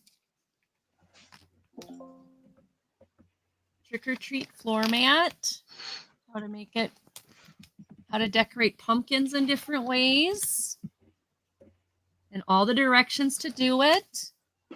And then again, more patterns.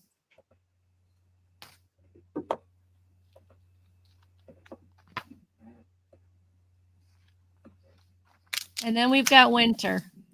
And I love Mary Englebright's art. She just is awesome. So there's a lot of Mary Englebright art in here. Figure skating door decoration. Wow, it is fancy. And I could not paint like this, but apparently like she gives you the step-by-step on how to make it look good. A chair. All the things you need, how to do it step-by-step. A Santa. Again, all the patterns that you need to make it. Ornament garland. Look at how cute he is. Snowman ornament garland. How to make some different ornaments for your tree.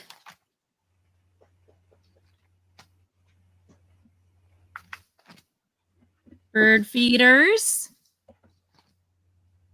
Floral stockings. And again, she gives you the step-by-step of how to do these. Cherry mittens. Look at eggs with character. Now this is such a brand new book that this hasn't even been separated off of it. So there we go. Look at those. Patterns. Welcome back, Douglas. Hi, Doug. Hey, Doug. Yeah, these books are so brand new. They're not even like separating from the thing. A gathering of eggs. Again, I don't want to break them, but they're like new to the, because it's got that, what do they call, spiral. You have both of these books? Oh, cool. Yeah, they're great. But then like look at the different patterns. It's all right, Doug. So really nice crafts to celebrate. The next one is called Wrap It Up. Gifts to make, wrap, and give. There is a ton of content in here for the book. Special occasions. Queen for a Day crown. Precious baby blocks. So the cutouts to do that, or the layout to do that. Mom's toolbox. For dear friends.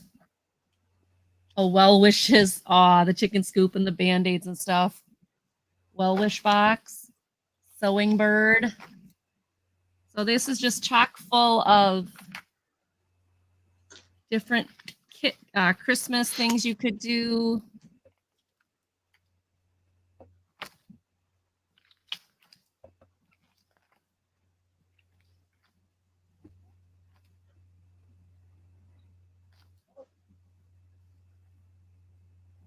Merry elf hats. Gifts of goodies. All right, the food part. Where's the chocolate? Snowflake etched mug. Hi, you tell them, Jan. Candy boxes. Salad lovers set. We're not getting to the chocolate here, though. A hat that you can put little cookies or something in. So there's a lot of really good ones in here. No chocolate, though. It's kind of sad. Gourd peanut butter? Huh? Their peanut butter? I didn't see anything. Presents for children. I tried, Doug. Okay, here you go. Like some kid's gonna want a phone, like nowadays. So that one, that craft might be a little old-fashioned. Wheel and wagon. It's retro. Like, oh, it's retro. Retro points are kids are gonna go like, how do I make this work? How do these buttons work?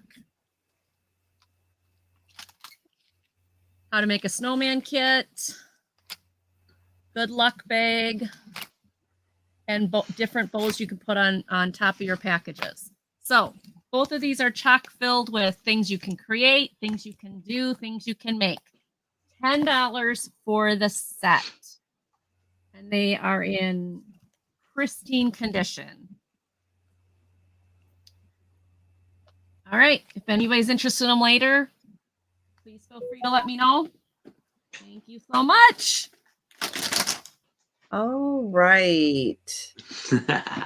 I have got a book that is going to start at $6. And I know we have a lot of fans of Neil Patrick Harris. And this is a book that he came out with. It's called The Magic Misfits. And it says, when street magician Carter runs away, he never expects to find friends and magic in a sleepy New England town. But like any good trick, things change instantly as greedy B.B. Boso and his crew of crooked carnies arrive to steal anything and everything they can with their sticky fingers on. After a fateful encounter with the local purveyor of illusions, Dante Vernon, Carter teams up with 5 other like-minded illusionists. Together, using both magic and teamwork, they set out to save the town of Mineral Wells from Boso's villainous clutches. The 6 magic misfits will soon discover adventure, friendship, and their own self-worth within this delightful new series. That's right, Doogie Howser. And there are some really cute illustrations all throughout the book.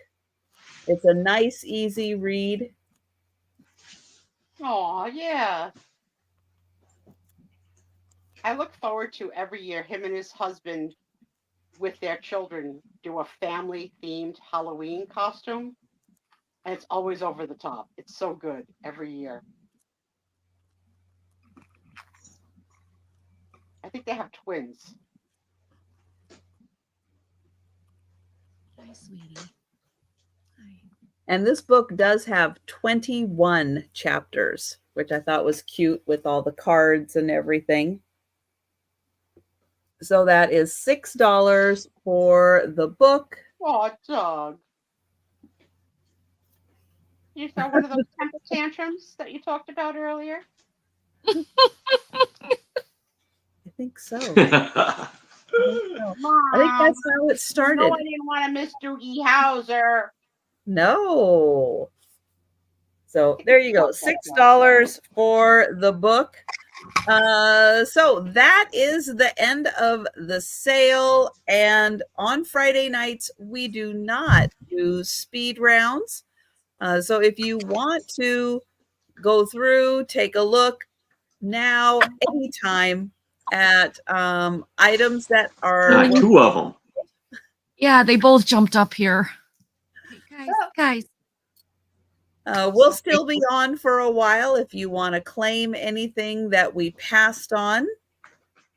But Sue, do you want to do the alphabet game first or the races? I would like to do the alphabet game. Okay. Followed by the races, followed by my November 1st reminder. And then maybe some trivia. Okay. Oh, and I got a story to tell. Okay. Good. Which you could tell the story while everybody's putting in their guesses. Okay. So if Sue were to have a tattoo, what would it be? And we are on the letter H. Okay. So we had a little bit of a baby scare this week, which I'll get to the ending first. She's fine. But our little girl Rosie had a fall. So here's exactly what happened. The children are getting used to public transportation and all that. So they came into New Jersey to spend the weekend with Mike's family to introduce the girls to Mike's extended family. And they did fine coming in. They had a lovely time. The girls went to everyone. It was all good. And then on Sunday, they head back home to New York. And the train lands in Penn Station. And the train is overly crowded, no sitting room. No one was offering seats. And when the doors open, it was a mass rush crowd to get to the Oh doors, no. to get up the escalators, because everybody's got a deadline. Oh no. And Nicole noticed that Rose was wet, so she said to her husband, "Let's try and pull over to like a quieter area when the people clear." What they didn't realize was that Rose's car seat, which was in the stroller, that everything snaps into everything now, Right. wasn't snapped properly. Oh no. So when they went to the quiet zone, Mike stopped the forward motion of the double stroller, and the Yep. car seat went flying out, and she landed on the platform. Oh no. Oh Me. no. She was crying so hard I couldn't understand what she was saying. Like that hard. Oh, What do I do? What do I do? What do I do? And she was so afraid to turn over the car seat that she was going to have a dead baby. Mm. So she went to the extreme worst scenario. The good news is that, yes, she did make contact with the ground. So she got a big whopper right across the forehead. But the good news is that the car seat took most of the impact. okay, good. Nicole needed to decide, what do I do? Do I go to an urgent care? Do I go to an ER? Do I go home? Like, what do I do? So I asked a million questions. I Googled a million questions, and it didn't seem like you needed to go in the next 5 minutes. Okay. It wasn't emergent. So I said, "You're in Manhattan, get the heck back to Astoria where they live." I says, that way, if she needs to stay in a hospital, she's in your town because you got the other baby. Right. So the good news is that there was a lot of traffic driving home, and they had a telemedicine appointment in the car. And the doctors visually examined her and said, she's good. You don't need to do anything. They didn't think she had a concussion or anything. And that was before the red mark appeared. Oh. And she was laughing and happy and all that. Yeah. Then they continued going, and the red mark started to appear. Yeah. And it looked like just like a blotch right here, like right across her forehead. Nicole gets like upset again. She calls back for a second telehealth appointment from the car. I don't think she gets the same person, but she explains that they said, look, she has no symptoms of concussion. And they gave her the list of symptoms. They said, go home. Watch for these symptoms. If she doesn't have any of these symptoms, you don't have to do anything. But to make her feel comfortable tonight, you can give her a little Tylenol. You could put a little ice compress on it and just see how the night rolls out. Well, it was 24 hours of Nicole being a mess. And Nicole, like, not being able to unwind the "I'm a bad mother" line in her head. Yeah. And now, this Rose is not the only tumble that she's going to take. So, yeah, exactly. But you tie in, like dirty Manhattan platform. Yeah. Roses, oh, yeah. Wash well. So when she finally got the baby and everybody was calm, she took the baby. She went to go change the baby. The baby was wet, and the family restroom was locked. So she after all that, did she get her change? Oh no! So the family restroom was locked, so she had no other choice but to go into the women's restroom, which had no child's changing table. Oh, so she threw the blanket on the floor, on the dirty floor in the restroom in Penn Station to change her soaking wet baby. And other women were outraged by this. Why aren't you in the family restroom? She's like, because it's locked. So a lady went out in the platform to find a matron of the change station who came in and said, "Would you like me to unlock the thing?" Like, Well, Yes. no kidding. Yeah. like I'm done Oh. now. Like, You know, where were you? Yeah. Right. Yeah. What the heck were you circling at the platform? So yeah, 24 hours of just God. Sunday night into Monday. So worried. Worried. I mean, my gut was Yeah. all right, but you just don't know. But Right. I said, as bad as Nicole was over her baby, I felt like I had it worse because I was worried about my baby and my baby's baby. Like it was like double. Yeah. Exactly. Not that I have to be in a race with my daughter for who has it worse. Let Nicole win this one. I had to let her have it.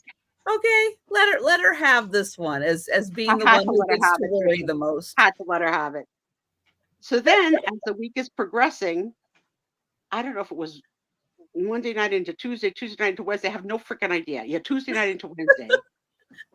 It is hard to keep track of the days. Yeah, when you don't work, you don't see a calendar. I get a Charlie horse, which I haven't had a Charlie horse since I was a kid with growing pains. I'm not growing. So I had to cancel my outpatient physical therapy, had to cancel my outpatient occupational therapy. But I had what I thought today was my first at-home podiatry appointment, and they didn't call to verify and confirm last night. So I left a very snarky message.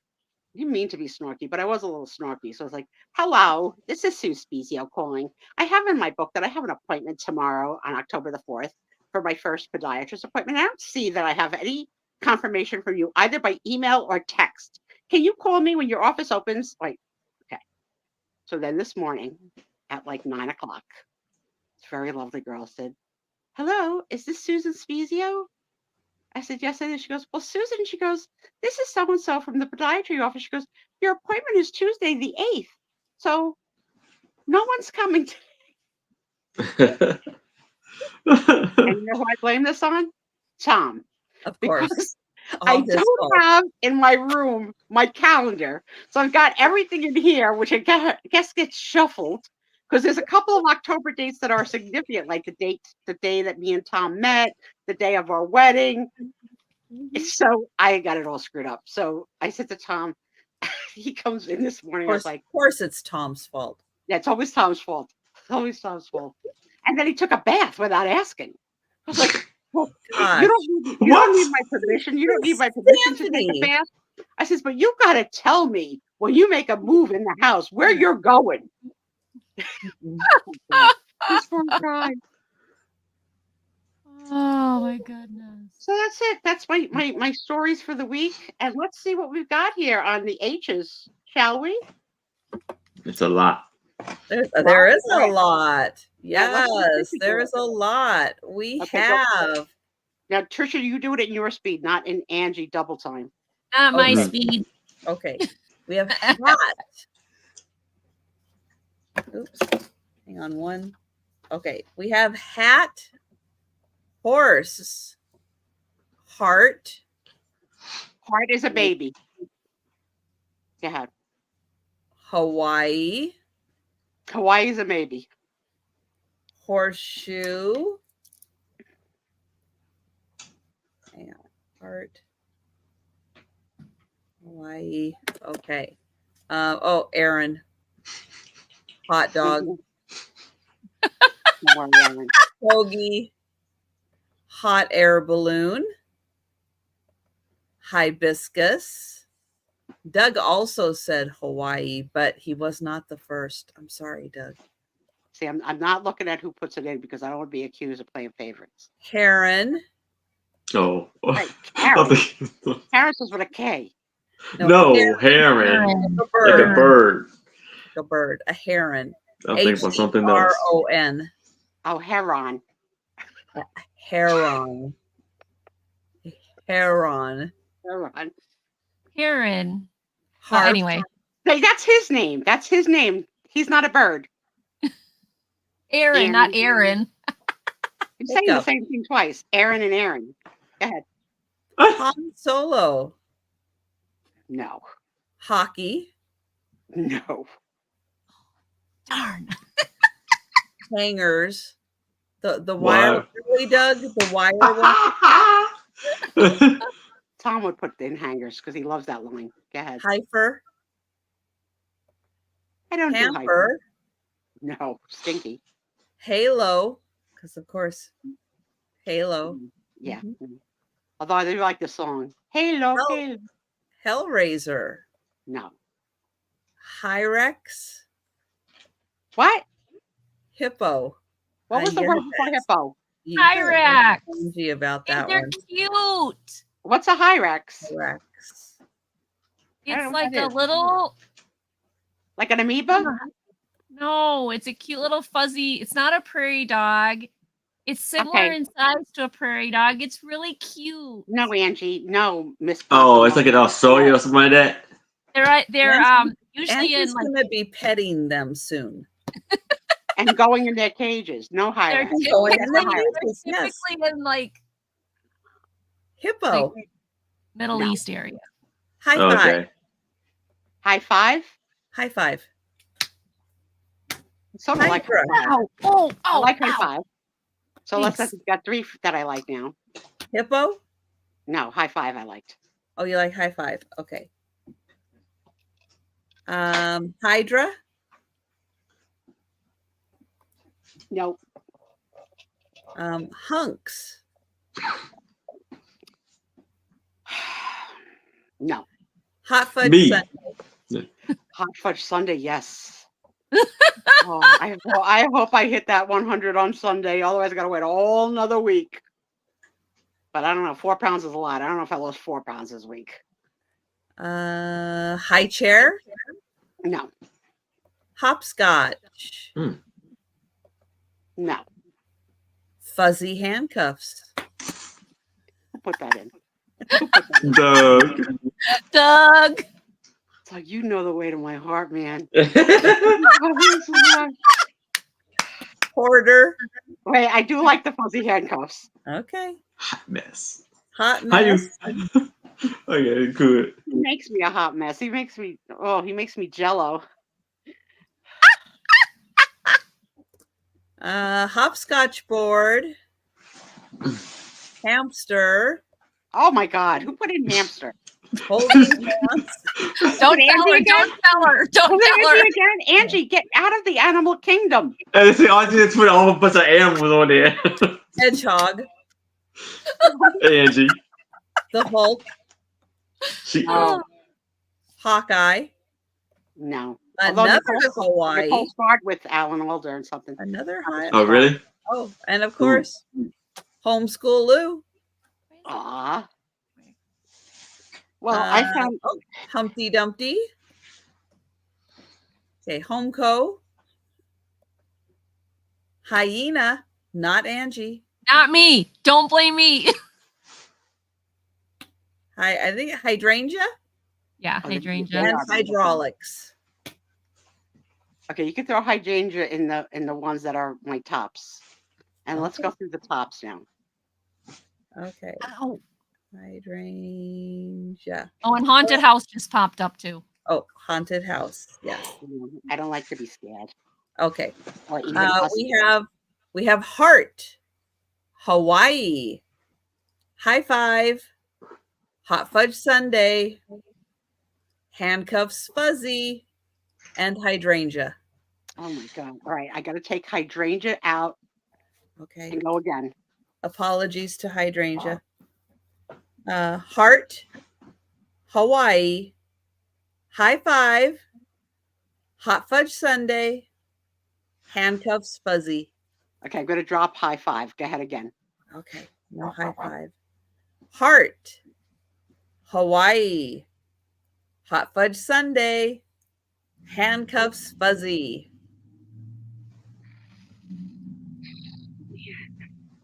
I'm going to drop the handcuffs. Save it for another day in private, Doug. So we have heart, Hawaii, and hot fudge sundae. See, I don't know if I want hot fudge sundae just because I'm craving it so bad, but it's such a beautiful visual with wet walnuts and chocolate chips and sprinkles and a cherry on top. That'd be so pretty. And Hawaii would be so spread out because there's so many done. Oh, okay. Hawaii is out because I already have a state and it's New Jersey. So now I'm down to Heart and Hot Fudge Sundae, right? Faye! Faye! Kitty, kitty, kitty! Hi, Hi, Faye. Faye! Hello, Faye. Faye. I'm going to go with my gut. Hot Fudge Sundae. All right. Hot Fudge Sunday. It is. So now I don't remember who said it. So I'm going to go back and find it. Although it wasn't me, obviously. This is going to be a question on the trivia for Trisha. I'm going to ask Trisha on November 1st, what is her favorite shape? So those of you that know why Heart lasted so long, because Heart is my favorite shape. Just don't tell us what your favorite shape is. I never thought about a favorite shape before. Yeah, I don't think I have one. You don't sound like you're very prepared for the November 1st festivities. No. And about a week ago, can anybody name all of the alphabet we have so far for Sue? Oh, and goodness. I don't know who put in Hot Fudge. Name now A through H. Not me. Who can do that? Hot Fudge. Doug did. Doug could. Yeah, I bet you Doug could. It was Doug. Okay, so let's see. You and Doug are going to win the couples game. Yeah. No, he does. Look at this. Yep. Look at this. Wow. Doug. Wow. Yep. Look at how beautiful. Look at how beautiful my bun is. Am I getting it on my butt or am I getting it on my arm? Doug, where do you prefer? I got more real estate down below. Just ask that little girl on the cruise ship.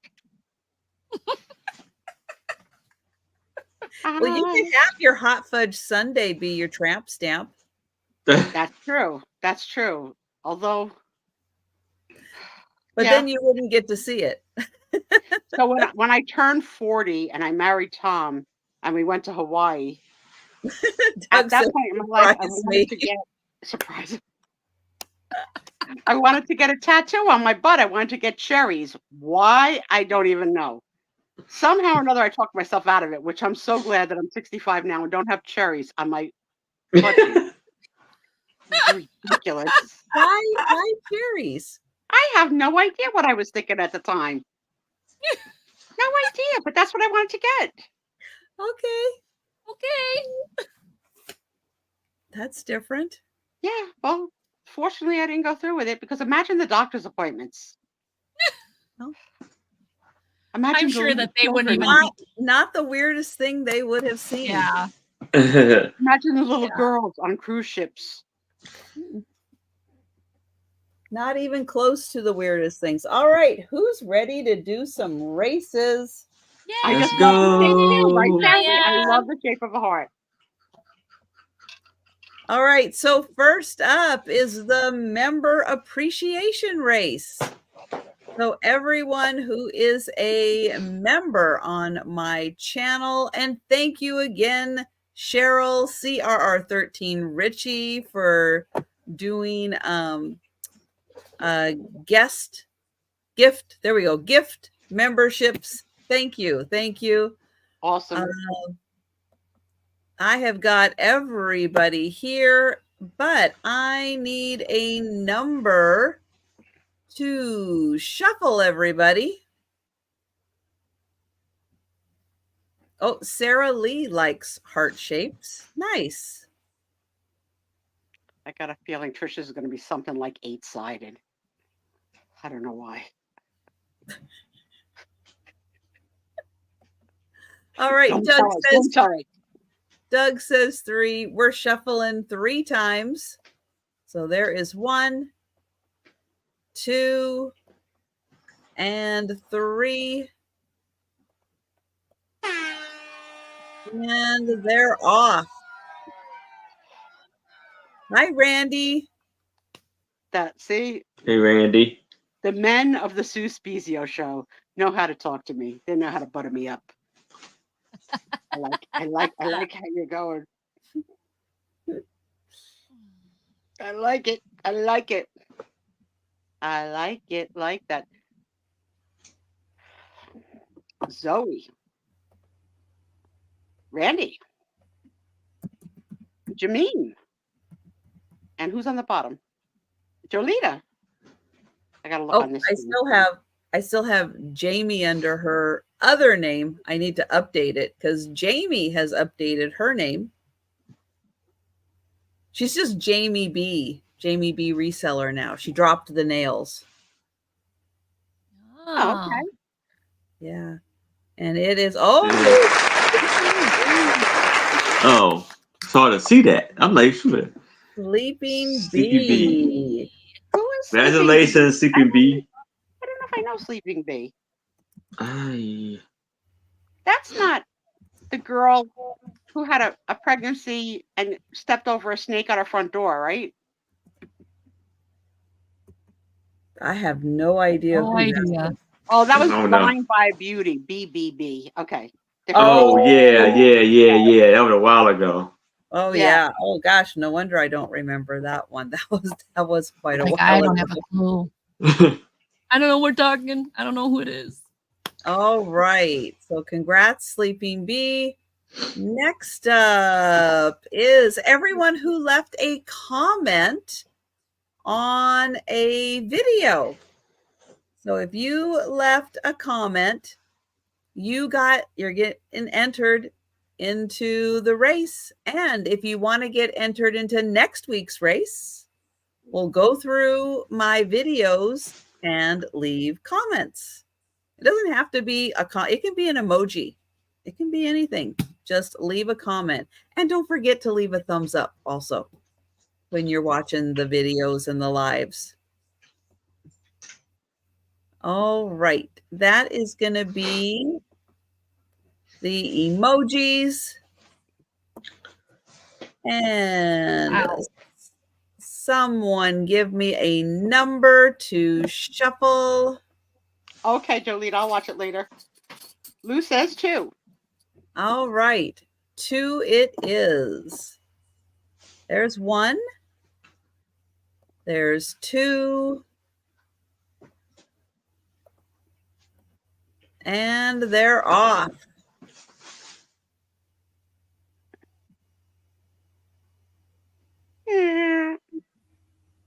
Oh, you caught the sound ahead of time. Sarah Lee in the lead. Oh, that's right. Not drop sales, but placed gently. Here comes Tracy. Gently.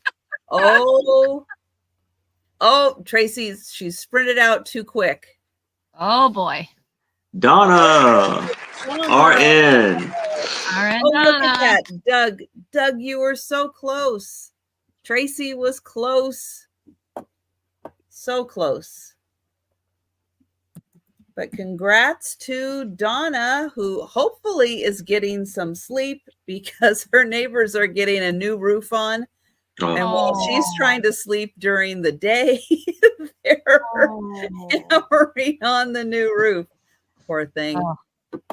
Poor Donna. Poor thing. That stinks. All right. Next is the race. All you have to do is leave a comment on a live. Now that's a little trickier because you got to wait for the live to be done in order to leave a comment.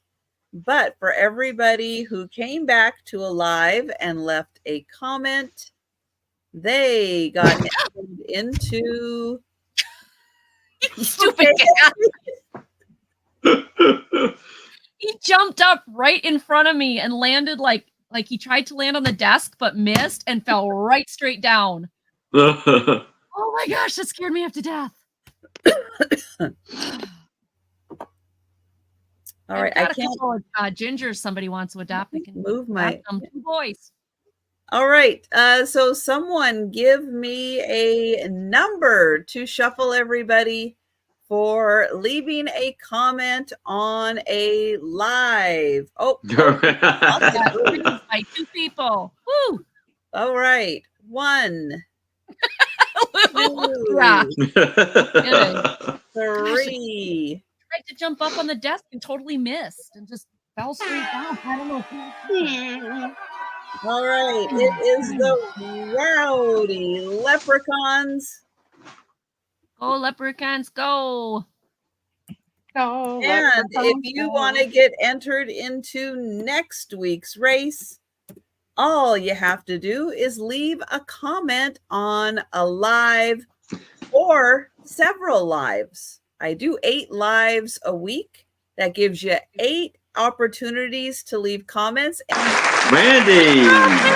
You can be entered in. The more comments you leave, the more entries you get. And congratulations, Randy. There you go. Woo! Nice work, Randy. Okay. Next race is leaving a comment on my shorts. Now that one, Randy L. Page. yes. You won, Mr. L. Page. There's only one Randy, right? Tonight there is only one Randy. Yes. All right. So we have the Santas. We shuffle the Santas 2 times. There is 1. Pee-wee has a question for you, Trisha. There is 2. Let's see. How do you leave a comment on a short? Well, I can show you that after the race. Okay. Hey, it's me, Mario. So I shuffled them 2 times, and we shuffle them twice because of Brooke and Rosemary. Oh, you're right. Oh, she is. That's right. My little girls. But she don't really come in here, I don't think. Kim left a lot of comments. Look at this. I know, it's true. I did say on my shorts, not in my shorts this time. Well, the more you do it, the more comments. Wow. Good one. And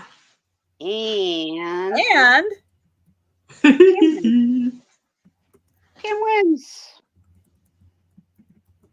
Jameen, thank you for everything tonight. Thanks for your input into the show and for your diagnosis of our personality types. That was fun. We really appreciate you. Yep. All right. One more race, and then I'll show you how to leave a comment. Let me pull up now on my community tab. If you watch the videos throughout the week, I tell you how many packages I ship out, count the number of packages, enter it on my community tab, and you get entered into the race.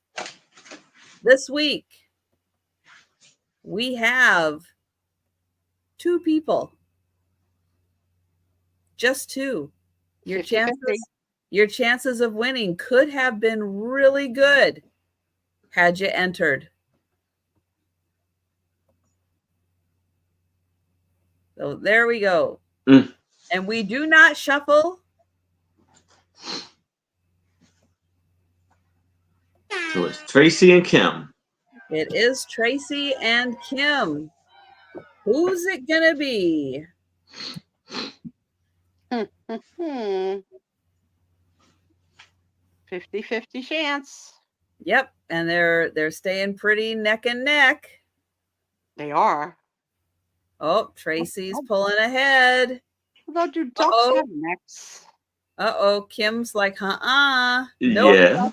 Goose. There goes It is Kim. Congrats to Kim. Oh, my vintage. Now, this Saturday night, I'm having Kathy Picasso Cat join me, but next Saturday night, Kim from Oh My Vintage will be joining me, along with hopefully Denise. I say hopefully because of, her upcoming schedule. Mom's coming home. She's going to be crazy busy. All right. And hi, Kimmy. So Kimmy, all you have to do is leave comments. So watch my videos, leave a comment. Watch my lives after the live is done, like starting tonight. As soon as we're done with the live, you can go back in and leave a comment. And so that will get you an entry. Watch my shorts and leave a comment on a short, which I'm going to show how to do. I'm going to show it on a laptop, but it's real similar if you're on your phone. So let me get into where one of my shorts is. Let's see, here's my shorts. All right, so I'm going to share my screen. Right here. All right, so let me see what you guys can see. Okay, there it is right there. So if I play, I'm going to play this one because I know it's a minute long and it's a little easier to use it as a demo, being a minute long. I'm going to turn the sound off. Oops. Nope. Right over here, there are 3 dots. You're going to click on those dots and, oh, hang on. I thought that's where it was. Nope. It's right. It's actually right here. There's comments. I think if you're doing it on your phone, it is a little different. But right here is where you can leave a comment. And you can see all the people who have left comments. So yeah, so that's how you do it if you're on your laptop. It's just that little bit right there. And on your phone, I know it is slightly different, and maybe it is in the dots on your phone, and that's why I thought maybe that's where it is. And it's true, Doug. You can leave that kind of a comment.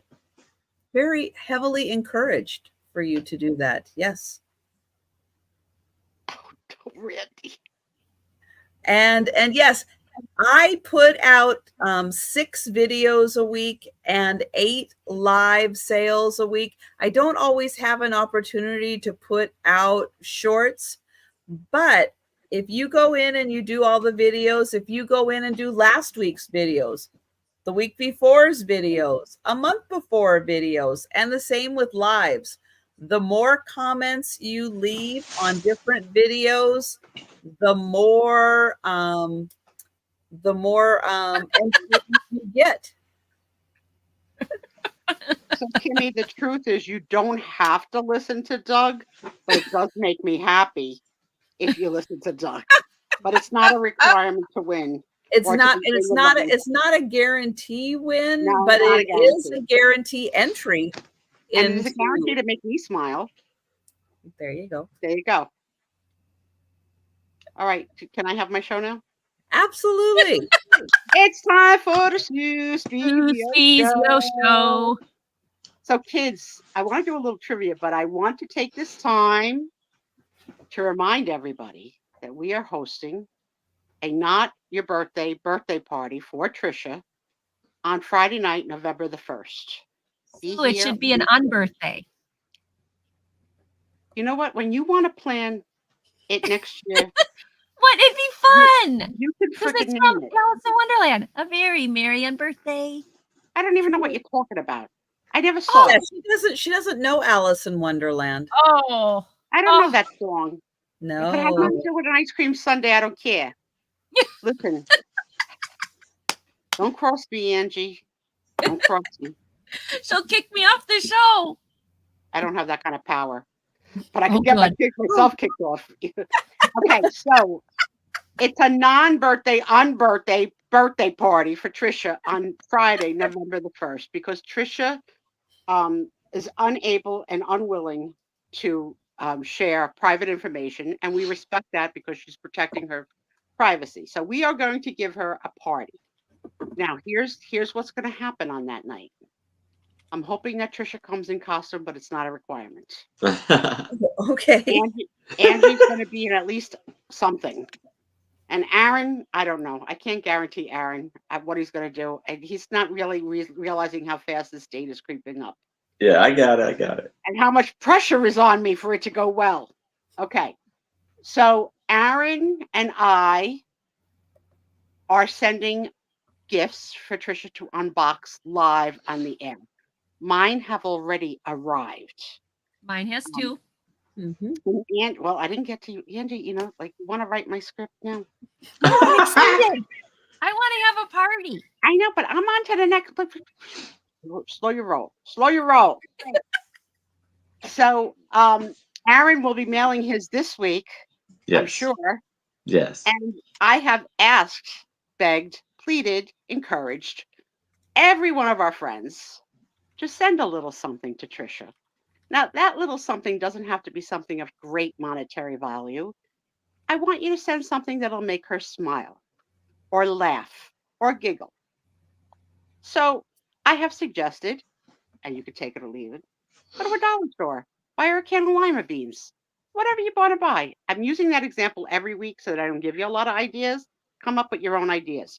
Do not send Trisha. Oh, sorry, Wabbit. Trisha. I can't even talk.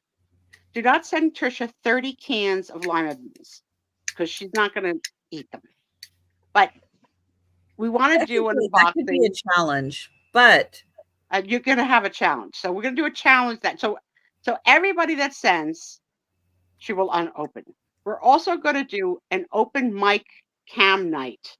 So we will be posting the StreamYard in the chat, and you are welcome to come to the room for a few moments or more to wish her happy birthday, happy unbirthday, happy non-birthday, whatever you want to say. Either just voice or voice and cam, and stay until the next person comes and hang out with us. So that's going to be something we haven't done before. We're going to do a Trisha trivia. And the examples of the questions that I have given so far have been, how long is Trisha's hair? To her neck, to her mid-back, to her bums.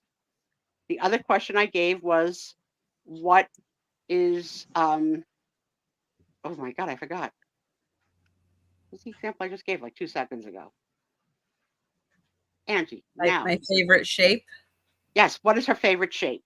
Which she's not telling us. So I'm going to ask bizarre questions like that, which will not lead you to know Trisha's address or social security number.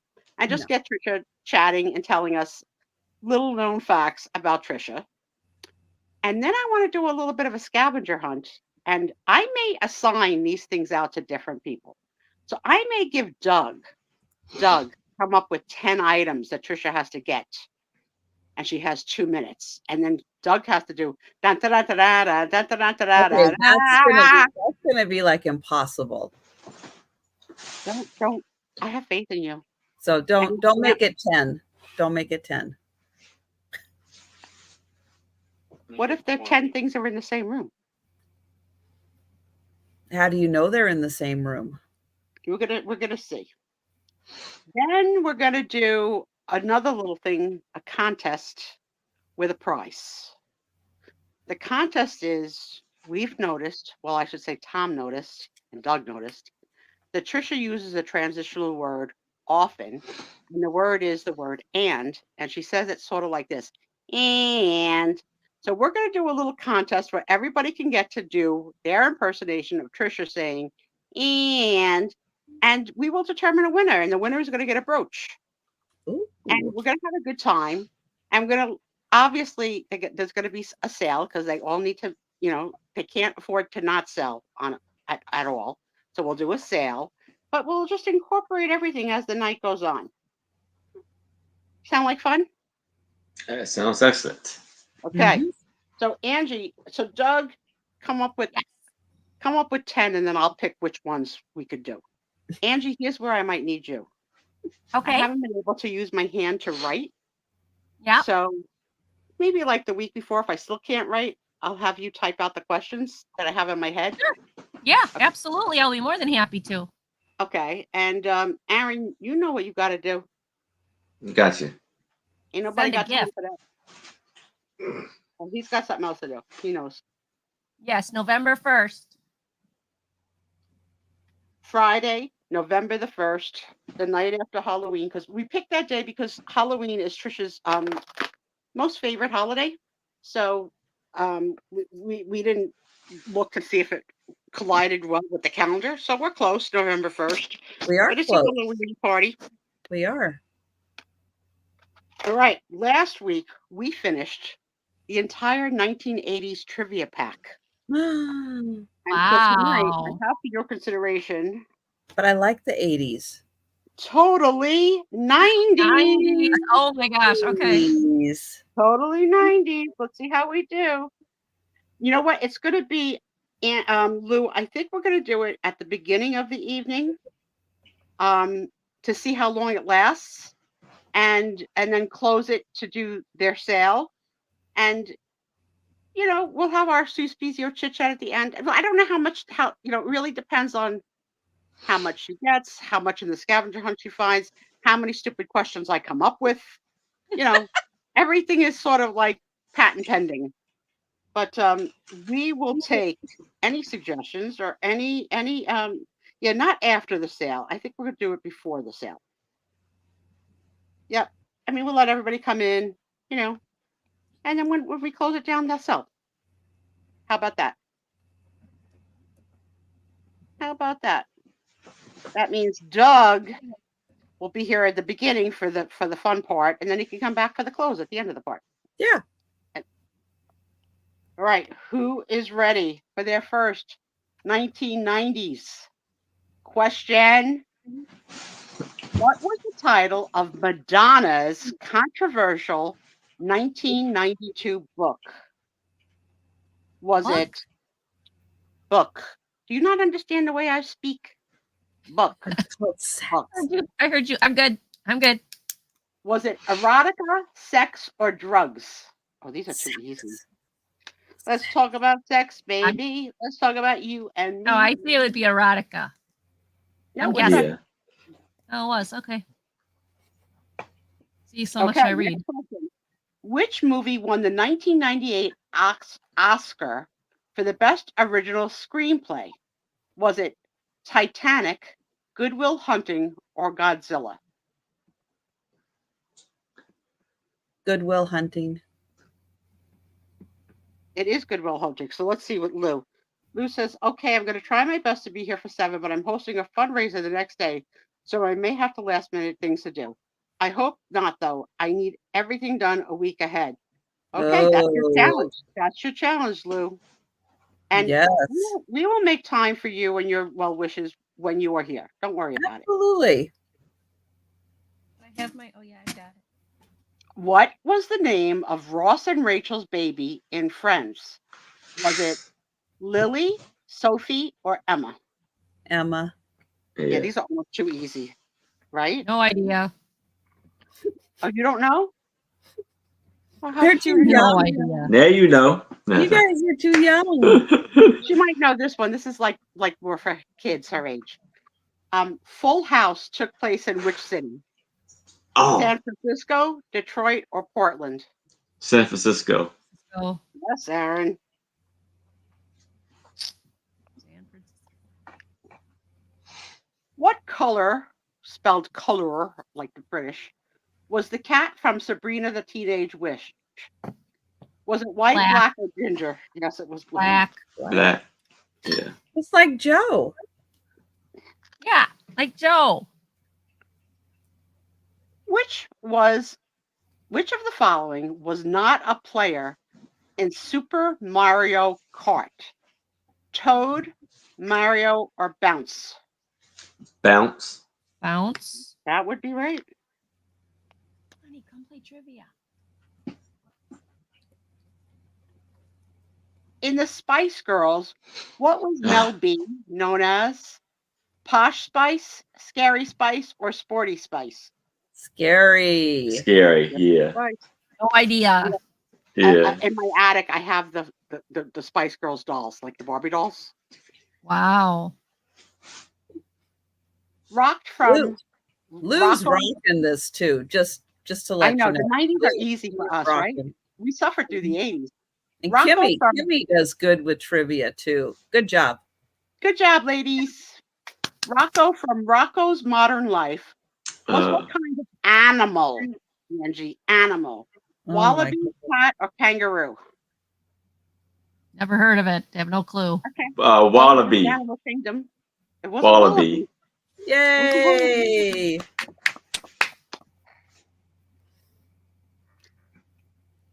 What would our Spice Girls be, Trisha? If we were What? Spice Girls. If we were Spice Girls, what would we be?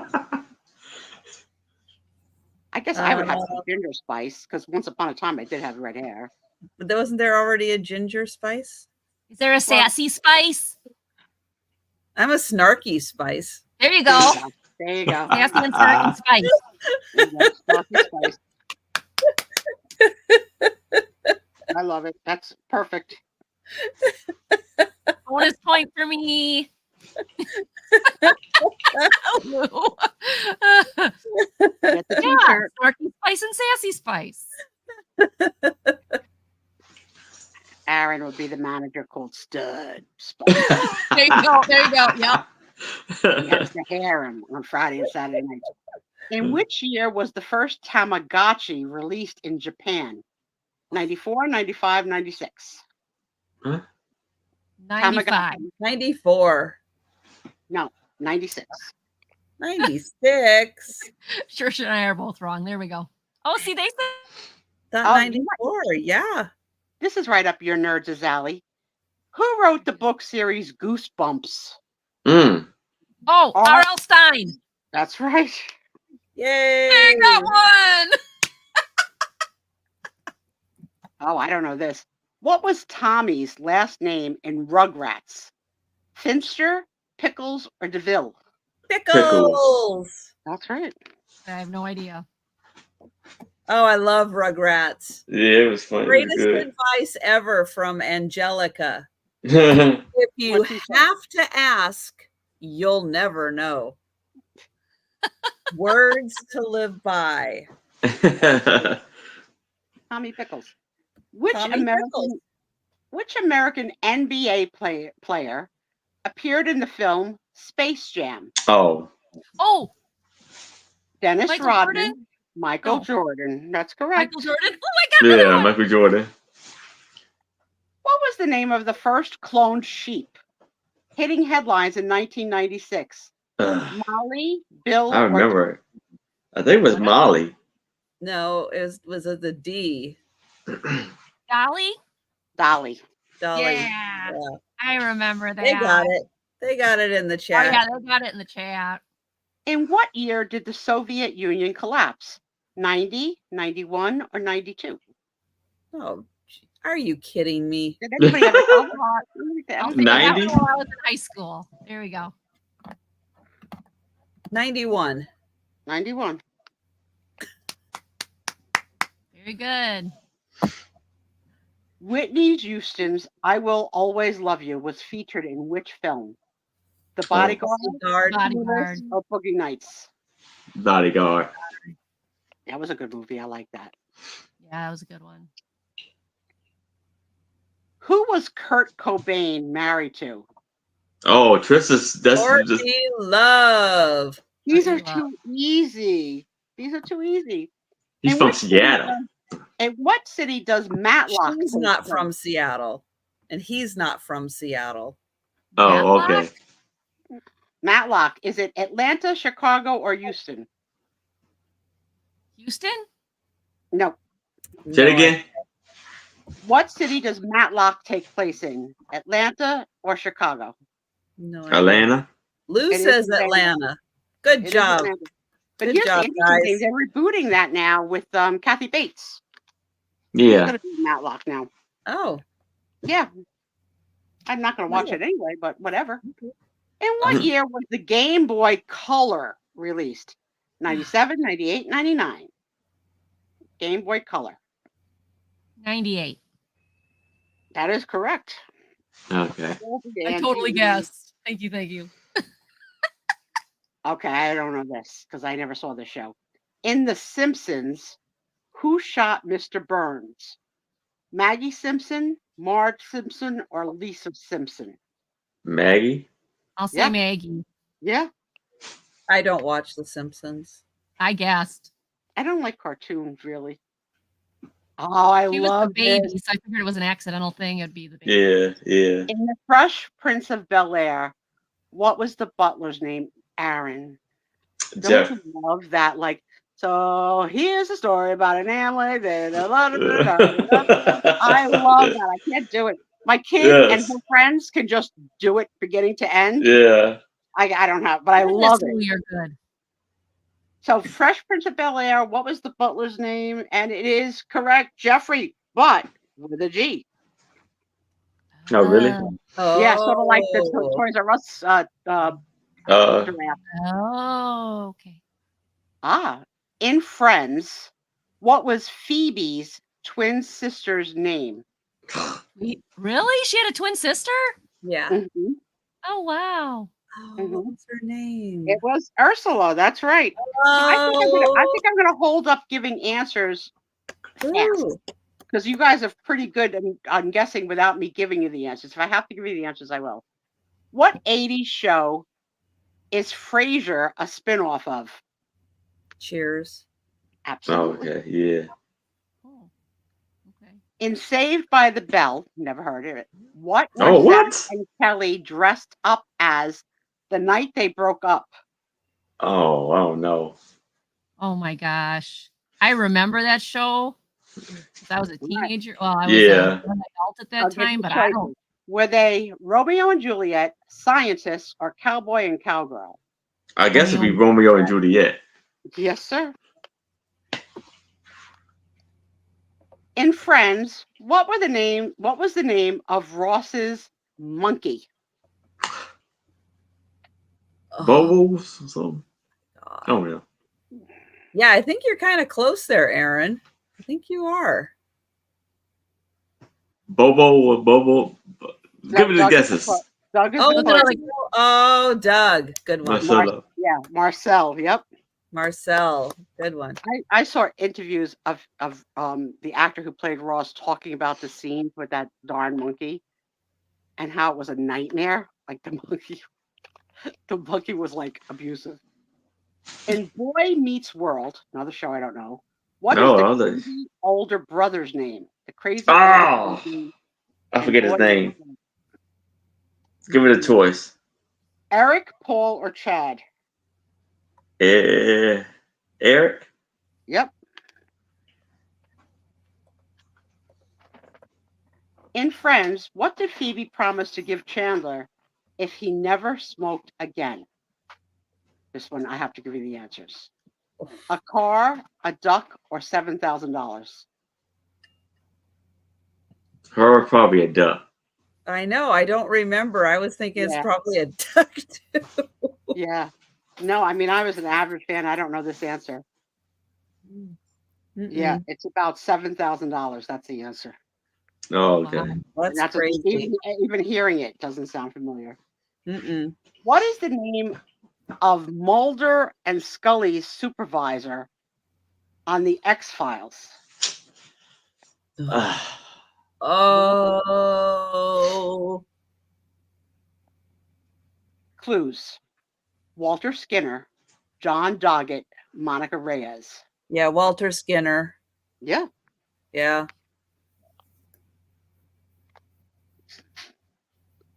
On MTV's Blame Game, what is the name of the judge?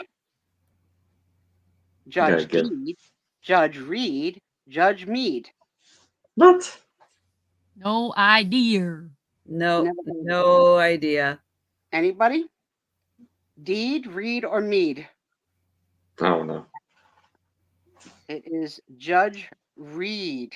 Oh, yep. Okay. Who's got it? I never saw that either. No. Never saw it. In Beverly Hills 90210, how did Scott die? Okay. I didn't look at that. What's he accidentally shot himself, he fell over, or he choked on his food. Shot himself. Yeah. Mm-hmm. I knew if she gave me the choices, I'd remember. It's a bad day. Name the former Democratic mayor of Cincinnati who became a chat show host. Arnold Schwarzenegger. Maury Dwayne Fulvich. Johnson, Jerry and Jerry Springer. Springer. Oh, Jerry. Yuck. He was a okay. I didn't know you had a political office. Yeah. The brutal murder of which character opens the first season of Twin Peaks? Oh God. James Marshall, Laura Palmer, or Laura Michael Joyce? Palmer. Laura Palmer. Yeah, I don't watch that one. I didn't know that one. In which cop show set in Texas were martial arts widely used? Walker, Texas Ranger, That one. Cops, or Rangers in Texas? Texas Walker, Texas Ranger. Walker, Texas Ranger. I hate it. Blah, blah. I could not stand that guy acting at all. Yeah. Who played the part of Dick Solomon in Third Rock from the Sun? Oh, I can see him. He's a tall guy. Oh, I don't know. Wayne Knight, John Lithgow, or French Stewart? John Lithgow. That's right. I could see his face. I was like, I don't remember the name. He was so good in Dexter. Oh my God. So good. Never watched Dexter. No, You never watched never watched Dexter? it. Me Oh either. my God. It's must see. Who played the part of Walker in Walker, Texas Ranger? Oh Chuck well. Norris. Chuck Norris. That's right. I just covered that one. In which state is the sitcom Frasier set? Oh, Seattle. State. Oh, Washington. Ding, ding, ding. What is Pokemon an abbreviation of? Oh. Oh. Oh, you know this? Is it Poke Monsters, Pocket Monsters, or Pocket Monsters. Foods? Pocket Monsters. That is right. Like, I know this. I know this. Pokemon. Huh. I did not know that. Name the actor who played bartender and owner of the bar Cheers. What name the actor? Actor. Billy Harrison? No, but that's a good. Guy, I'm drawing a blank at his name. Oh, it's the other guy. It's the other guy. That's right. Ted Danson. Yes. Ted Danson. Okay. Yes. Tommy woke up and he wrote, "It all comes back to Washington State." During the last hour of the show. Yes, it does. In which comedy would you find best friends who are a lawyer and an interior designer? Tell me if you want clues. Yeah, I need clues. What is it? Say it again. In which comedy would you find best friends who are a lawyer and Will and Grace? That's right. And interior Woohoo! Good job, Lou. Okay. Which of the following gaming consoles was not released in the 90s? Was it Nintendo 64, Sega Genesis, or Sega Saturn? Genesis. That is correct. I need a Wow, way to go, Trish. Woohoo! I had a Sega Genesis. Okay, you've got everything in that little hobbit hole.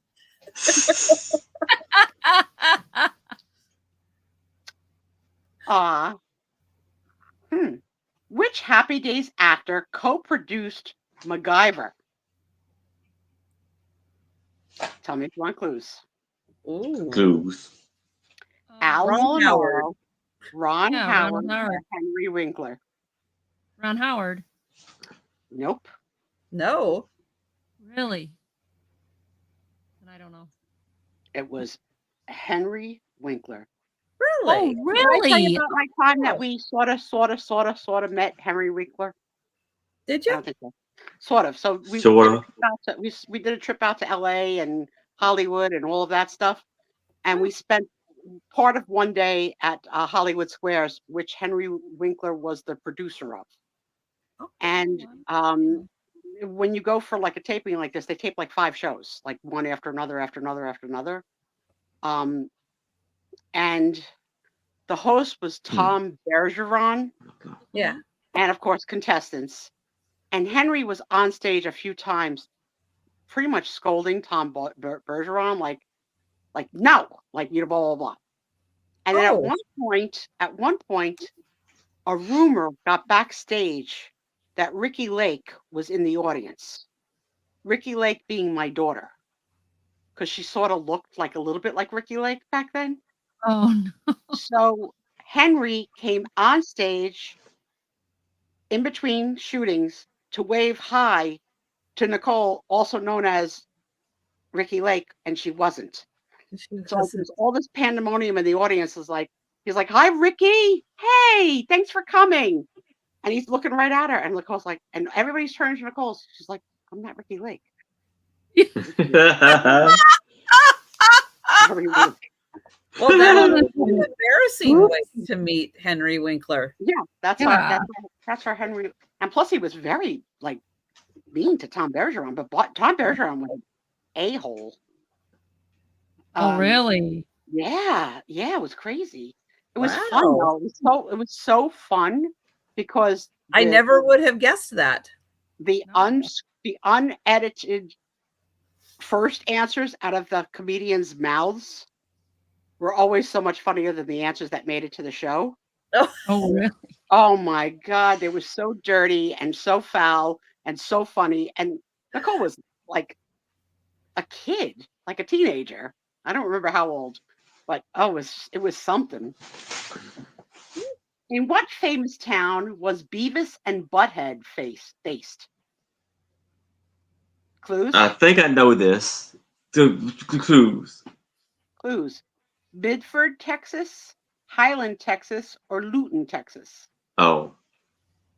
No clue. I don't know. No idea. Highland. You got it. It's Highland, Texas. Woo! Is she Googling everything, Lou? Man, you got it, girl.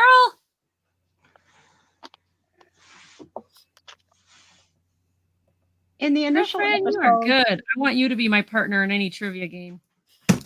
See how she jumped ship, Trisha? I know. Right out of her show. You guys are dead to me.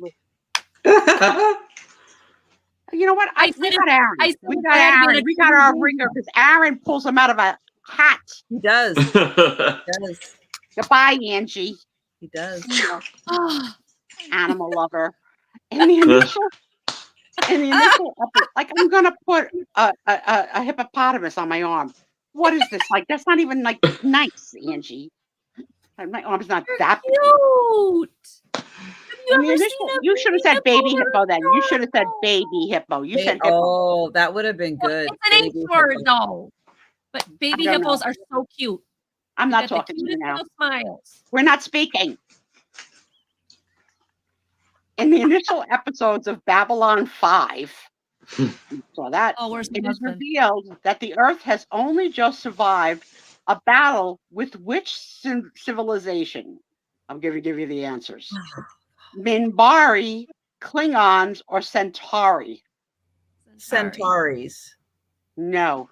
No? Minbari's then. Yeah, it's got to be the first one then. It is Minbari. Because Klingons is no, yeah, it's not Star Trek. Yeah. Right. What is the career of the Sex and the City character Miranda Hobbs? I don't know. Lawyer. That is no correct. idea. Way to go, Trish. I watched a lot of Sex in the City. It's so good. I've never seen it. That's something I can rewatch and rewatch and rewatch. They're sort of like Frasier and the Golden Girls. How many seasons of the action adventure series MacGyver were produced? My answer, no. I don't know. No idea. 6. Is it 3, 5, or 7? Oh, 7. I'll go 5 then. Yeah. It was 7. That's why it was too many. It was so too painful. many. Like taking a pen and piercing a heart and sucking out the blood. Like, oh my God. And the expression to MacGyver something became like, oh my God, crazy. How many episodes are there in the series of Friends? Okay. 156. How many 230. episodes? Yeah. 156, 236, or 530. I'll guess 236. That is right. And do you know, Angie, they're all titled The One With blah, blah, blah. The One With blah, blah, blah. Oh, really? And, until the end, and then it was the last one. Oh. Yeah, that was cute. In what year was the first episode of the series Friends shown on TV? 92, 94, 98? 92. No. 94. 94, because I was in high 94. school in 92, and I don't remember it. How many episodes of Third Rock from the Sun were aired? 110, 132, 152. Oh, come on. All right, they're going to have some weird questions. 110. 152. No, both of you are wrong. 132.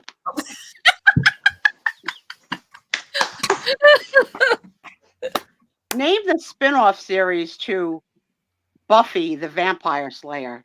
3, Angel! 2, 1. I knew it would be like right out of her mouth. Her mouth is weirdo. What was that guy's name, that actor? He was not a good looking dude. David. I don't know. He had a weird David. Something. He looked a little bit like a Klingon to me. Not that I'm judgy. Lou, put it in. You know the answer. You know the answer to everything. I couldn't take his looks. Good. So good. Angel. Starting in the late 90s, which animated series features the Griffin family? Boreans, David Boreans. That's right. Not attractive boy. South Park, American Dad, or Family Guy? Family Guy. Lou. No You idea. got it. No clue. Who lives next door to SpongeBob in the cartoon series SpongeBob SquarePants? No Patrick. idea. Squid. Go ahead. Squidward. Oh, it's Squid. Yeah, that's right. Yeah. Patrick? Is it Patrick who lives next door? No, you're right with the first answer. Go ahead. Squidward. Squidward tentacles. Okay. Wait, shoo! Which Swedish musician sang Save Tonight? Clues? Sia. No. Clues. What is it? Evil Eye Cherry, Bowling for Soup, or Limp Biscuit? No. No, the first one. Eagle Eye Cherry. I've never heard of them. I Me don't know. either. Or Squidward. What band did Tom DeLonge, Mark Hoppus, and Travis Barker belong to? Oh, Blink-182. yeah. That's What correct. is it? Blink-182. Huh? Okay. Look at what I'm saying. Look, Angie. Blink. Blink. Like sign language, maybe she'll get that. Blink. And then Trisha hold up a 1, and Aaron hold up an 8, and I'll hold up a 1. 2. There you Okay, go. now you got it, 182. It's tough playing with Angie. Tough. Which actress plays Samantha Jones? Oh, here she goes. Oh. She's peeing. Steve, she's peeing. She's peeing, Steve. She's gonna blame it on the cats. Blame it on the cats. Don't wet that freaking Speizio sweatshirt. Urine stains. Lou's already answered. Yes, Kim Cattrall in Sex and the City. That is correct. Oh. All she said was Samantha. Boom. Oh. Sex and the City. Yeah, I would have got it anyway. Cattrall. Here's another weirdly, I won't say it till it's that. Who played the part of Special Agent Dale Cooper in Twin Peaks? Tell me if you want clues. I never. What is this Twin Peaks? It was a weird, like, murder mystery, but with also the occult in it. Kyle Yeah, Kyle McSomething. McLaughlin. There we go. Kyle McLaughlin. Now, he was also a very odd-looking type. Not my He's type. in Dune, too. The other Dune. Not the new Dune. The other Dune. Dune 1. In which sitcom would you find Kelsey Grammer? Oh, I don't know. I think this Frasier? is a trick question because it doesn't even have all the answers. Oh. So where would you find Kelsey Grammer? On which series? Frasier. And where else? Cheers. Cheers. yeah. Cheers. Tom loves going to the bar when he goes to Boston. Which group had the hit record in the 90s called Love Fool? Clues? Yeah. The Coors, TLC, the Cardigans. What's it called again? Love Fool. 90s. Cardigans. Yes, the Cardigans. Trisha does like a sweater. I get that from Homeschool Lou, so I give her the credit. Good job. When did Ally McBeal first air? Oh. 95, 97, or 99? 95. No. 97. I was in high No, school. no idea. That's when I was in high school. I remember that. Oh, that was good. That was a really good show with the dancing baby. All right, Aaron, cover your ears. Which type of food was defense attorney Matlock most fond of? Well, you know what that is. Hot dogs. All we need to do is hot I dogs wonder if and they're going to cherries. make Kathy Bates eat hot dogs on this reiterated version. Ew. Which American singer regularly featured in Ally McBeal performing at a local bar? I'm going to give you clues. I don't even know who any of these people are. Paul Cole, Vonda Shepard, or Natalie Imbruglia. Vonda Shepard. It is Vonda Shepard. Apparently they spelled her name Rhonda wrong with a V. Nobody told. It's Vonda. Yeah, it is with a V. I don't like it. What is the name of the main family in Home Improvement? The Wood family, the Martin family, or the Taylor family? Taylor. It is. That was a good show. That was weird. That was a fun show. Which of these was not a gag name used by Bart Simpson during one of his many prank calls to Moe's Tavern? You're going to have to give us the clues. They're good. Homer Sexual, Amanda Hug and Kiss. This first one. Bend Over. The first one. Homer sexual. Oh my god. No, it was not. It was not a homosexual. Okay, well, bend over then. It was Bend Over. Oh my god. Reasons why I can't watch The Simpsons. Not my kind of show. Well, I hate puns too. I hate jokes and I hate puns. What was the name of the high school principal in Beavis and Butthead? Principal McGiver, Principal Parker, or Principal Skinner? McGiver. No idea. Yep. You know, Lou might have been on the Homestead, but she had cable.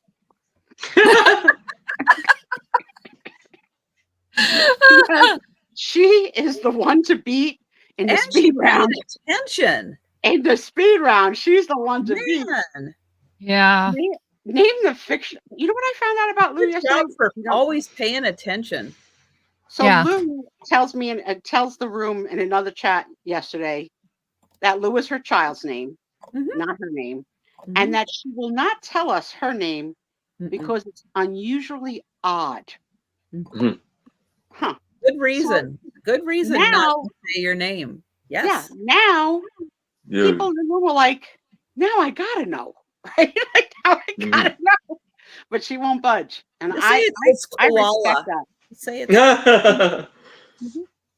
Name the fictional town where Mighty Morphin Power Rangers is set. Oh, Town? yeah. Well, give us what's the clues? Angel Grove, Beach Cove, or Shark Bay? Angel Grove. Well, Yep. Now, interesting, Nicole and Mike are combining their life family photo albums. Hmm. Mike went as a Power Ranger, and so did Nicole for Halloween. So seeing their two pictures, and in their pictures they both posed as Power Rangers and different go color Power Rangers. My daughter loves Power Rangers. So I just a year ago gave so glad I was Power Ranger toy to my goddaughter because she's still into like Comic-Con and stuff. Because that's up in the attic too. And which American state is South Park set? Oh, I know what that is. Okay. It's in Denver, Colorado. Oh, Colorado. Yeah, is that because they're a bunch of stoners? No. This was I mean, South Park's been around for what, 20 years? Forever, yeah. Well, 30 years now, yeah. It was way before Homeschool. that. My daughter bought a Power Ranger shirt and had all these autographs put on it of all the actors. And for her birthday, that's what she wanted, was me to have it professionally framed. Oh, cool. Yeah, so she's got this t-shirt now that's got all their autographs. Mighty Morphin's Power Rangers is my favorite. I met Jason David Frank and got his autograph. Remember, I think Haley's always got him. bring a towel. I don't even get. Is that like I don't know what that joke means. I don't know the joke about the towel Don't know either. what it means. No, Doug. I don't Oh, know. I don't like Vonda, but I would love yours, Lou. I would get to learn to love it. I respect just like I respect Trisha's right to privacy. I respect it. I'm just all out there in public. The only thing I haven't given is my social. In which country was Jerry Springer born? England, America, or Canada? Canada. No. Not Canada. What are our other two choices? England or America? I would say America then. It would be England. I'm looking for an English accent. Okay. Yeah, no. Who co-produced? Towley always. Oh, that's right. Always bring a towel was what the character's his line. Oh, I love you guys. Who co-produced Summertime with Will Smith? Clues. Yeah, go. Good. You got it. Go ahead. Jazzy Jeff. DJ Jazzy Jeff. That's right. Flavor Flav. In 1997, whose ear did Mike Tyson partially bite off during Evander Holyfield. Did he ever get that repaired?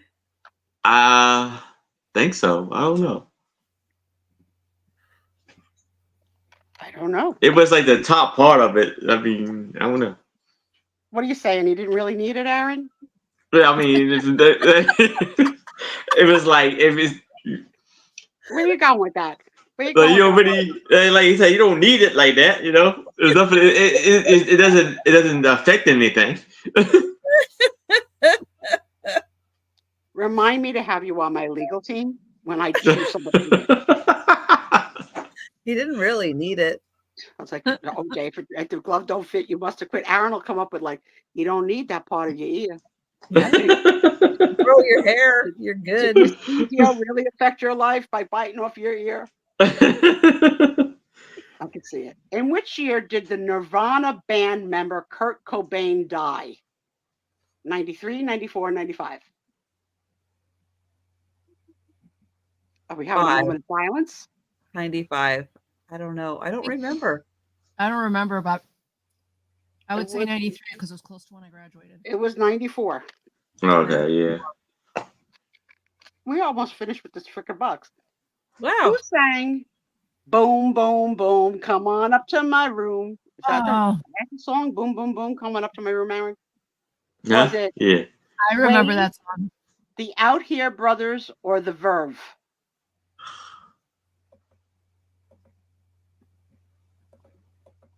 No idea.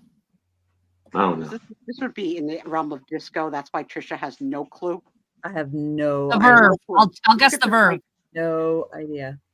It was the Out Here Brothers. I don't know the band, but I know the song. And I remember singing it. Brothers. Boom, boom, boom. What up on my room? I remember the song because they played it at all the. This is a heartbreaker. Who sang Unbreak My Heart? No clue. Not giving it. Oh, Anita. Oh, no. No, it was not Anita. I don't know. Unbreak my heart. Say you'll love me again. Oh, shoot. Guesses it. Oh, Homeschool Lou says Tonics. Oh, Braxton. Oh, yeah. Tony Braxton. So I just recently saw how she squandered away all of her millions. And guess what it was she spent her money on? What's that? Vintage china and glasses, and uranium ware, and millions in china. Yeah. Wow. No idea. Had no clue. Yeah. So they did a comeback to try and like rebuild her bank account.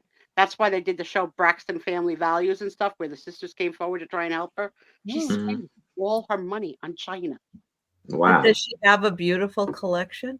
I don't know if she has it anymore. She might have had to lose it in bankruptcy. I don't know. Ooh. And how many countries did the Spice Girls debut song, If You Want to Be My Lover? Is that them? Reach #1. How many countries did the song hit #1? All of them. 19, 26, or 37? I go 37. All of them. Right. All of the countries. Right. If you want to be my lover. The song Gotta be my friend. Killing in the Name by Rage Against the Machine contains how many swear words? Would it be 5, 17, or 53? 53. 17. It is 17. You know this group? I know it, yeah. Yeah. No idea. I would say the maximum number possible. Oh, this is interesting. The song by Meatloaf, I Do Anything for Love, but I Won't Do That. No. Yeah. #1 in how many different countries? All of 14, them. 22, or 28? 28. All of them. That's right. But does anybody have any idea what it was that he wouldn't do? I don't know. No. What's your theory? I always believed it was he wouldn't have an affair. He'd always be with her. I don't know. I can Google it. I'm deaf. I thought you said he wouldn't have enough hair. Which made no freaking sense. Okay? Oh my goodness. That's why I gave you that snarky look like, what are you saying? I always thought it was because he wasn't going to have enough hair. Okay. They're telling us in the chat that they'll have to tell us later. Okay. Yeah, I think it's I think it's about. I think it's about. I think it's about. Around. I don't know. But like, what a sweating performance. He was a guy who needed a towel at all times. The sweat that would come over that man. Mm-hmm. I love though when the men and the women like battle each other in that song. Whatever. How many albums? A future transgression. A future transgression. He's not going to cheat. Okay. How many albums is it estimated Pearl Jam have sold worldwide? 6 million, 60 million, 600 million. All of them. No, you can't get it right every time I go on all of them. All of them. Or 60. 6 or 60. Dog. This is in millions, guys. Millions. I don't know one song by a Pearl Jam. I don't either. What's your guesses? Where's your guesses? 60. Uh-oh. I lost the chat. Let me put chat back. Okay. No idea. It is in fact. Lou says 60. Aaron says 60. There you go. Okay, it's almost 1 o'clock. All right. This is how many questions are left in this box. Oh my goodness. Let's Wow. go. Finish the box or call it a night. Let's finish it up. All right, finish it up. The whole box. $6 not well spent. Which song did Take That? Wait, with which song did Take That have their first UK number single? What? I guess the name of the group is Take That. Take That, yeah. Have their first UK #1 single. Was it Ooh. It Only Takes a Minute, Prayer, or Everything Changes? I don't know this group. No clue. This group No, either. no. Everything Changes. It is Prayer. Look at my hair. I need to have it cut. I'm going gray. Alex James, the bass guitarist from Blur, turned to which profession after the band split? Was he a butcher, a cheesemaker, or a milkman? A candlestick maker. Not on this card. Sorry, Al. Butcher, the baker, the candlestick maker. He's never gonna invite me back. She's like, not you. What? It was not a milkman. So you got Cheese. butcher or cheesemaker. Cheese. It is Butcher. cheese. Oh. Who had a one-hit wonder with Cotton Eye Joe? Oh, what? Oh, give me the clues. I know this one. Rednecks, Hootie and the Blowfish, or Natalie Cole? The first one, Rednecks. Yeah, that's right. Who sang the vocals on Adamski's dance track, Killer? Was it Seal, Manic Street Preachers, or Usher?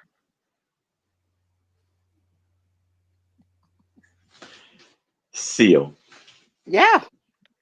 Oh, wow. Way to go, Aaron, because, yeah. You know, you get very parched when you're a talk show host. What was the worldwide top-selling toy of 1996? Was it Buzz Lightyear, Thunderbirds Tracy Island, or Pogs? I never even heard of these toys. Buzz Lightyear. No, it was Buzz Lightyear. Yeah. You know what? I think my kid had one too, like in her hand. I can remember seeing a Buzz Lightyear. Sure, that goes for a lot of money now. Toy Story, because Toy Stories came out then. Yeah, that was good, that movie. For which NBA basketball team was Paula Abdul a cheerleader? Lakers. Lakers. What did House of Pain want to do in their 1992 song? Jump around. Jump around. Jump around. That's the Wisconsin Badgers 5th quarter song. Yeah, but we can't have a hit song with 2 words, jump around. We can't have 2 words that become a hit. Everyday People was a big song for which hip hop group? Oh, Arrested Development. Yes, Aaron. How many weeks did Don't Speak by No Doubt spend at the #1 spot on the Billboard Hot 100 Airplay chart, setting a new record? Was it All of them. 8, 16, or 32? And no, it was not 32. It was 16. Darn it. So close, Trisha. Sheryl Crow sang the theme song to which James Bond film? GoldenEye, Tomorrow Never Dies, or The World Is Not Enough? Don't know. I don't know. Not a Bond fan. I'm not a Bond fan. Yeah. Yeah, it's Tomorrow Never Dies. That is correct. Okay. Good one, Lou. Good job, Lou. Bottom of the box here. The last couple of cards are stuck. Okay. All right, here we go. Who is Andre Rommel Young better known as? Clue? Young MC. Oh. Andre 3000. No. No. So the other 2 choices, Andre 3000 was one of the choices, but it's not him. Oh. Is it Dr. Dre or Eazy-E? Dr. Dre. It is Dr. Dre. Got me. In the music video for Baby One More Time, what is Britney Spears dressed as? School girl. Girl. Yeah, you dream about that a lot, don't you little dirty boy? Hey, he didn't come up with the outfit. All right. Yes, I want to know which one of the four of us he wants in the me, you, Anitra, Becky. We should have. I can't. But imagine a runway of the four of us and Britney Spears schoolgirl. I'm in my scooter, but I will wear underwear. Beyonce, sweet. Kelly Rowland, and Michelle Williams were part of which girl band? Destiny Child. That is right. You knew that one. Which band sang? But wait, there's what, 3 other women who were also in there? Were they? Yeah, it was like I think at least another member. They kind of couple of them got swapped out. Yeah. Did you love that commercial with Salt and Pepper on the football field pushing something, saying push it real good? That was so clever. Mm-hmm. Okay, which band sang "I'm Too Sexy"? Oh, Fred something.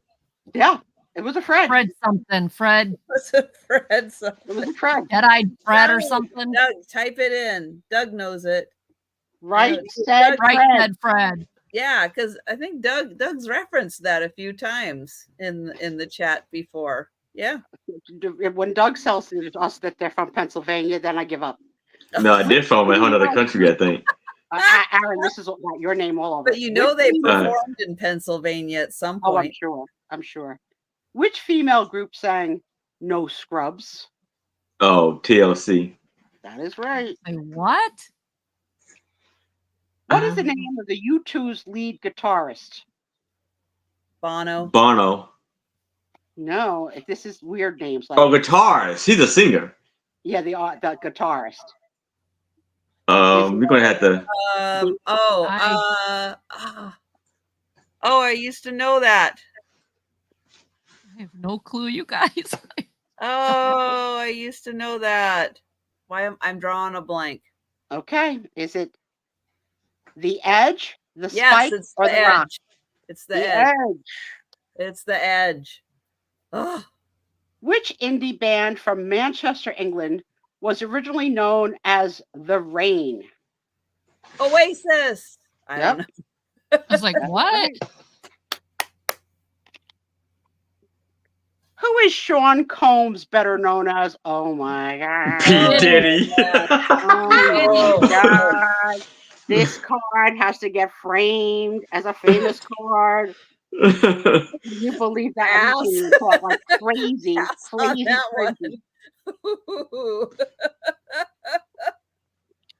Jarvis Cocker.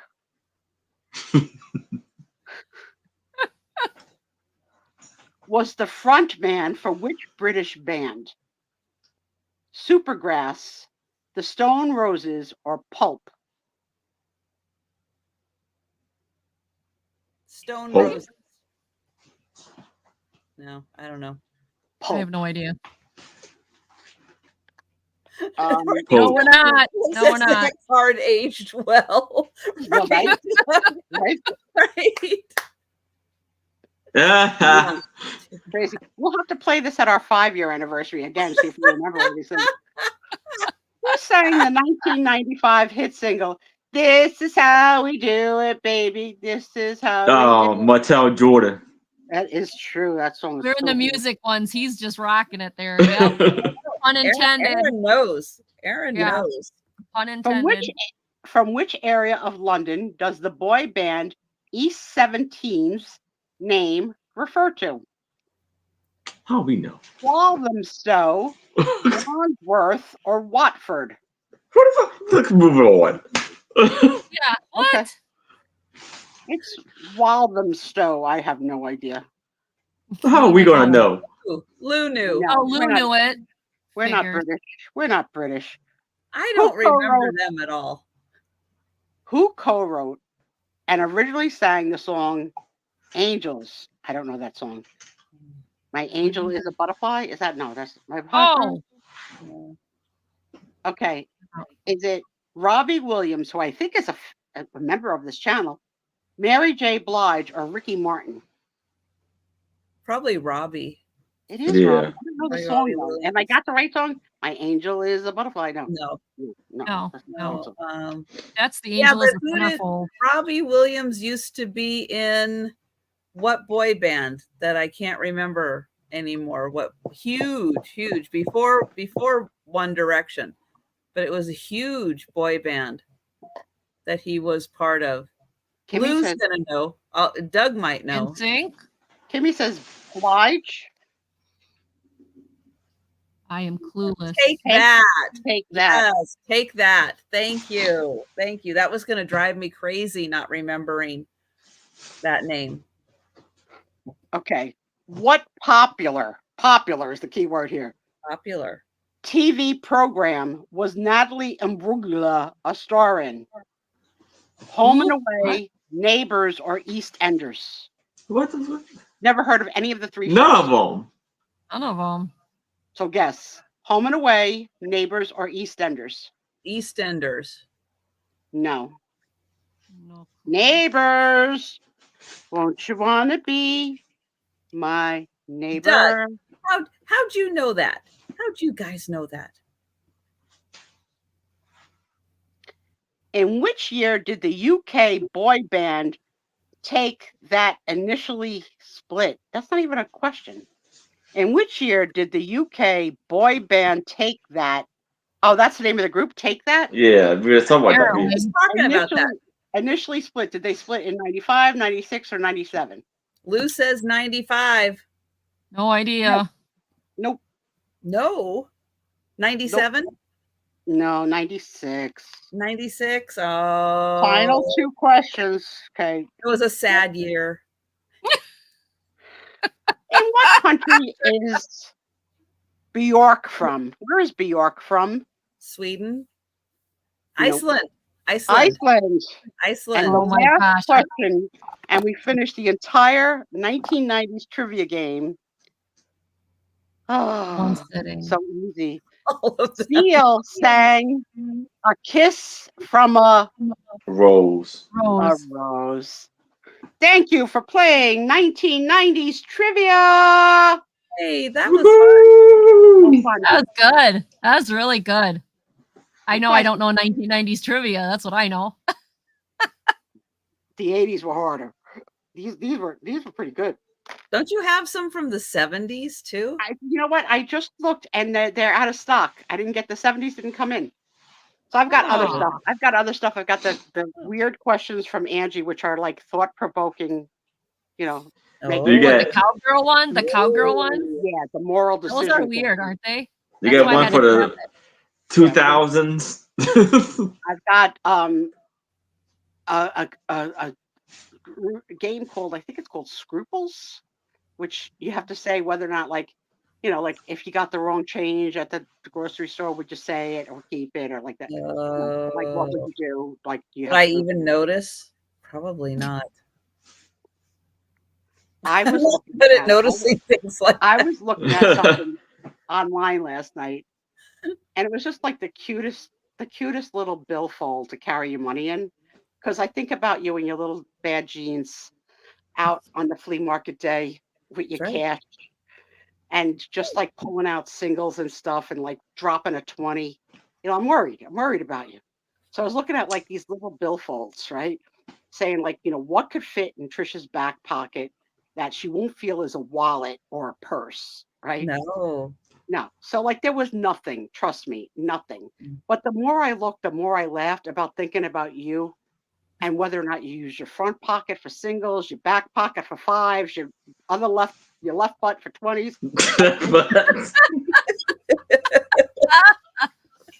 My mind went to a whole like, how weird is Trisha? Not that weird. I was looking at money clips because I figured like, you know what, Jugs? She's probably not fancier than a paper clip. I don't even use that. Yeah. I don't even use that. No. And she did tell us she does put her money in order, but she may not wind up with them in order at the end of the day because she's busy. It's true. You know, Right. making That's changes. how I am. It's true. That's how I am too. Yeah. Okay, my friends. And now the end is near. So here's the point in the night. We've learned about each other's personality types. We've succeeded in answering all the 90s questions.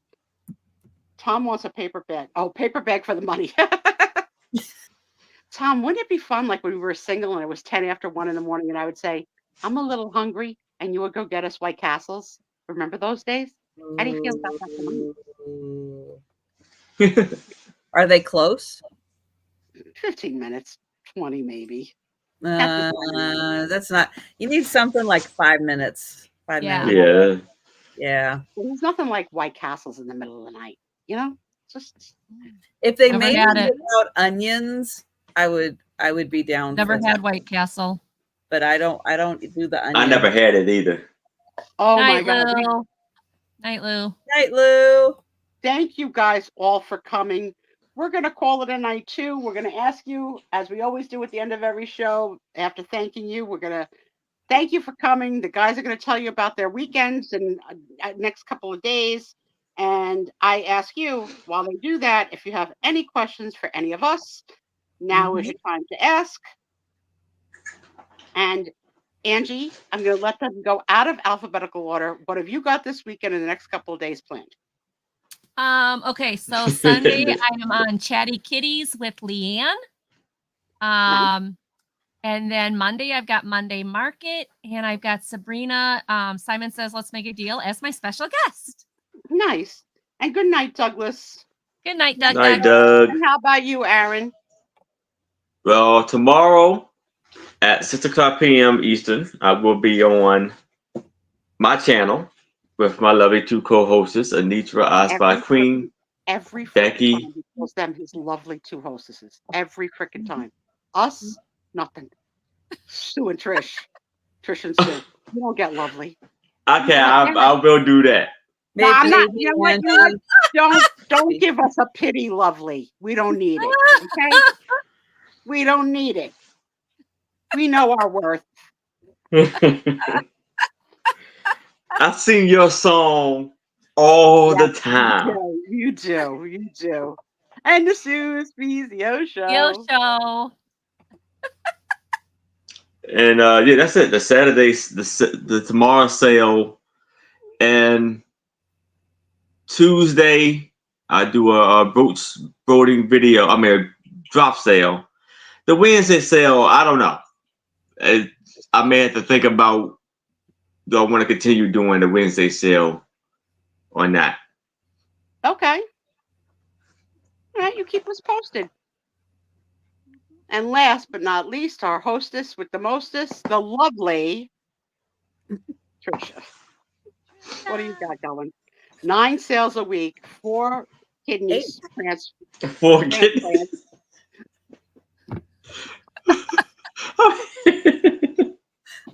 Tomorrow I'll be having a late night sale with Kathy Picasso Cat at 7 p.m. Pacific time, 9 Central, 10 Eastern. Kathy's on my time because she's in Arizona, and Arizona doesn't do daylight savings. So Kathy and I are on the same time. Nice. Check out our friends. Hit the subscribe button if you haven't to Angie and Trisha, and I can't imagine you don't have Trisha, and to Aaron. Subscribe to me while you're at it, so that one day if I ever decide to break up with Trisha and do my own damn Speizio show, God forbid. Can't do that. What? No, I would do something different. Trust me, I live here. So I see no questions. Having said that, hold your peace. Have a good week. And I'll see you here next Friday. Yes. Bye, Bye, everyone.